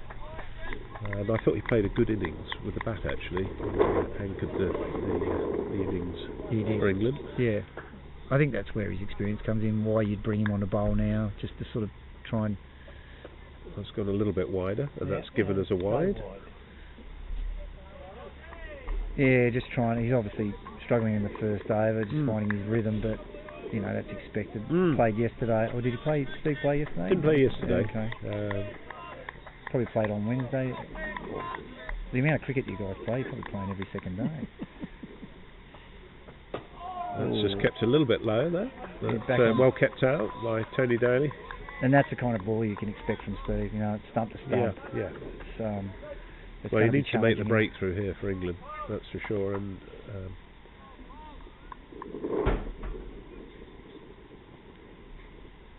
64 for no wicket. Lovely Just shot. guided down there. There's a man down there. It's Dalagoda. Just a single.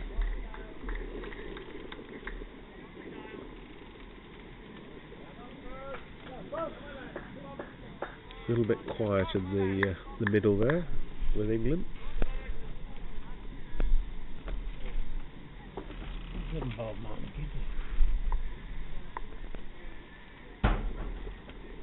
Oh, that's gone past.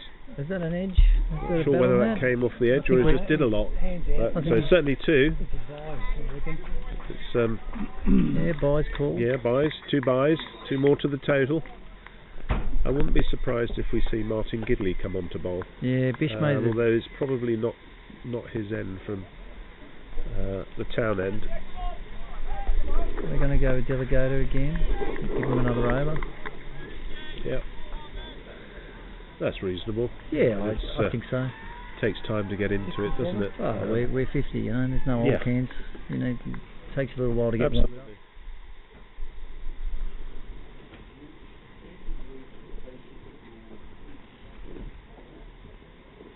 A little bit of a conference there between David Snellgrove and Dalagoda. He's looking at the field placing.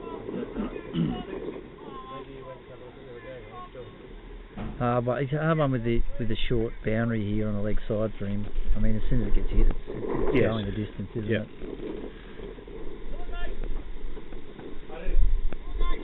Put another man on the offside. Yeah, mind so you, Giles Eccleston is the man just going to the short extra.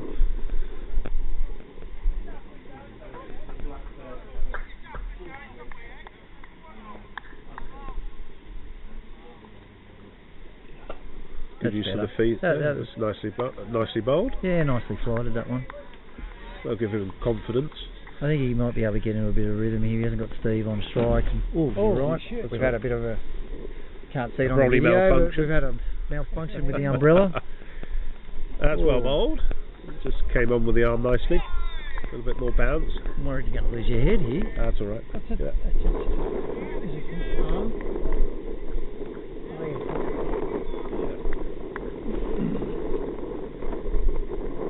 That's good flight. That's nicely flighted. A little bit slower there in the delivery. Yeah, slowed that Look down good. a bit. Keep Tony Daly there coming forward. Just on the off chance he might want to wander out of his crease and turn one. That's nicely. There we are. Oh, it's just gone past the outstretched hand of Eccleston. Dive into his right. That's much better bowling from Dalagoda. Don't mind seeing that. Single there. Don't mind seeing that from Tony, but No. don't mind seeing him go out to it.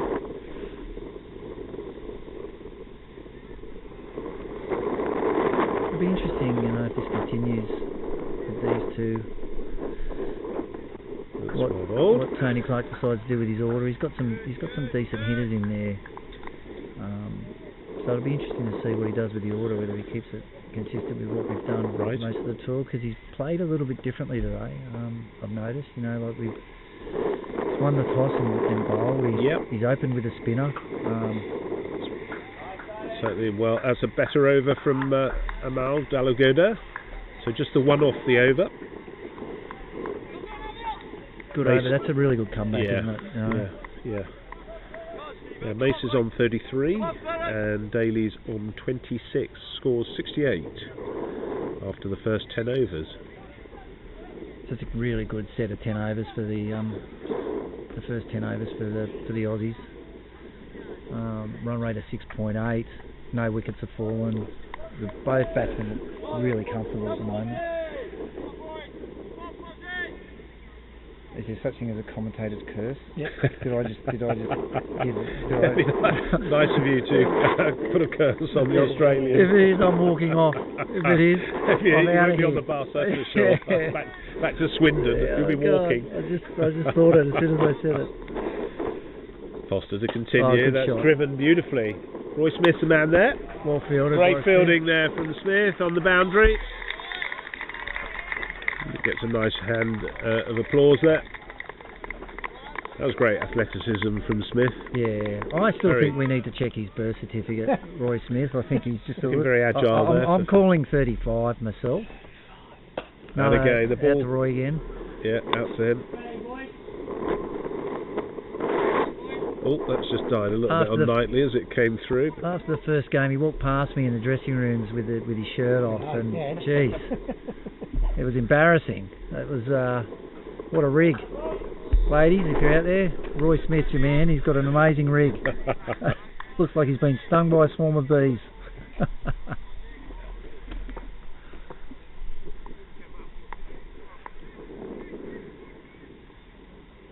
So Foster trying to contain Mace.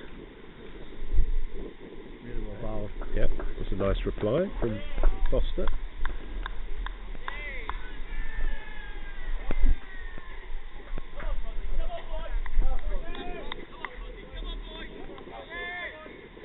No, pitch still looks as true as it was this morning, doesn't it? Still. Got to be watchful. Good shot. That's nicely played on the Great shot onside, by and that's a Freeman. beautiful shot. It's going to run away for 4 runs. Yeah. Yeah, Richard Cooper was the man out there. He couldn't get to that. So 4 more to the total. Takes the score on to 75.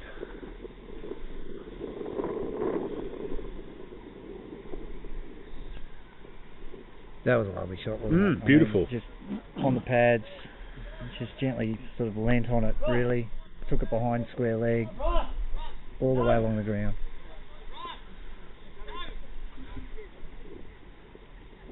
So there's a real challenge on now. This is competitive cricket here. Very much so. Yeah. Challenge for the captain, David Snellgrove, on bowling options, and that's gone. He's gone hard that's at gone that. hard at that. There's a man down there. It's just a single. Geez, that was a very Steve Mace-like shot. He's really gone at that hard. He's got the edge down the third man. Where's his normal shot selection? Oh, he's 360 degrees, but you know he loves the back foot. He loves the back foot cut and cover drive. He likes playing it late through gully. He's good off his pads. Is there anything he's not good at? No. Okay. No, I don't think so. End of the over at 76. I will say this. No wicket. We did go out for dinner. Oh, you weren't here. At a Chinese restaurant with the whole squad and all the families and that, and it was a really good Last night? No, it was about 4 nights ago, and we all got fortune cookies at the end, and everyone was reading out their fortune, you know, a little slip out of the cookie. Then Macy realised that he couldn't find his, and it was in his mouth because he'd eaten it. So he's not good at that. Right. So just having a quick look at the Manhattan, you can see from the yellow there, the run rate far exceeding England's at this same stage of the game. So Mace facing Dalagoda. Good flight there, but nicely played on the onside, very easily played as well. Just waiting for the ball to come on.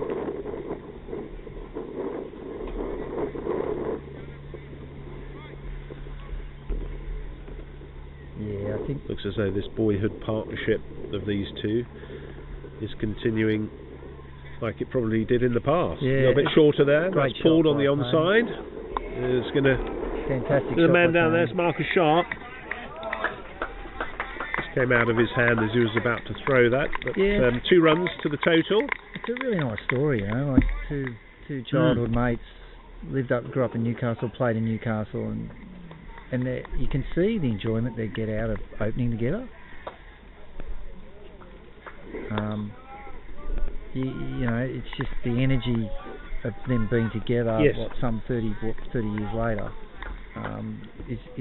is really noticeable.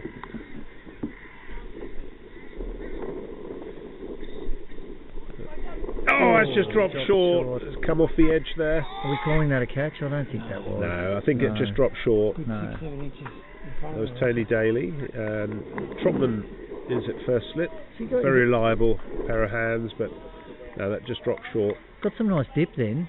That was That was good. nice dip, and obviously it gripped a little bit. Yeah, he's really pulled it back a little bit on the pace, and that show there's Mate, a that's little bit shorter there, but a little slower. that's the nice lock back into the sort of half pull, half cut, back foot drive. Just see Martin Gidley warming up there. I think that's a good move for England. A little bit shorter there. Good use of the feet. Yeah. Sharp is the man out there. Just the single. I think he checked that shot really well then. He was Yeah. looking for something a bit bigger, but I think 2 steps down he decided to be quite conservative on that, which was a good thing. It wasn't a bad ball. No, so that takes the score on now to 81 for the loss of no wicket off 11. No, I think that's 11, yeah. Yeah. No, 12. That should be. That should be 12, yeah. So both of these now, I think that's Mace with 40 and Tony Daly with 32. So what have England got, do you think, to counter this? Well, you do have depth in bowling, but I think it comes back to you're just bowling 1 or 2 bad balls and over at the moment, which is releasing any pressure that they're setting up. So I think it was what we were talking about that we've learned as a team through this tour is your lengths are just crucial, and they've been a bit short or a bit full early on, so that releases the pressure because of the 4 ball. Yep. Like that's the length there that Foz just bowled. That's the perfect length on this deck. Just doing it 6 balls in a row is the challenge. I mean, he's quite capable of it. He's a great bowler. So I think what Macy and Tony will be sweating on is just that one or 2 bad balls and over that they can put away. Punched off the back foot, no run. David Snellgrove there picks up nicely. They probably got away with that one. That was probably the one ball you'd be sweating on. But at this run rate they're at now, you can play a bit conservatively. Yeah, you can. England need wickets. Turning the strike over. Sure. Just to make. And there's a big shout for LBW, and he's been given out. So we were just saying about that, but England needed wickets, and Steve Foster, who's now on 49 wickets, closing in on that 50th wicket for England, has taken the very, very important wicket of Steve Mace for 40, who played an excellent innings to open the Australian account. Big wicket, and a very, very good ball. That was a Yorker that was right on the money, so no disgrace getting out to a ball like that. That was a fantastic piece of bowling under pressure. 81 for 8, 81 for 1, sorry. England probably wish it was 81 for 8, but it isn't. Off 11, so Steve Mace departs, and Tony Clark is the new batter in. Skipper? Yep, skipper's in. And how's Tony Clark found his duties? Probably not an arduous one, being the skipper, but there's always a lot of work to do, isn't there? Yeah. He's non-stop. Him and Bish together, and Tony Daly and Ross. Yep. Together as a team, I don't think they stop. And you've got another Tony, haven't you? Who's your selector? You've got a lot of Tonys in the side. Tony Daly, we've got Tony. So who's the manager? Tony Wilson. Tony Wilson. The selector. No, I'm the manager. Bish is the manager. Tony, you're the manager, Bish. Sorry. Tony Wilson's the selector. Head selector. Yep. Then we got Anthony Baranka. Yep. Antonio. And then have we got any other Tony? But yeah, Bish and Clarkey, they're the engine room of this whole thing. The amount of work they do. Not only during the tour, but before the tour, pre the tour. Yep. It's months and months of work. They just we're very, very, very lucky. Foster coming in. That's and then to have to captain and play as well. So there's a few strings to the bow. But scored a good. Struggling for runs at the start of the tour, but scored a really good 60-odd, 67 I think it was against India in the first game. So he found a bit of form. So really hopeful today we can get some runs out of Tony. Yep. So really good over from Stephen Foster there. It was a wicket maiden. Yeah, that was a good over. I mean, that's what you expect. The quality out of the man there. Out of a guy with the skill set that he has. Yep. England continuing with the left arm of Amal Dalugoda. 13 overs gone, 81 for 1. England desperately need the wicket of Tony Daly at the other end.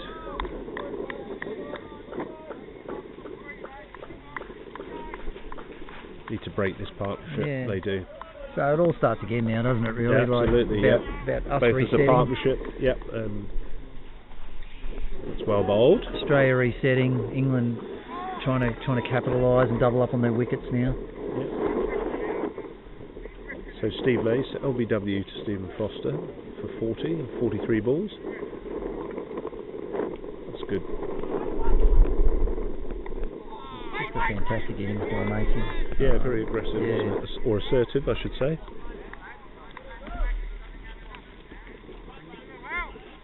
I'm really impressed with the way Amal's come back. Have we got something that we should air there? No, There's someone.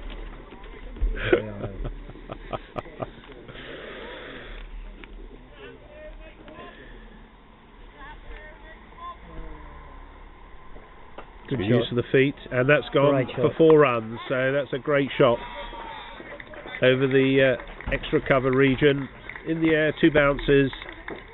Good use of the feet there. Beautiful nice shot. Positive intent. Yeah, beautiful shot, especially after a wicket's just fallen. You can fall in the trap of closing up and trying to solidify the innings a bit. But Tony's just advanced. I like the fact that he's walking out to the orthodox spinner. No, it wasn't a bad ball, actually. It was a good ball. It's just he'd taken that decision, hadn't he? Yeah, and he's hitting with a spin. Through. He's hitting with a spin.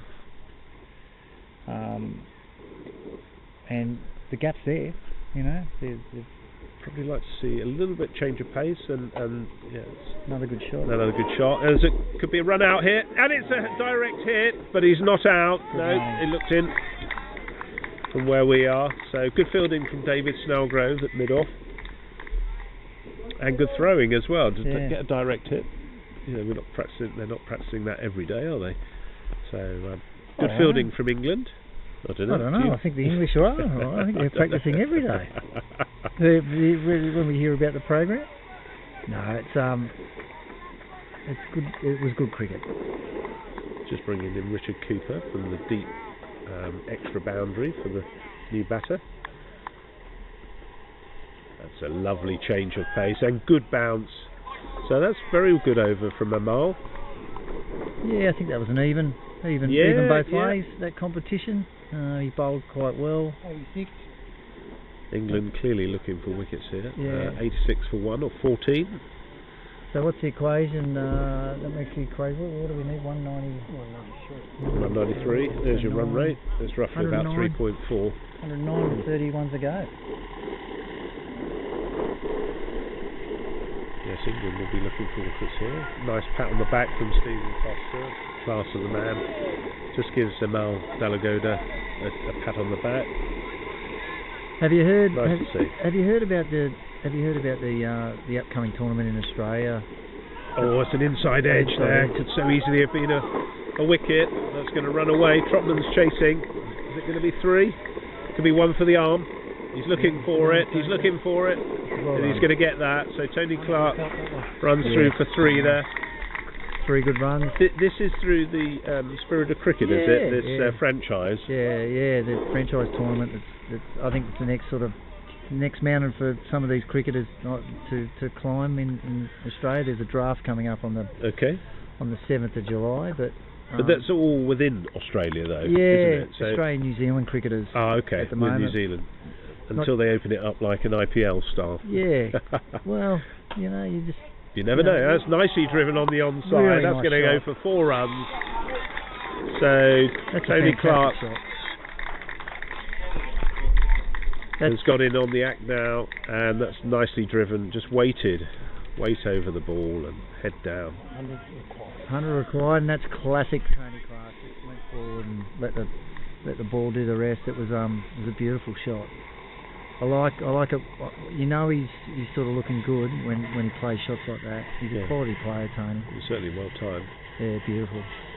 You were saying about this draft. Yeah. Draft. There's a number of players in the squad that are captains and of different franchises. But he's dropped him. So Gidley's dropped him at mid wicket. There is a run there. So that's a let off for Tony Clark. The very reliable, or normally reliable, Martin Gidley has just put that down. He did go hard, but I don't think I've seen Martin drop anything. So let off for Australia there. Yeah, it was, because it was, you know, it wasn't a great ball. No, it was short, and it should have been hit. And it should have been hit, certainly.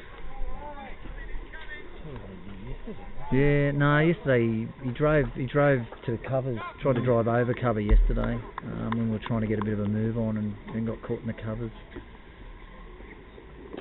That's well bowled by Stephen Foster. That's better line. So that's coming up on the 7th of July. I think it's going to be televised on YouTube. Okay, that's out of season as well for New South Wales. Yeah, it'll probably players just on the edge of the season. Okay. So I think the actual tournament's September. Okay. At Mildura. Oh, I see. I see. The cricket's in September. But the draft, which is a bit of fun for all the cricketers, will take place on the 7th of July. So, you know, there's plenty of cricket to be played as a 50-year-old. I don't know, I think I play more cricket now as a 50-year-old than I ever did as a 20-year-old. It's going to be drinks. So the score is currently 93 for 1. I think that's 15, isn't it? So whilst we're having a bit of a drinks break, we can have a quick natter about the this upcoming competition. And who's that the brainchild of? So, God by the name of Richard Telfer back in Sydney from South Australia. I just forgot Telf's first name for a second there. Anthony Telfer. Yes. Sorry, I had a mind blank then. Sorry, Telf, if he's listening. You're not selected. No, I'm not. But yeah, Telf's come up with a concept. It's obviously it's a really different way of looking at 50s cricket. I think it's another string to the bow of playing veterans cricket. If 2020 is your game, you don't like the longer form of the game, it's there for you. So, but I think it's a great concept. He's talking about taking it global. If it does what he says it's going to do, it's going to be a fantastic vehicle for 50s cricket right around the globe. So, excited. I'm excited to watch it and see how the concept goes, and I know many of the Australian players are going to be part of it. So that's good. It'll be great. Good. Well, I guess the challenges are amount of holiday you've got, and obviously cost and where you play. But you play in one central area, Mildura. That's going to be played over a week in Mildura, just after the week before Australia, New Zealand, and Australia A play a tournament. Right. So there's a fair bit of cricket in that week for the city of Mildura, which is great. My understanding is that the council there, the local council of Mildura, have supported the whole concept. So I mean, I think when you've got a local council supporting you, it makes it a lot easier for what you're trying to do to succeed. So that's very much appreciated.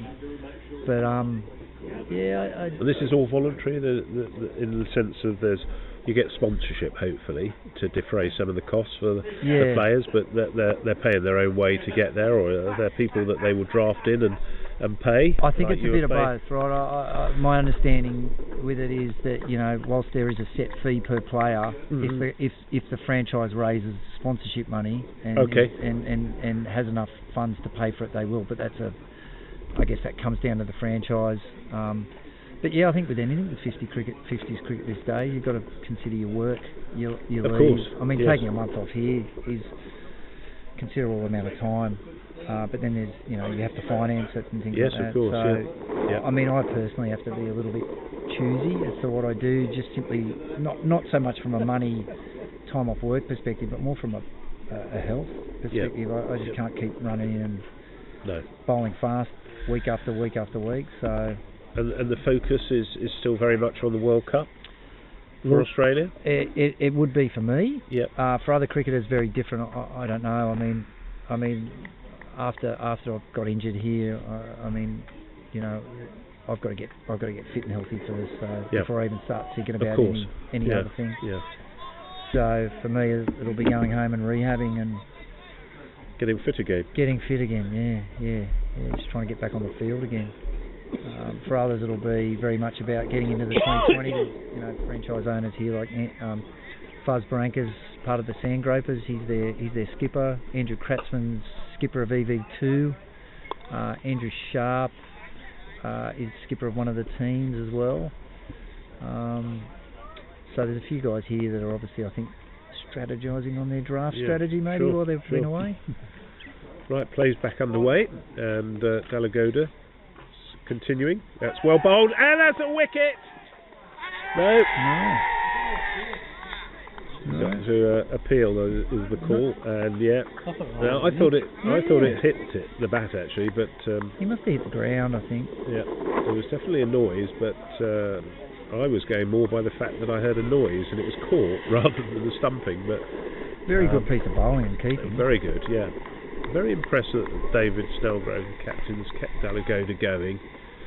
His teammate with Lancashire, and he's got some nice fly. It's a single out there, but the long on, there's always going to be a single there, so you're tempting the player to come down the track, aren't you, and play in that area. It's a good point you make. Like he's obviously shown confidence in him. He knows him as a bowler.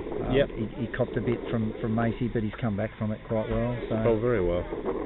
And there's that dip from the left armour when it's bowled well, which he's doing very well, just there. Yeah. Beautiful. And brings the slip into play. There's a good challenge for England here. Looking to contain, but also get wickets. A little bit fuller there. It's well played by Clark. Looking to potentially whip that off his legs. He does like the sweep, Clarky, so you can see him looking to square leg. It's the Kevin Peterson flamingo shot, is it? Is that the one?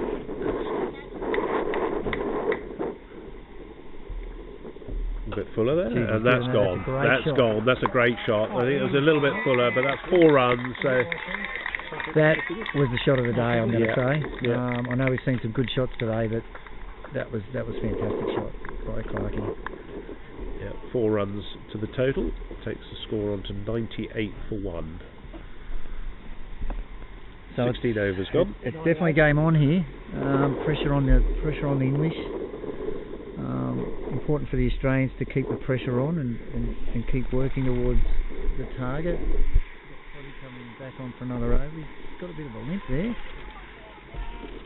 Obviously had some knee problems. Well, it looks like Gidley's going to come on from this end. Oh, I'm just changing the subject. I'm very sorry to hear. I've got Jonathan Wildman standing beside me. I'm going to get Jonathan to come and join us. You've got an injury, Jonathan. Yeah, I've done something to my adductor muscle on my left leg when I was batting.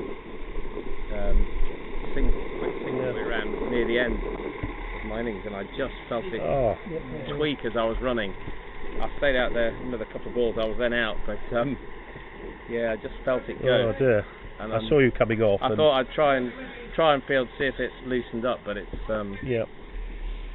struggling. Right. There's a few injuries looking around. Anthony Marenka's got his knee all strapped up, hasn't he? It's a hospital ward here. It's starting to look more like a hospital ward than a cricket match. Part of 50s cricket. Yeah, part of 50s cricket. Yeah. Occupational hazard at our age. That's right. Yeah. So Martin Gidley's come on to the bowling attack. So maybe your wife, or after every game, just look at you and shake her head like mine does. Not really. Why do you do it? Why do you do it? Yeah. Oh mate, that's bad. Is it? Do you feel like it's just a strain? It feels like a strain, but I'm thinking that I won't be able to play tomorrow. I was supposed to be playing tomorrow against India. I think that's out, and I would have thought Saturday's out, but. Well, you can come and drink beers with me on the sideline.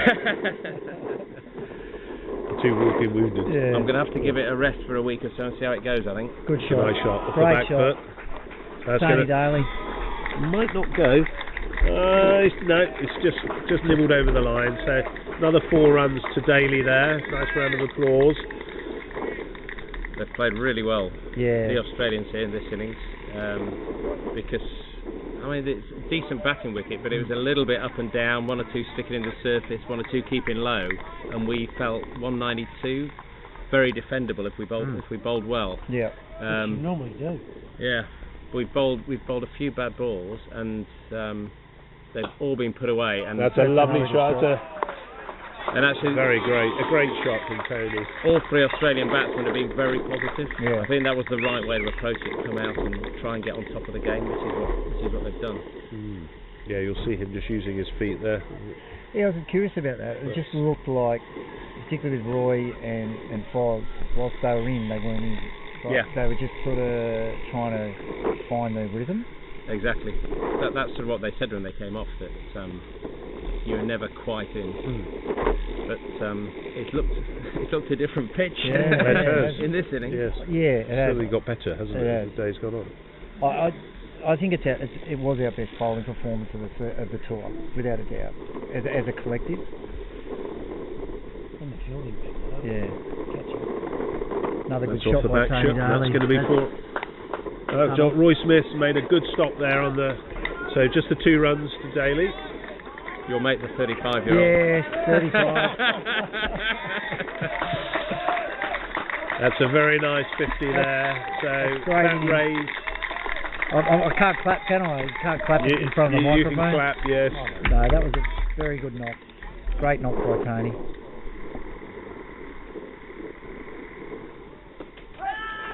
Yeah, we might have a competition tonight at the dinner. How old is Roy Smith? Put your bid in the hat. He actually played a couple of games for England over-50s last year, I think. He just turned 50. Oh, good player. God, he hits a hard ball. He does. Good use of the feet there.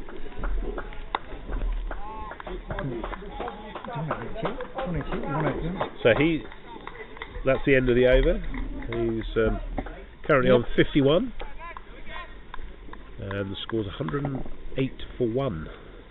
I'm just going to try and find out how many balls we had for the 50.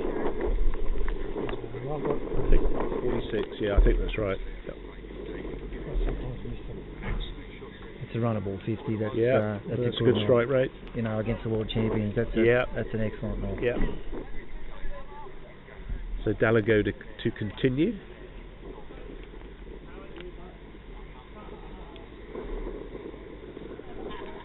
Jonathan, you would have been bowling, wouldn't you? Probably had you not had your injury. But Skipper had told me it was a possibility. Okay. Yeah. I enjoyed having a bowl last week. I haven't bowled much for England. We got so many good bowlers that I'm generally not required. But I enjoyed having a few overs last week. What do you bowl? Just a little seamers. Yeah. You bowled in the second game. Big shout for LBW. Long way down though. I don't think you did a Radlet, no. I didn't bowl a Radlet, no. No, you just bowled against the Indians. You just batted and batted and batted and batted. And batted very well. England's other spin options are limited here today, aren't they? England have got Richard Trotman, who might come on after Dalagoda. Yeah, we only got the 2 spinners today, whereas last week we had, certainly against India, we had 3 spinners. Yeah. I'm trying to remember who we had on Wednesday. 2 today.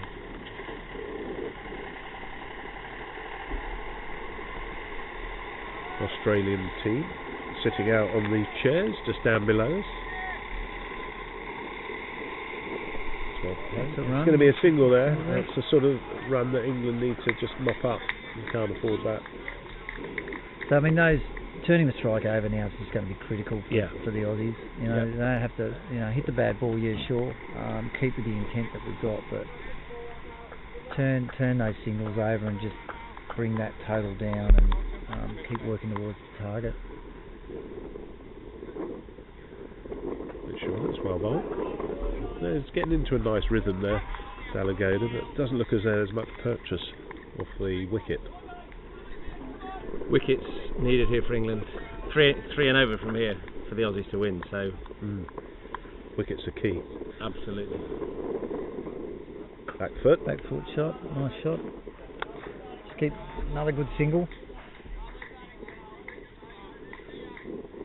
Feel like, did you, obviously watching the 2020 World Cup final when South Africa got it down to 6 and over and thought...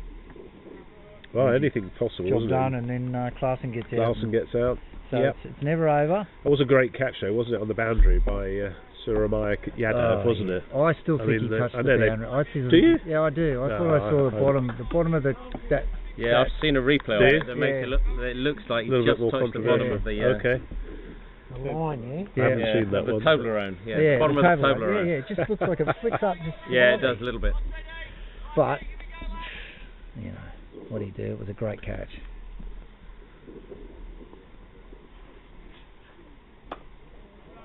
It's well bowled, Martin Gidley.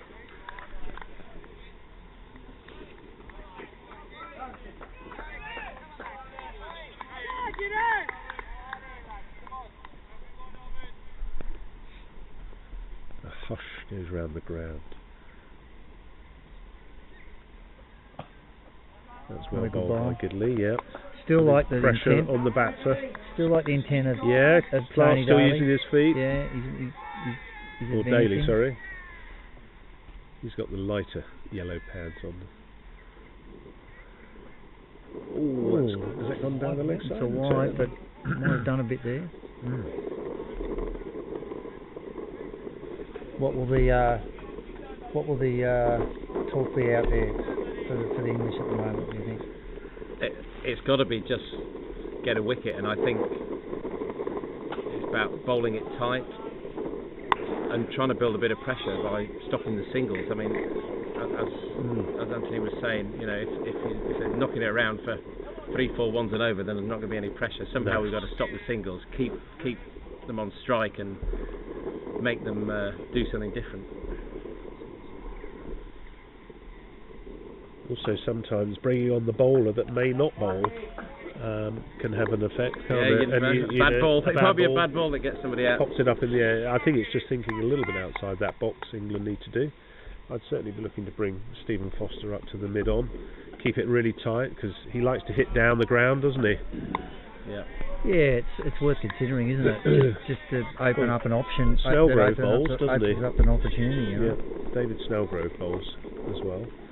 So I wouldn't be surprised if he came on. It's worth a try. Or Trotman, who's got wickets in the last game. I wouldn't be surprised as well if we maybe mix it up a little bit and change it around. Thought Richard's bowling at the back end of going to say it was game 2. Game 2. Yeah, I thought it was at Radlett. Yes, it's fairly impressive. Yeah, I think we're seeing Marcus Sharp come back on now, so he's relying on his Lancastrian opening bowler. 112 for 1. So England, as Jonathan was saying, England desperately need wickets now. It's only 19 overs gone. Tony Clark looking very set on 53 there. No, it's Tony Daly, isn't it? 53. Yeah. So 84. Too many Tonys in the. 84 required off 26. Yeah, it's a no-brainer on the run rate, isn't it? It's wickets that are required. I'm not sure.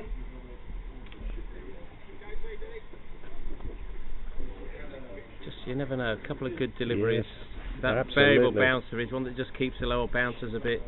It's very exciting. Get a couple of wickets and then there's a bit of pressure. Yeah, very exciting.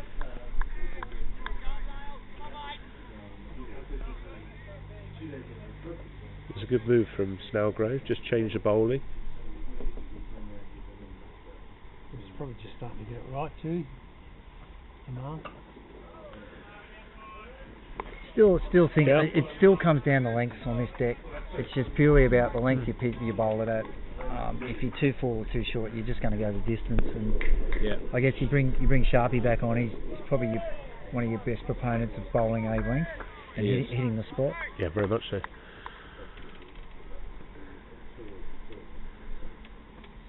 Oh, that's taken off there. It's obviously done a lot to go past the keeper and to first slip.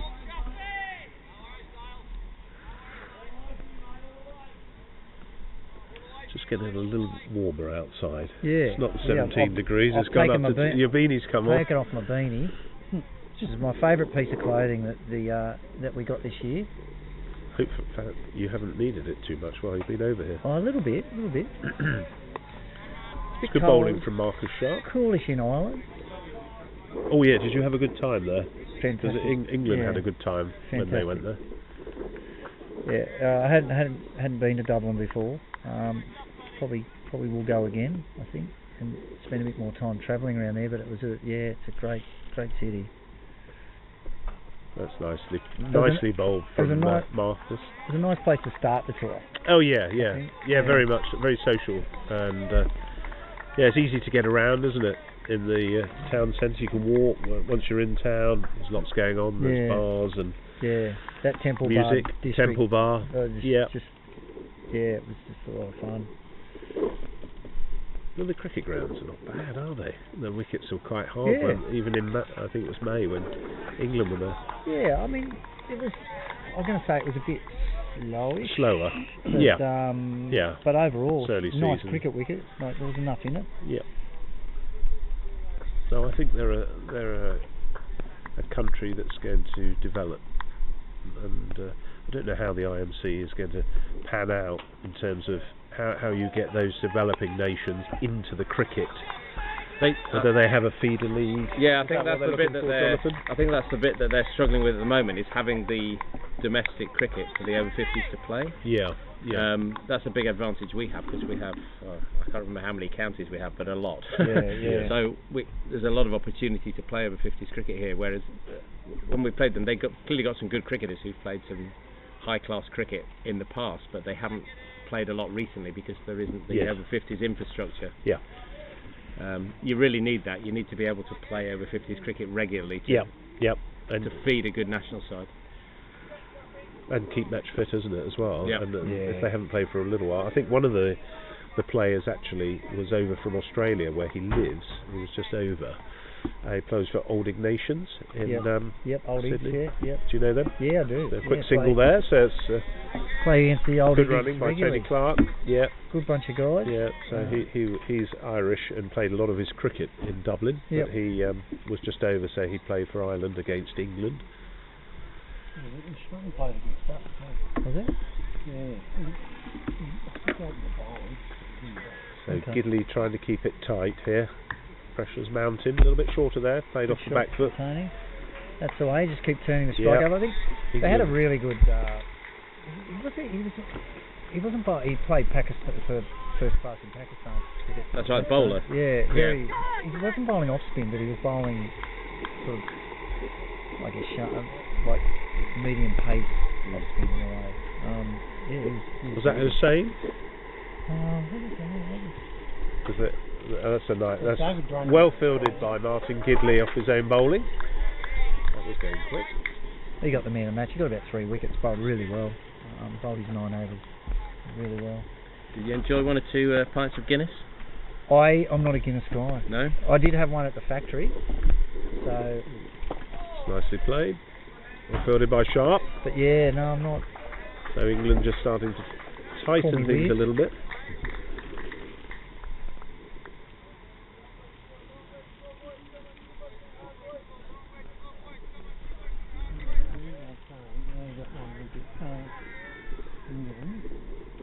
Big No, it's Shahid, I think. Shahid Iqbal.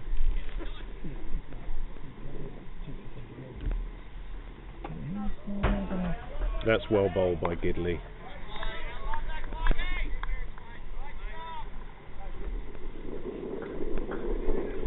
Trying to work out just across the way there. There's a church and it's got a Canadian flag. Yeah, it's a Canadian. It is. Yeah, when I was out on the pitch, I had a look and it was a maple leaf. Oh, it's Canada. It's Canada Day. There you go. Oh, it's wonderful. Canada Day. There we are. So are we meant to be really polite to one another all day, are we? End of the over. A very good over from Gidley there. We've so had 21 overs gone now. The English have had a few good overs over the last, I'm going to say 3 overs. Yep, just pulling it back a little bit, 114 for 1. 4 overs, yeah. So few wickets will be very interesting.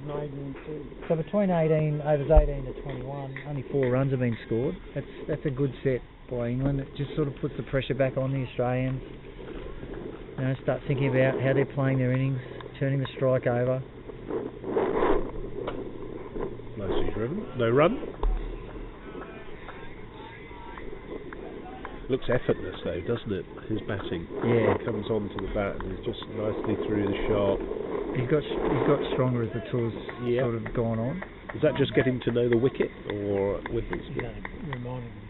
Reminding himself of? Yeah, I think so. I mean, it's like anything. That's gone up in the air. Up in the air. Roy Smith's under it. It should be held, and it is held. So that's the very important wicket of Tony Daly. 54. Bit of a strange shot, really. He hadn't looked like playing anything like that in his innings. He was looking completely at ease. Absolutely. Yeah. I'm not quite sure where that one came from. I think that comes down to the big last round of applause. I think the building of pressure, the not turning over the strike in the last 4 overs just led to a shot like that. Yeah, nice round of applause there for Tony. And a very good innings. Yeah, very good knock. Yeah, great knock by Tony. Another good knock for the tour. So good comeback from England there, 114 for 2. The good thing is that was Tony's first innings in front of his family. So his family just arrived 3 days ago. Oh, lovely. And that's his first innings in front of his sons, which is great. So skipper's innings required here for Australia. And the incoming batsman? Andrew Kratzmann. Right. Who's had a pretty good tour so far with the bat, hasn't he? Yeah, he's got runs in most games. He's a class batsman, Kratzy. Had a huge nationals, couple of hundreds. Yes. Killed it in nationals, and obviously got selected for New Zealand. The New Zealand tour, had a good tour in New Zealand, and he's done really well here. He's just a composed, he's an experienced sportsman. You know, yes, he is. Ex-pro tennis player. Tennis player, yeah. Played doubles with Federer. Yes. He's got some great stories, I tell you. Yes, I can imagine. Yeah. It's been really fun listening to some of his stories. But he's a professional. Well, Sharp's tails up. That's good to see for England. That was a really good length ball, just moving away. Well left. Tendency always to play it, isn't there, early on? Yeah. You know, and play a full shot. This is the chance now. Try and get another one quickly. If England can nick another wicket out, maybe another one, then it starts to put a bit of pressure on. Wickets is the only way. Absolutely. Here, we're not going to contain at 3 and over. Not without taking several wickets quickly.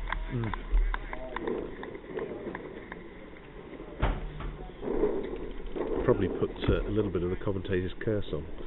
I think we did we? Yeah. So for Australia. And he's bowled in. So Sharp has got the breakthrough. That third wicket from Australia. Kratzmann left that one, probably thinking it was going away. So 114 for 3. So England right back in this now. So big response required from Australia now. Still got the captain in the batting there, who's at the wicket. Interesting. That's a big wicket for England. Yeah, he's just let that one go. Just let that one go. Yeah. Is he known for that? No, more away, isn't it? It's not generally an in-swinger, but I think it just sort of held its line. Too straight to lead, really. Yeah, just misjudged it. Yeah. It's amazing how often it happens in cricket. Yeah, there's a reason there's a saying, one brings two. Yep, that's right. Yeah, but we didn't want to hear that saying today. So, new incoming batsman? Andrew Sharp. Andrew Sharp. He got some runs last week, didn't he? Yeah, he got a good 100 against India, and he got some runs yesterday again against India. They must be sick of him by now. Got a good 30 odd against India. Yeah. Left-handed batsman? Left-handed, yeah.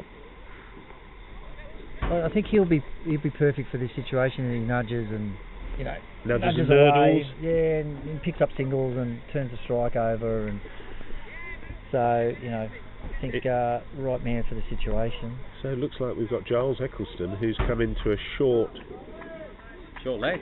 Short leg. Oh, this is very un-50. No helmet there. Strong fielder. 2 slits for the new bat. Sharp's definitely got his tail up. 2 big wickets for England, those were. It's nicely forward by Sharp. Once again, you go back to that pressure of the last 4 overs. Yep. Like some really good tight bowling led to a wicket, an uncharacteristic shot. Brings in the new batsman, bowls a Jaffa, gets a nice wicket. Yeah, and now from 2 set batsmen who are going nicely, suddenly Tony Clark's under pressure now because he's got to stay there now as the set batsman. Just puts a bit of pressure back on him. Cricket. I would say give him one, bowl at the new batter. Yep. Gidley to continue. Don't give anything to hit. Yeah, no boundary balls. Get him off strike and bowl at the new batsman with a tighter field.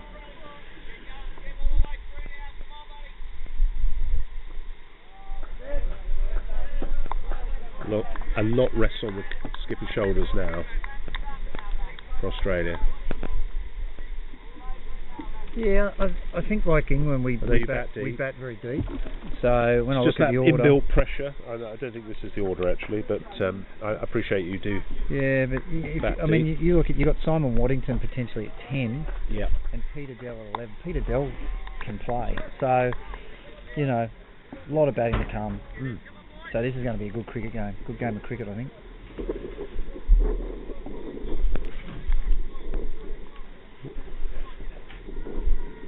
As a shout for LBW. High. Wind's picking up a little bit. Yep. It was a good shout and well bowled by Martin Gidley there.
Come on, Trot. Come back.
Remy, can you pop it back up?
probably.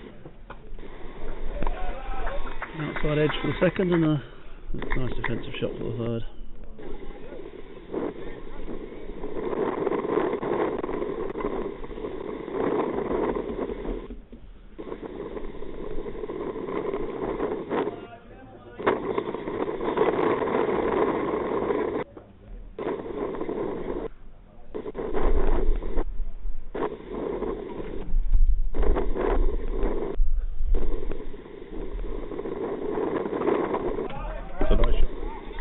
Two runs there.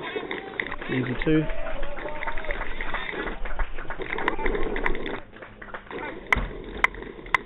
In the other game, Wales last saw were struggling a bit, chasing the, I think it was around 200, 77 for 5 I last heard, and being 60 for 2, so a bit of a collapse. About 1 hour ago.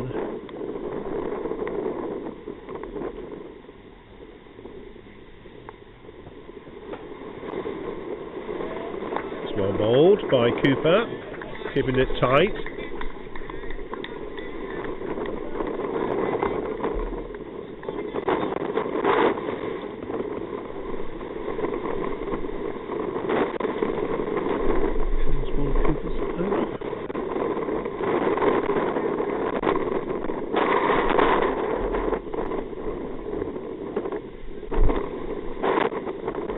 Splendid.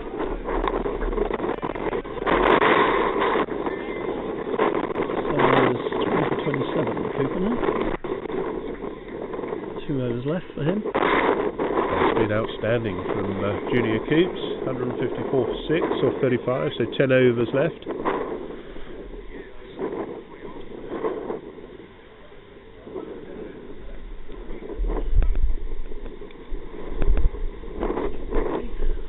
Needed off 10. Yep. The run rate shouldn't be a problem. It's just a couple of wickets that put them in a bit of a mess though. Who would you be thinking is going to come on to bowl after this is Dalagoda's last over? From this end, who would you be bringing on? Foster's got 3 left. Martin Gidley's got 2. Who's going to see out the bowling? I think Gidley would prefer to bowl from the end he bowled before, because he's got a very short boundary with off spin. Yep. So I'm guessing that they'll go to a seamer. Marcus Sharp seems the obvious. He's got 2 left. He seems the obvious choice, just because he's bowled from that end. Yes, I think personally I'd bring Sharp back, and because at the moment we just need England need wickets. So. Yep.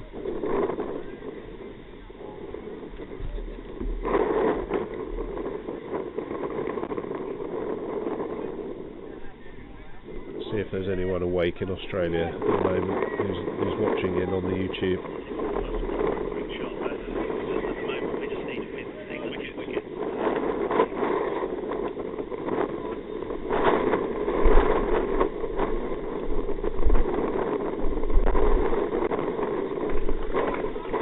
Single there. Sam Rose, a very interesting, very underclassed magician. I'm not sure I understand that, Sam. However, he batted beautifully today. Tom Cooper, go Australia, and also a big fan of Tony Daly. So there is still somebody out in Australia watching. It's good to hear.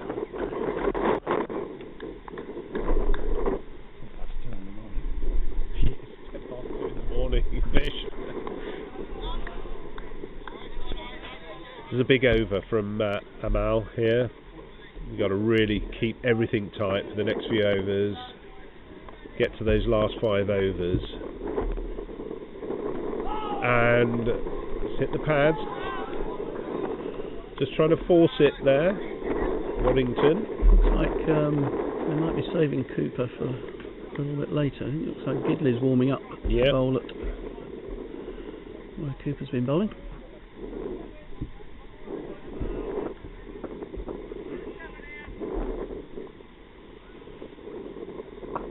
short.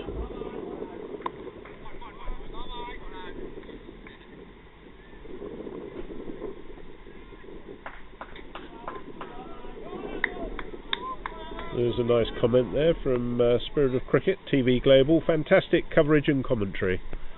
Thank you, Spirit of Cricket, for that plug. Hope you're enjoying the coverage. Bit short again, unfortunately, from Dalagoda. Just a little bit too short from there, from Dalagoda, but good throw in from Cooper there. Yeah. Over the stumps. So things starting to hot up now. The tail end of the innings in terms of overs left. 157 for 6 or 35.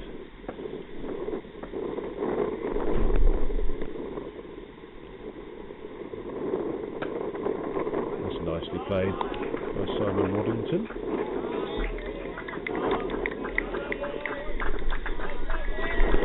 A bit more belief in the Australian team here now. Brett, who was co-commentating with Bob and I, has joined his colleagues down on the picket fence. Yeah, he left and said, I'm going to see the rest of the game with my compatriots, and 3 wickets fell quite quickly. But isn't there a saying, don't move, Exactly, yes. when things are going well? No, but it was great having Brett on, and he did our 5 and 5 very competently. Sticking with Cooper. Yes, I'd be surprised if I fancy him to get a wicket. So no, this is Richard Cooper's to continue. I think he'll see it out. I think England need wickets really in these last few overs. They're not going to contain Australia. Not with 9 overs left, and how many needed? 35. So that's not going to happen in 9 overs. Might bring the field in a little bit more though, and just stop the singles.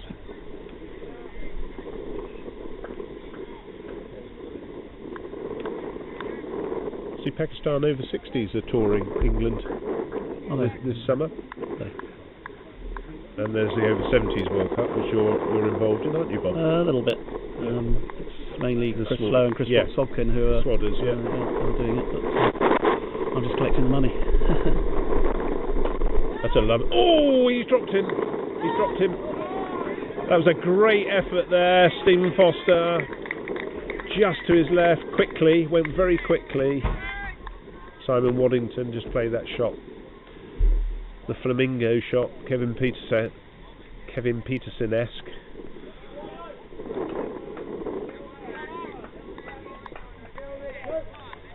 As Giles Eccleston is saying, the game is still there. It very much is for England here.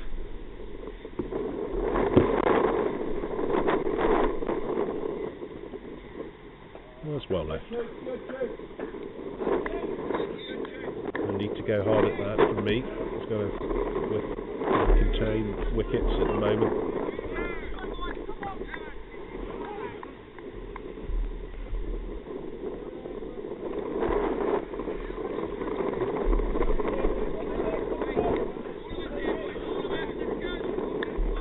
Is that Philip Melville? Yep. Oh.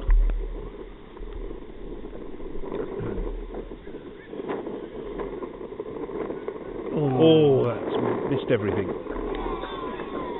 What a beautiful ball that was from Richard Cooper. Didn't miss by, well, I don't know how that missed really. I don't think there was anything that Damien Meek could have done about that.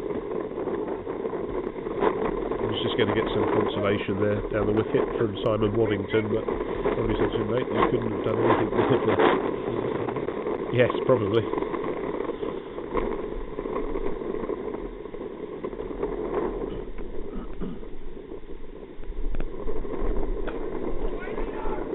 That's good bowling from Cooper there.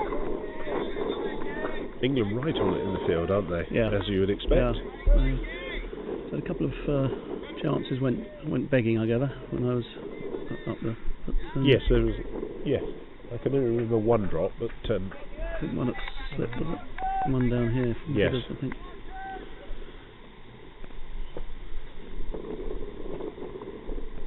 Australia were very very good in the field. Very good indeed. Took 2 or 3 blinders. Amazing catches, actually. Yeah, that set the tone, didn't it, for Australia today? Yeah. Much different from earlier games in the Ashes. Their bowling was spot on today. End of the over. 34. So a little bit of a recap there. Amal Dalagoda completed his 9 overs. 9 overs, 0 from 6, no maidens. Richard Cooper has bowled 8 overs so far. 3 for 28. And as we suggested, Mr. Marcus Sharp is coming back to bowl his 2 overs.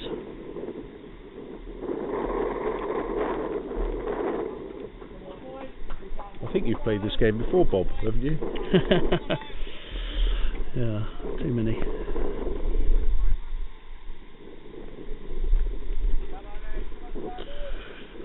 England still keeping the faith with the slip, do you think? Yeah, I thought they've got to take wickets. Yep. 8 overs left, 34 wanted.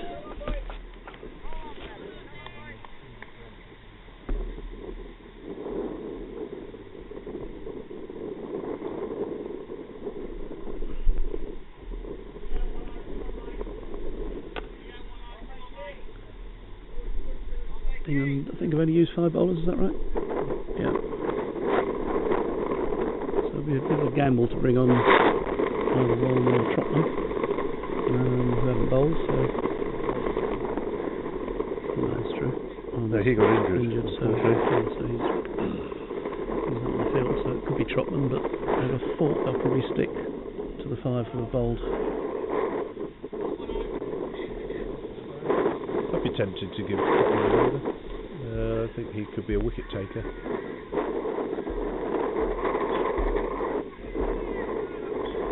Foster's still got 3 left. Gidley 2. That would two. finish it off, obviously.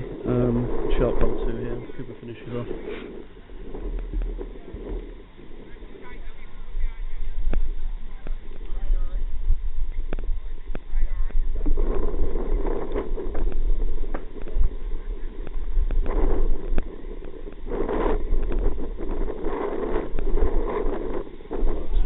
On the offside. Short from Sharp, first ball back, but stiff maybe.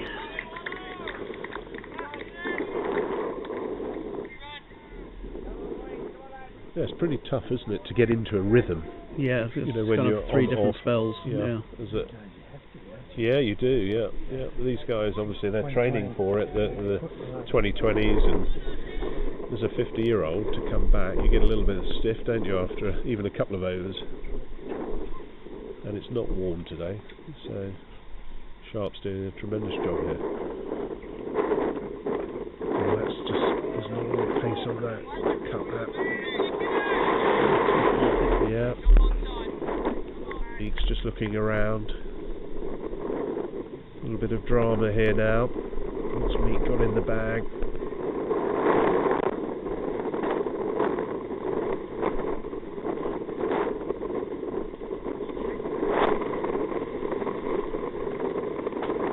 It's gone up in the air, it should be held. He's dropped him. Giles has dropped him, Giles Eccleston. And it looks as though he may have hurt his hamstring again. He's on the ground, just clutching his leg. But, oh, what a shame that was for Giles. But Australia. England desperately needed, but it looks as though he's back on his feet. I think he's done very well. Again. Been struggling with a hamstring and not good just sign. Turning and running back quickly is difficult. Need a sub, I think, at some stage. England have got a few players. Can they sub the non-ball? Yeah, I mean, it's a genuine injury, yeah. Or do they have to be in the... Okay. Bish was saying we can play up to 14. Yeah, Cooper's he's going to stay Sean Cooper's going to go and get changed to come on.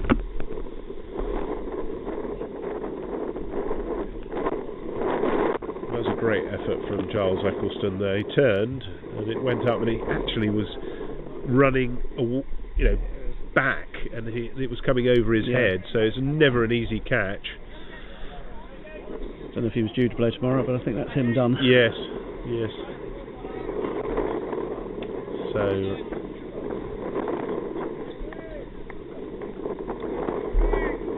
looks as though no change, resumption of play, and that's gone past the outside edge. So looks as though it's unsettled Waddington a little bit there. Just looking to prod forward. 161 for 6. This is the 38th over. One more to come.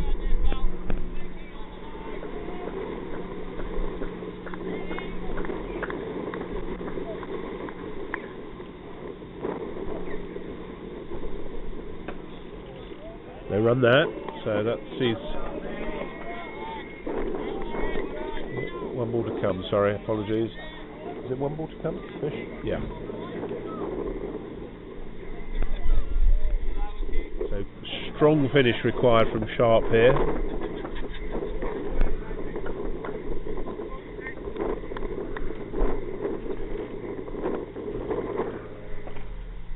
That's good fielding. Martin Gidley, the man there, short third. No run. So another over goes by. 38 overs gone now. 161 for 6.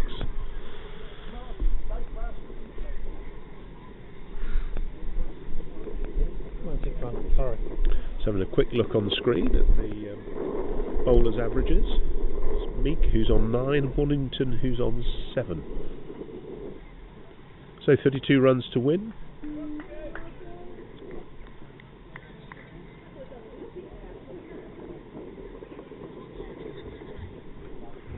It's 42 balls remaining, so it's got closer, hasn't it, towards the end? 32 or 42? Yeah. A little bit reminiscent of the South Africa India World Cup final. Yes. Chasing down the score.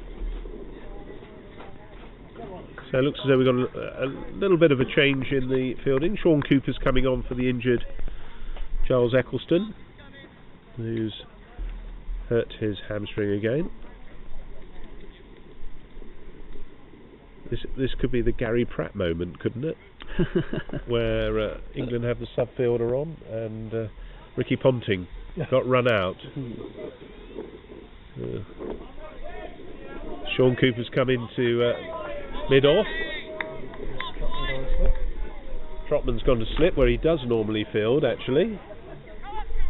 Funny thing was that they're trying to protect Giles's hamstring at slip, and he has to run back and yes. To try and get at the irony of his, exactly the worst thing that have happened. It's good bowling from Cooper, right on the money there. And do you remember that in the World Cup, that slip catch that Trotman took when he was running back? Yes. Oh, what a catch that was! Amazing catch. Yeah. In the final, an amazing catch.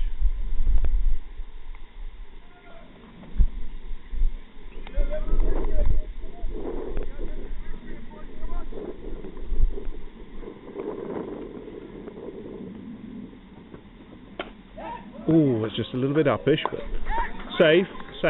Just Cooper diving down to his left. He's not injured as well, hopefully. He's getting up to his feet. He seems alright. England have got quite a few on standby here, haven't they, today? So who are playing tomorrow? Yeah.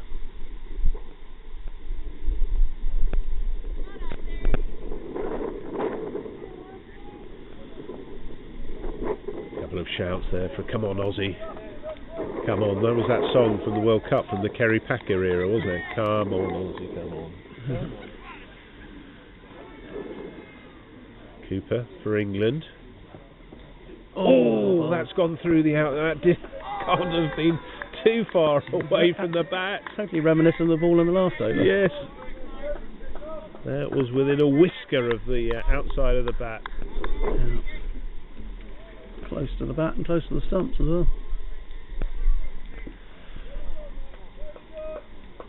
Is the pressure starting to tell for Australia? 32 required of 39. 4 wickets in hand.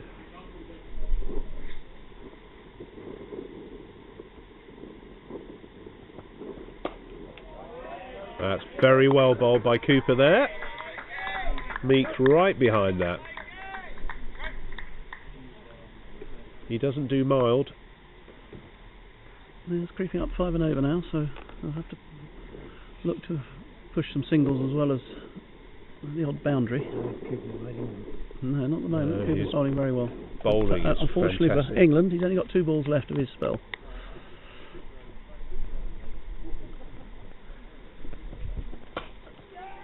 Oh, that's a quick single. He should be out. And he's out! He's been run out by Martin Gidley. That was a very chancy single, but they went off straight away. But that's a fantastic throw from Martin Gidley to take the 7th Australian wicket. And we were just saying whether they're going to go for it. Well, they did, and paid the price.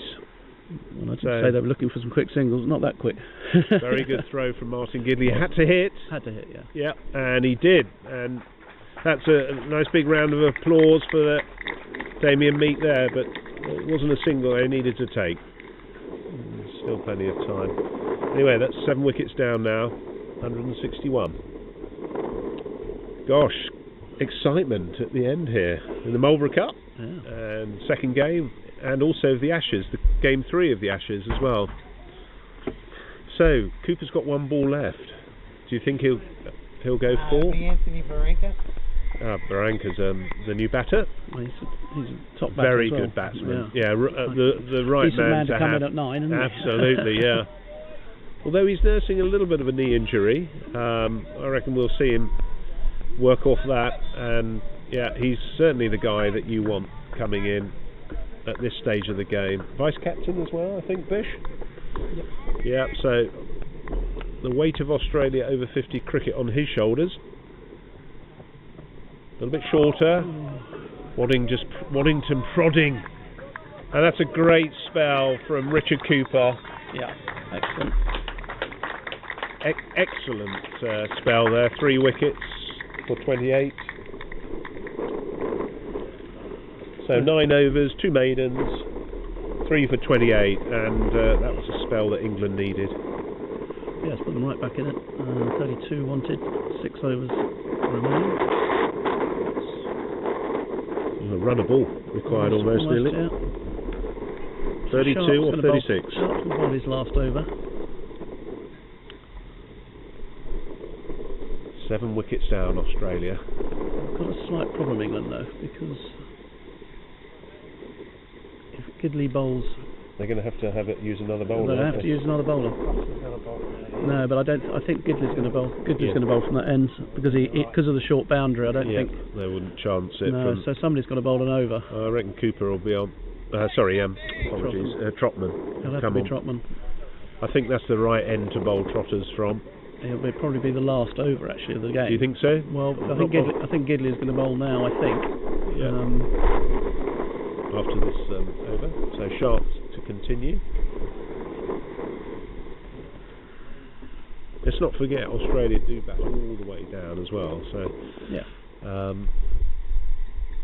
Just a reminder for England that Barranca is in now, and he opened the innings in the first game and has got runs on tour as well. He got good runs yesterday against Wales. He got 86, I think, didn't he? So there's a lot of work for England to do.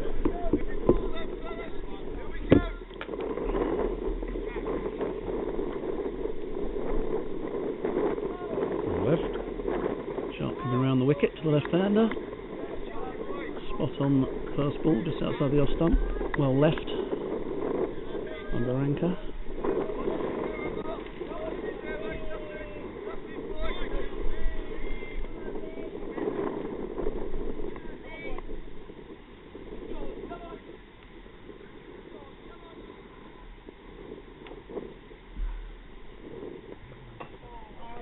No run there. Just trying to whip that on the onside.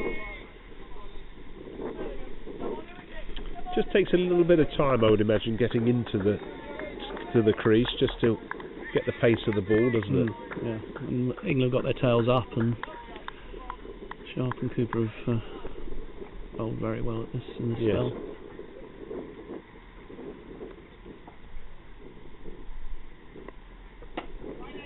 nicely driven, no run. That's good bowling from Sharpie. Everyone likes a Sharpie. Everyone's got one in the house. So we'll see whether Trotman bowls his over now or Gidley after this. Yes, after this over. It's going to be a telltale over, isn't it? Yeah.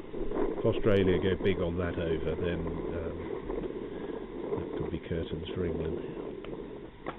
That's just pulled to the leg side. There's a man there. It's Richard Cooper, who's gone down on one knee. Retrieves it. Can throw in.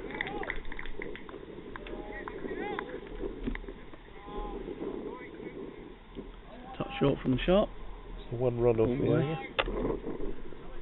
It's the one run off the over at the moment. So containing the strike rate, the run rate.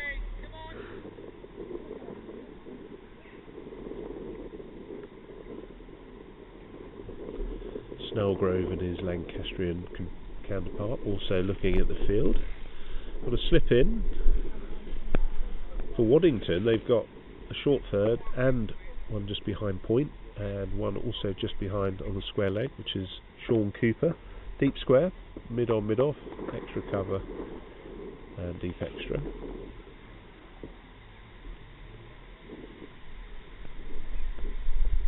Oh, that's hit hard.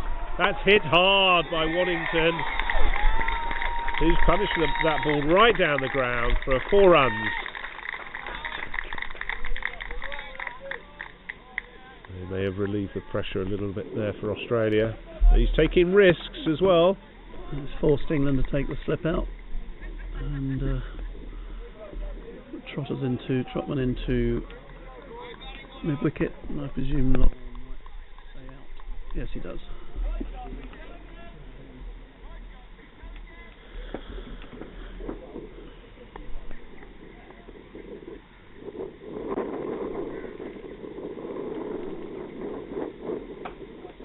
They run that. He's played on the onside. Just got a little bit big on him. 27 required at the end of that over. 5 overs left.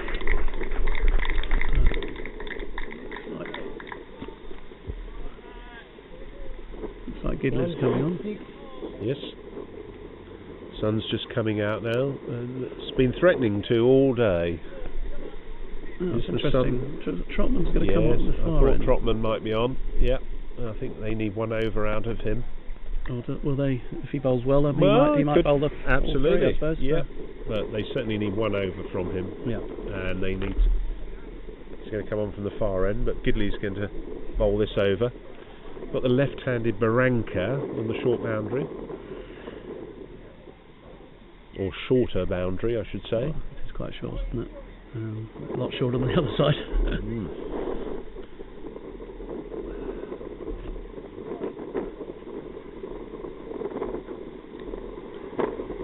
166 for 7, 5 overs as you said left. 27 off 30, so the run rate's going up slightly, but England just need a wicket. Australia 3 or 4 runs per over. Is it 5? No, they need 6. What's the run rate? 5 overs. Oh, that's 5.25 or 5.5. So Barranca to face. It's gone down the edge. Sorry, down the track. It's come off the leading edge. Yeah, let's play it on the leg side. He was looking to play it down here. This is the thing with a shorter boundary. Yes, it's very tempting, isn't it? Tempting, just to play it into that gap there. They created a space there, England. Looking to get him coming down the track. It's played on the onside, so there's a single there.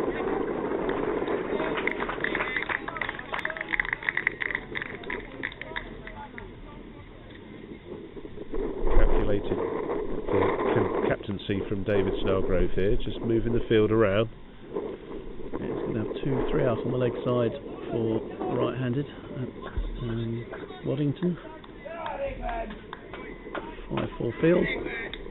5 on the leg side, 4 on the off.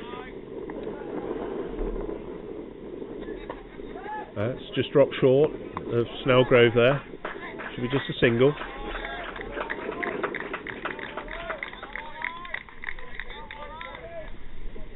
Bit of a heave from Waddington, but they got a single.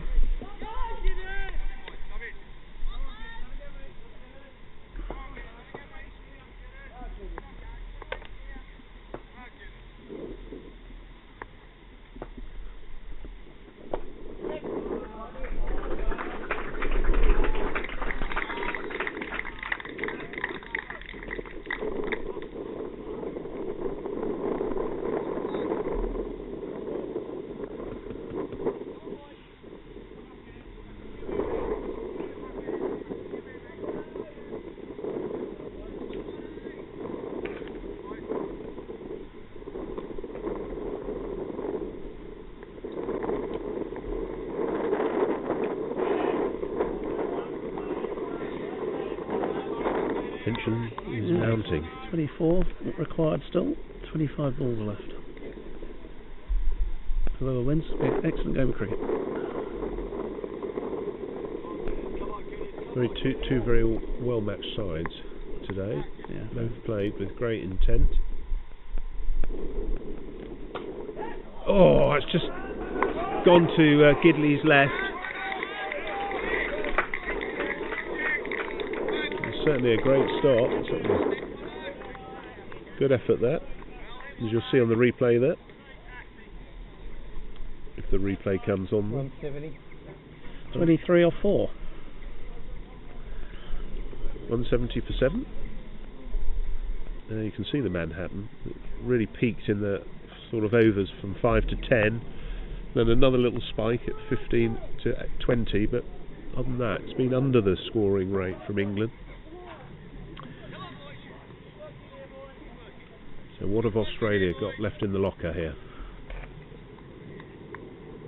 What do you think the chat is, Bob, in the middle there? Looking for the singles, or are they going to go look for the big hit? I think Need a Waddington couple of was looking to hits. hit it. Yep. Richard Trotman is the new bowler for England.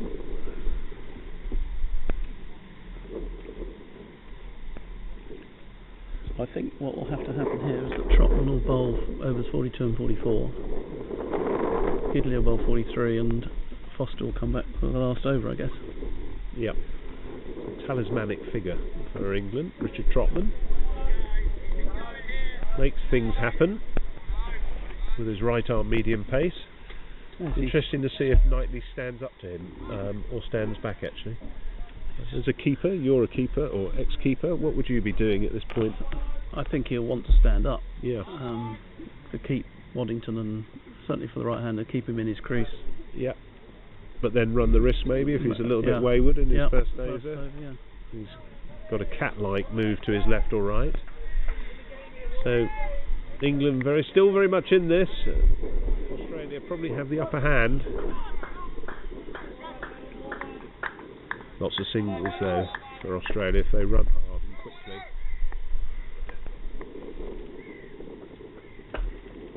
There's a single there. That's what we were saying to Simon Waddington, just pushing that out to the long on. Thinking cricket this is from Australia. England just looking at their options in the field.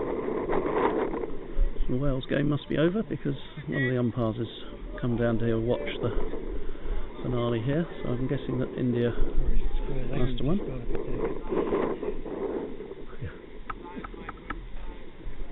Anthony Barranca is the batter facing. He's thinking about his options depending on where the ball's bowled. I think Trotman will bowl full to him, so plenty straight, run straight, long on, long off back. Obviously. That's Shaw, and that's 4 runs, so that certainly released the pressure. Barranca cut that away past Nasir Ahmed to his right. 4 runs to the scoreboard, takes them on to 175. 7 wickets down. This is always going to be the problem, isn't it? Somebody coming on at this late stage. But short and wide, unfortunately, from Trotman. Could Trotman be the Jude Bellingham of over-50s cricket and salvage something from the Ashes here? Oh, that's well taken by Knightley. He's trying to do that again. Barranca. I'll probably have Nasir Ahmed a little bit wider, just to chop that. I think he's a bit too square there on point. Oh yeah, no, he's a long way off over there. I was thinking more in this region, near the tree. There we are, just there. That's gone past his left now, so Barranca has really put his foot down here. He's asserting his authority. A little bit too short there from Trotman. Still something left in the game here. England need to still believe. Probably put a man down there, but bring one over from the leg side. Just cut the single off. They've got to cut the single off as well. Yeah, put long on up into the circle. Yep. To keep the numbers in.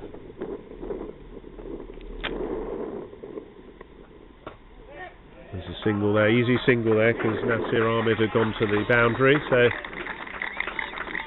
that's another run to the total. 180 for 7. 13 runs required for Australia for them to win the Marlborough Cup. Well, subject to tomorrow's victory, of course, or not. Well, they've looked very positive. Yes.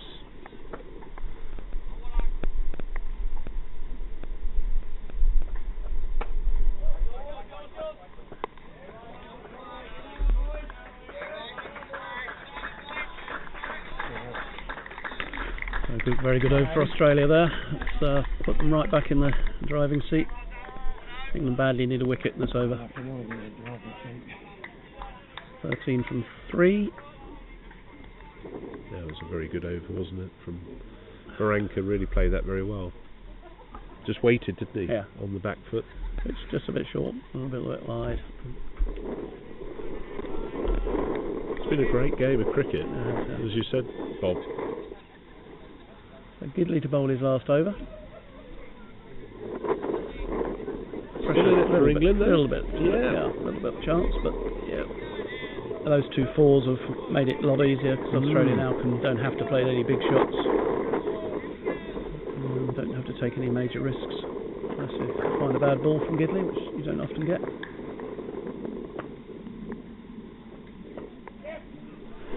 Yep, a single there.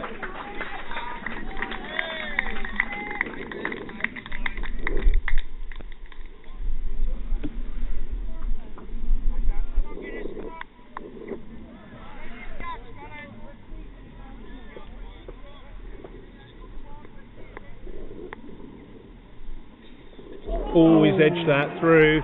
That's going to run away, probably for 4 runs. It is. So 4 more to the total. Simon Waddington got an edge there, whether deliberate or not. That's come off the edge and run through. He possibly played that. Yeah. To be fair to him, Yep. Yep. They all count, don't they? I don't think he to 18. Sure, he managed to go that fine, but it was like he was angling his bat.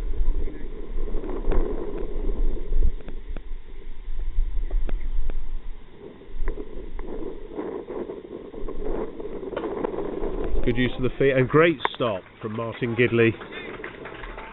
Excellent stop. Diving to his left.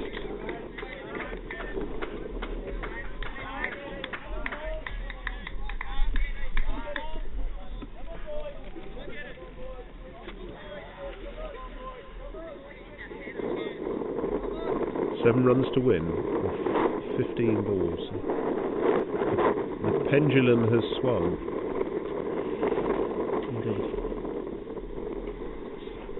England just thinking about their field placings here.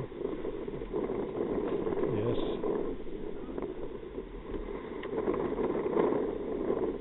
I think they've got to bring the field in. They've got to bring the field in, really. Can't afford a... Sure. Yep. Yep. So just bringing in Nasir Ahmed to mid-wicket to the left-handed Baranka. You probably can't see that on screen, but finessing of the field by skipper Snellgrove. Yes. Come down the wicket there, Baranka. Good use of the feet there, very positive. Knightley Shangle, there's a adeptness there. He was still in his crease though.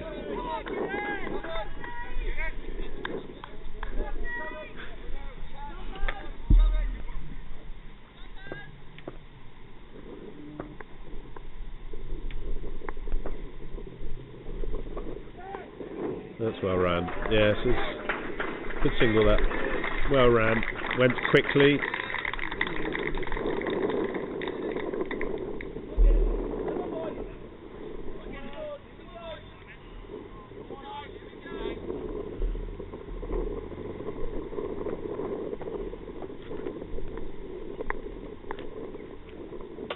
That's it. And he's out. one did that hit his foot or his hand? Yeah. Oh, his knee! I thought it was. He's got a hand on it.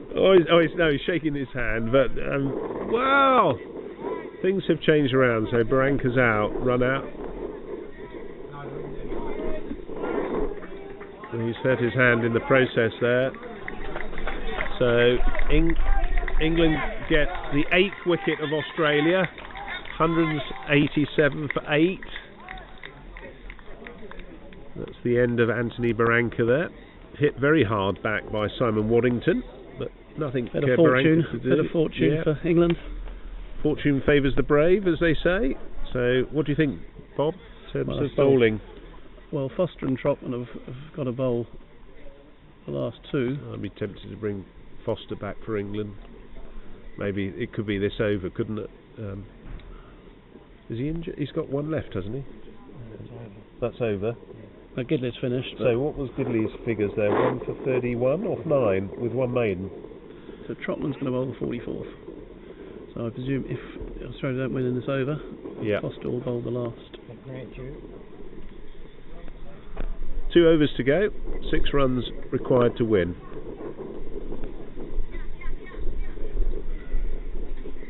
Grant Dew is the new batter in for Australia.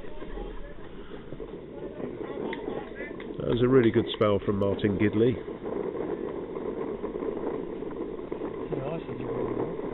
I don't think we've got the ice, unfortunately.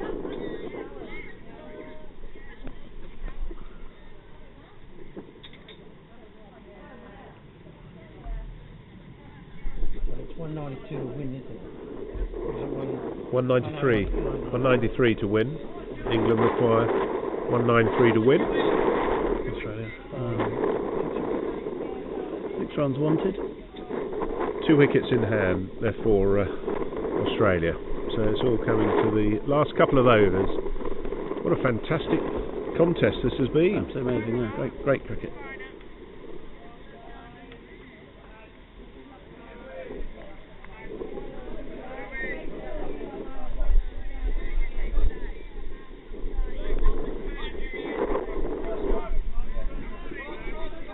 So Grant Dew is the man. Took 4 wickets with his bowling. Is he going to see Australia home?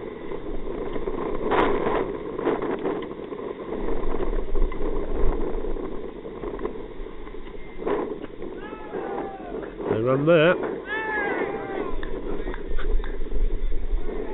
Charlie Knightley, the wicket-keeper, just feigning a throw at the stumps. There was no one backing up there. I think he might have got a bit of grief if he'd thrown that. Simon Waddington was very much in his crease. Just moving Roy Smith round to square. 11 balls remaining. Played on the offside. Nasir Ahmed covers that. No run.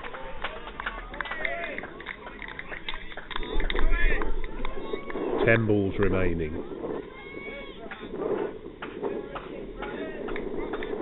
6 runs required.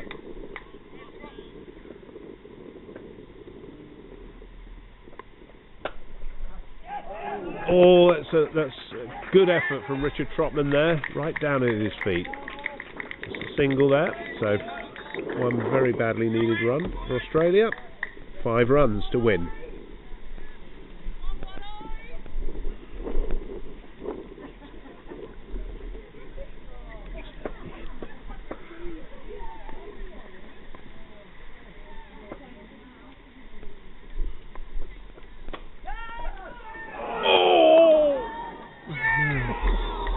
Catch has gone down.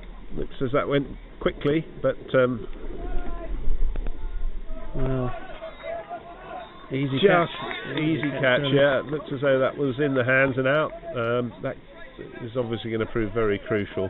It could be game, set and match potentially. Still, have to take them. Still 5 runs to win. Is he going to redeem things for England, Richard Trotman? As I was saying, he's been such a talismanic figure for England since his debut in the World Cup. And just prior to that, sorry. And he's bowled him! So He has redeemed himself. And that's the wicket, the 9th Australian wicket that goes down. So a drop catch to a wicket. And he's bowled him off stump. So Simon Waddington, who played an amazing innings for Australia, his innings comes to an end. He's on 19. And Peter Dell's the new incoming batter. Wow, this is really coming to a climax. And a big round of applause there for Simon Waddington. Richard Trotman. Wow, what can we say about that, Bob? 5 runs to win, 7 balls remaining. I thought that Corton bowl was probably curtains, but as you say, redeemed himself nicely with a bowling warning. Could he be, as we were saying earlier, the Jude Bellingham? Yes. He's pulling everything out to get this win for England here. It's ebbed and flowed all game. Seesawed. Yeah. Peter Dell. The weight of over-50s cricket in Australia rests on his shoulders. Might just see the spool off. We'll see. We've still another over. It's going to go into the last over unless the ball goes for 6, which I'm rather lucky. You never know. You never know. Yeah, and unlikely. Equally, Super over? a super over has been called for. Yes, by Bish. No, and how interesting that will go down to. It could go down to the final over. This is really a really important ball, obviously, without stating the obvious, for Trotman. England cannot afford any edges, anything going down to the boundary here now. So Trotman, sorry, I think that's right. Charlie Knightley's got to stand back for this. Trotman looking for the wicket of Peter Dell.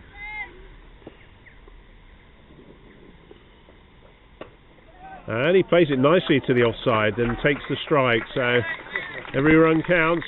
That's a great over from Richard Trotman. For what required of the last over, Foster to bowl it. So Richard Trotman, after his 2 overs, 1 for 12. Off 2 overs, which is incredible bowling. Having dropped that catch, which for his standards would be a natural take, he then redeemed it next ball with a bowl. So Stephen Foster. Stephen Foster on, I believe, 49 international wickets. What a time to take your 50th. What a time to take your 50th. Should he take that? What sort of things are going through David Snellgrove's thoughts at this point in time? Is he looking to save 4s or singles, or put the pressure on? A couple of early deliveries just to stop the singles, and England have got to look to stop the singles on the offside. Here we go, Stephen Foster. Oh, that's a great stop there from Charlie Knightley. And it looks as though it's a wide as well, so it's 2 wides to the total, but that actually was a match-winning stop, potentially, from Charlie Knightley down the leg side. So, runs to win. And that's 191 for 9. They've all got to come in. Yeah, all got to come in now. So England need a wicket here.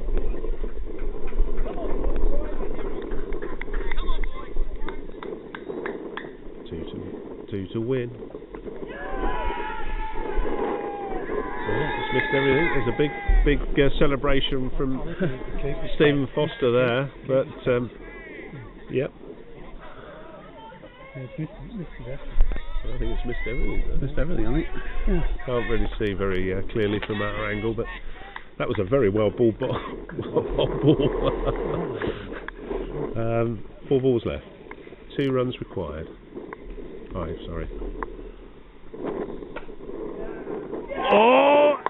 That's it, and it's run away for 4 runs, so Australia win by 1 wicket.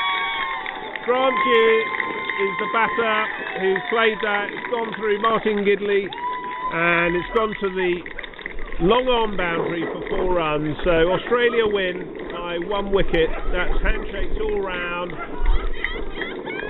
Big win there for Australia. Well deserved in the end. Held the nerve. And a great game of cricket enjoyed by all players. Just shaking hands there. So Australia are the winners.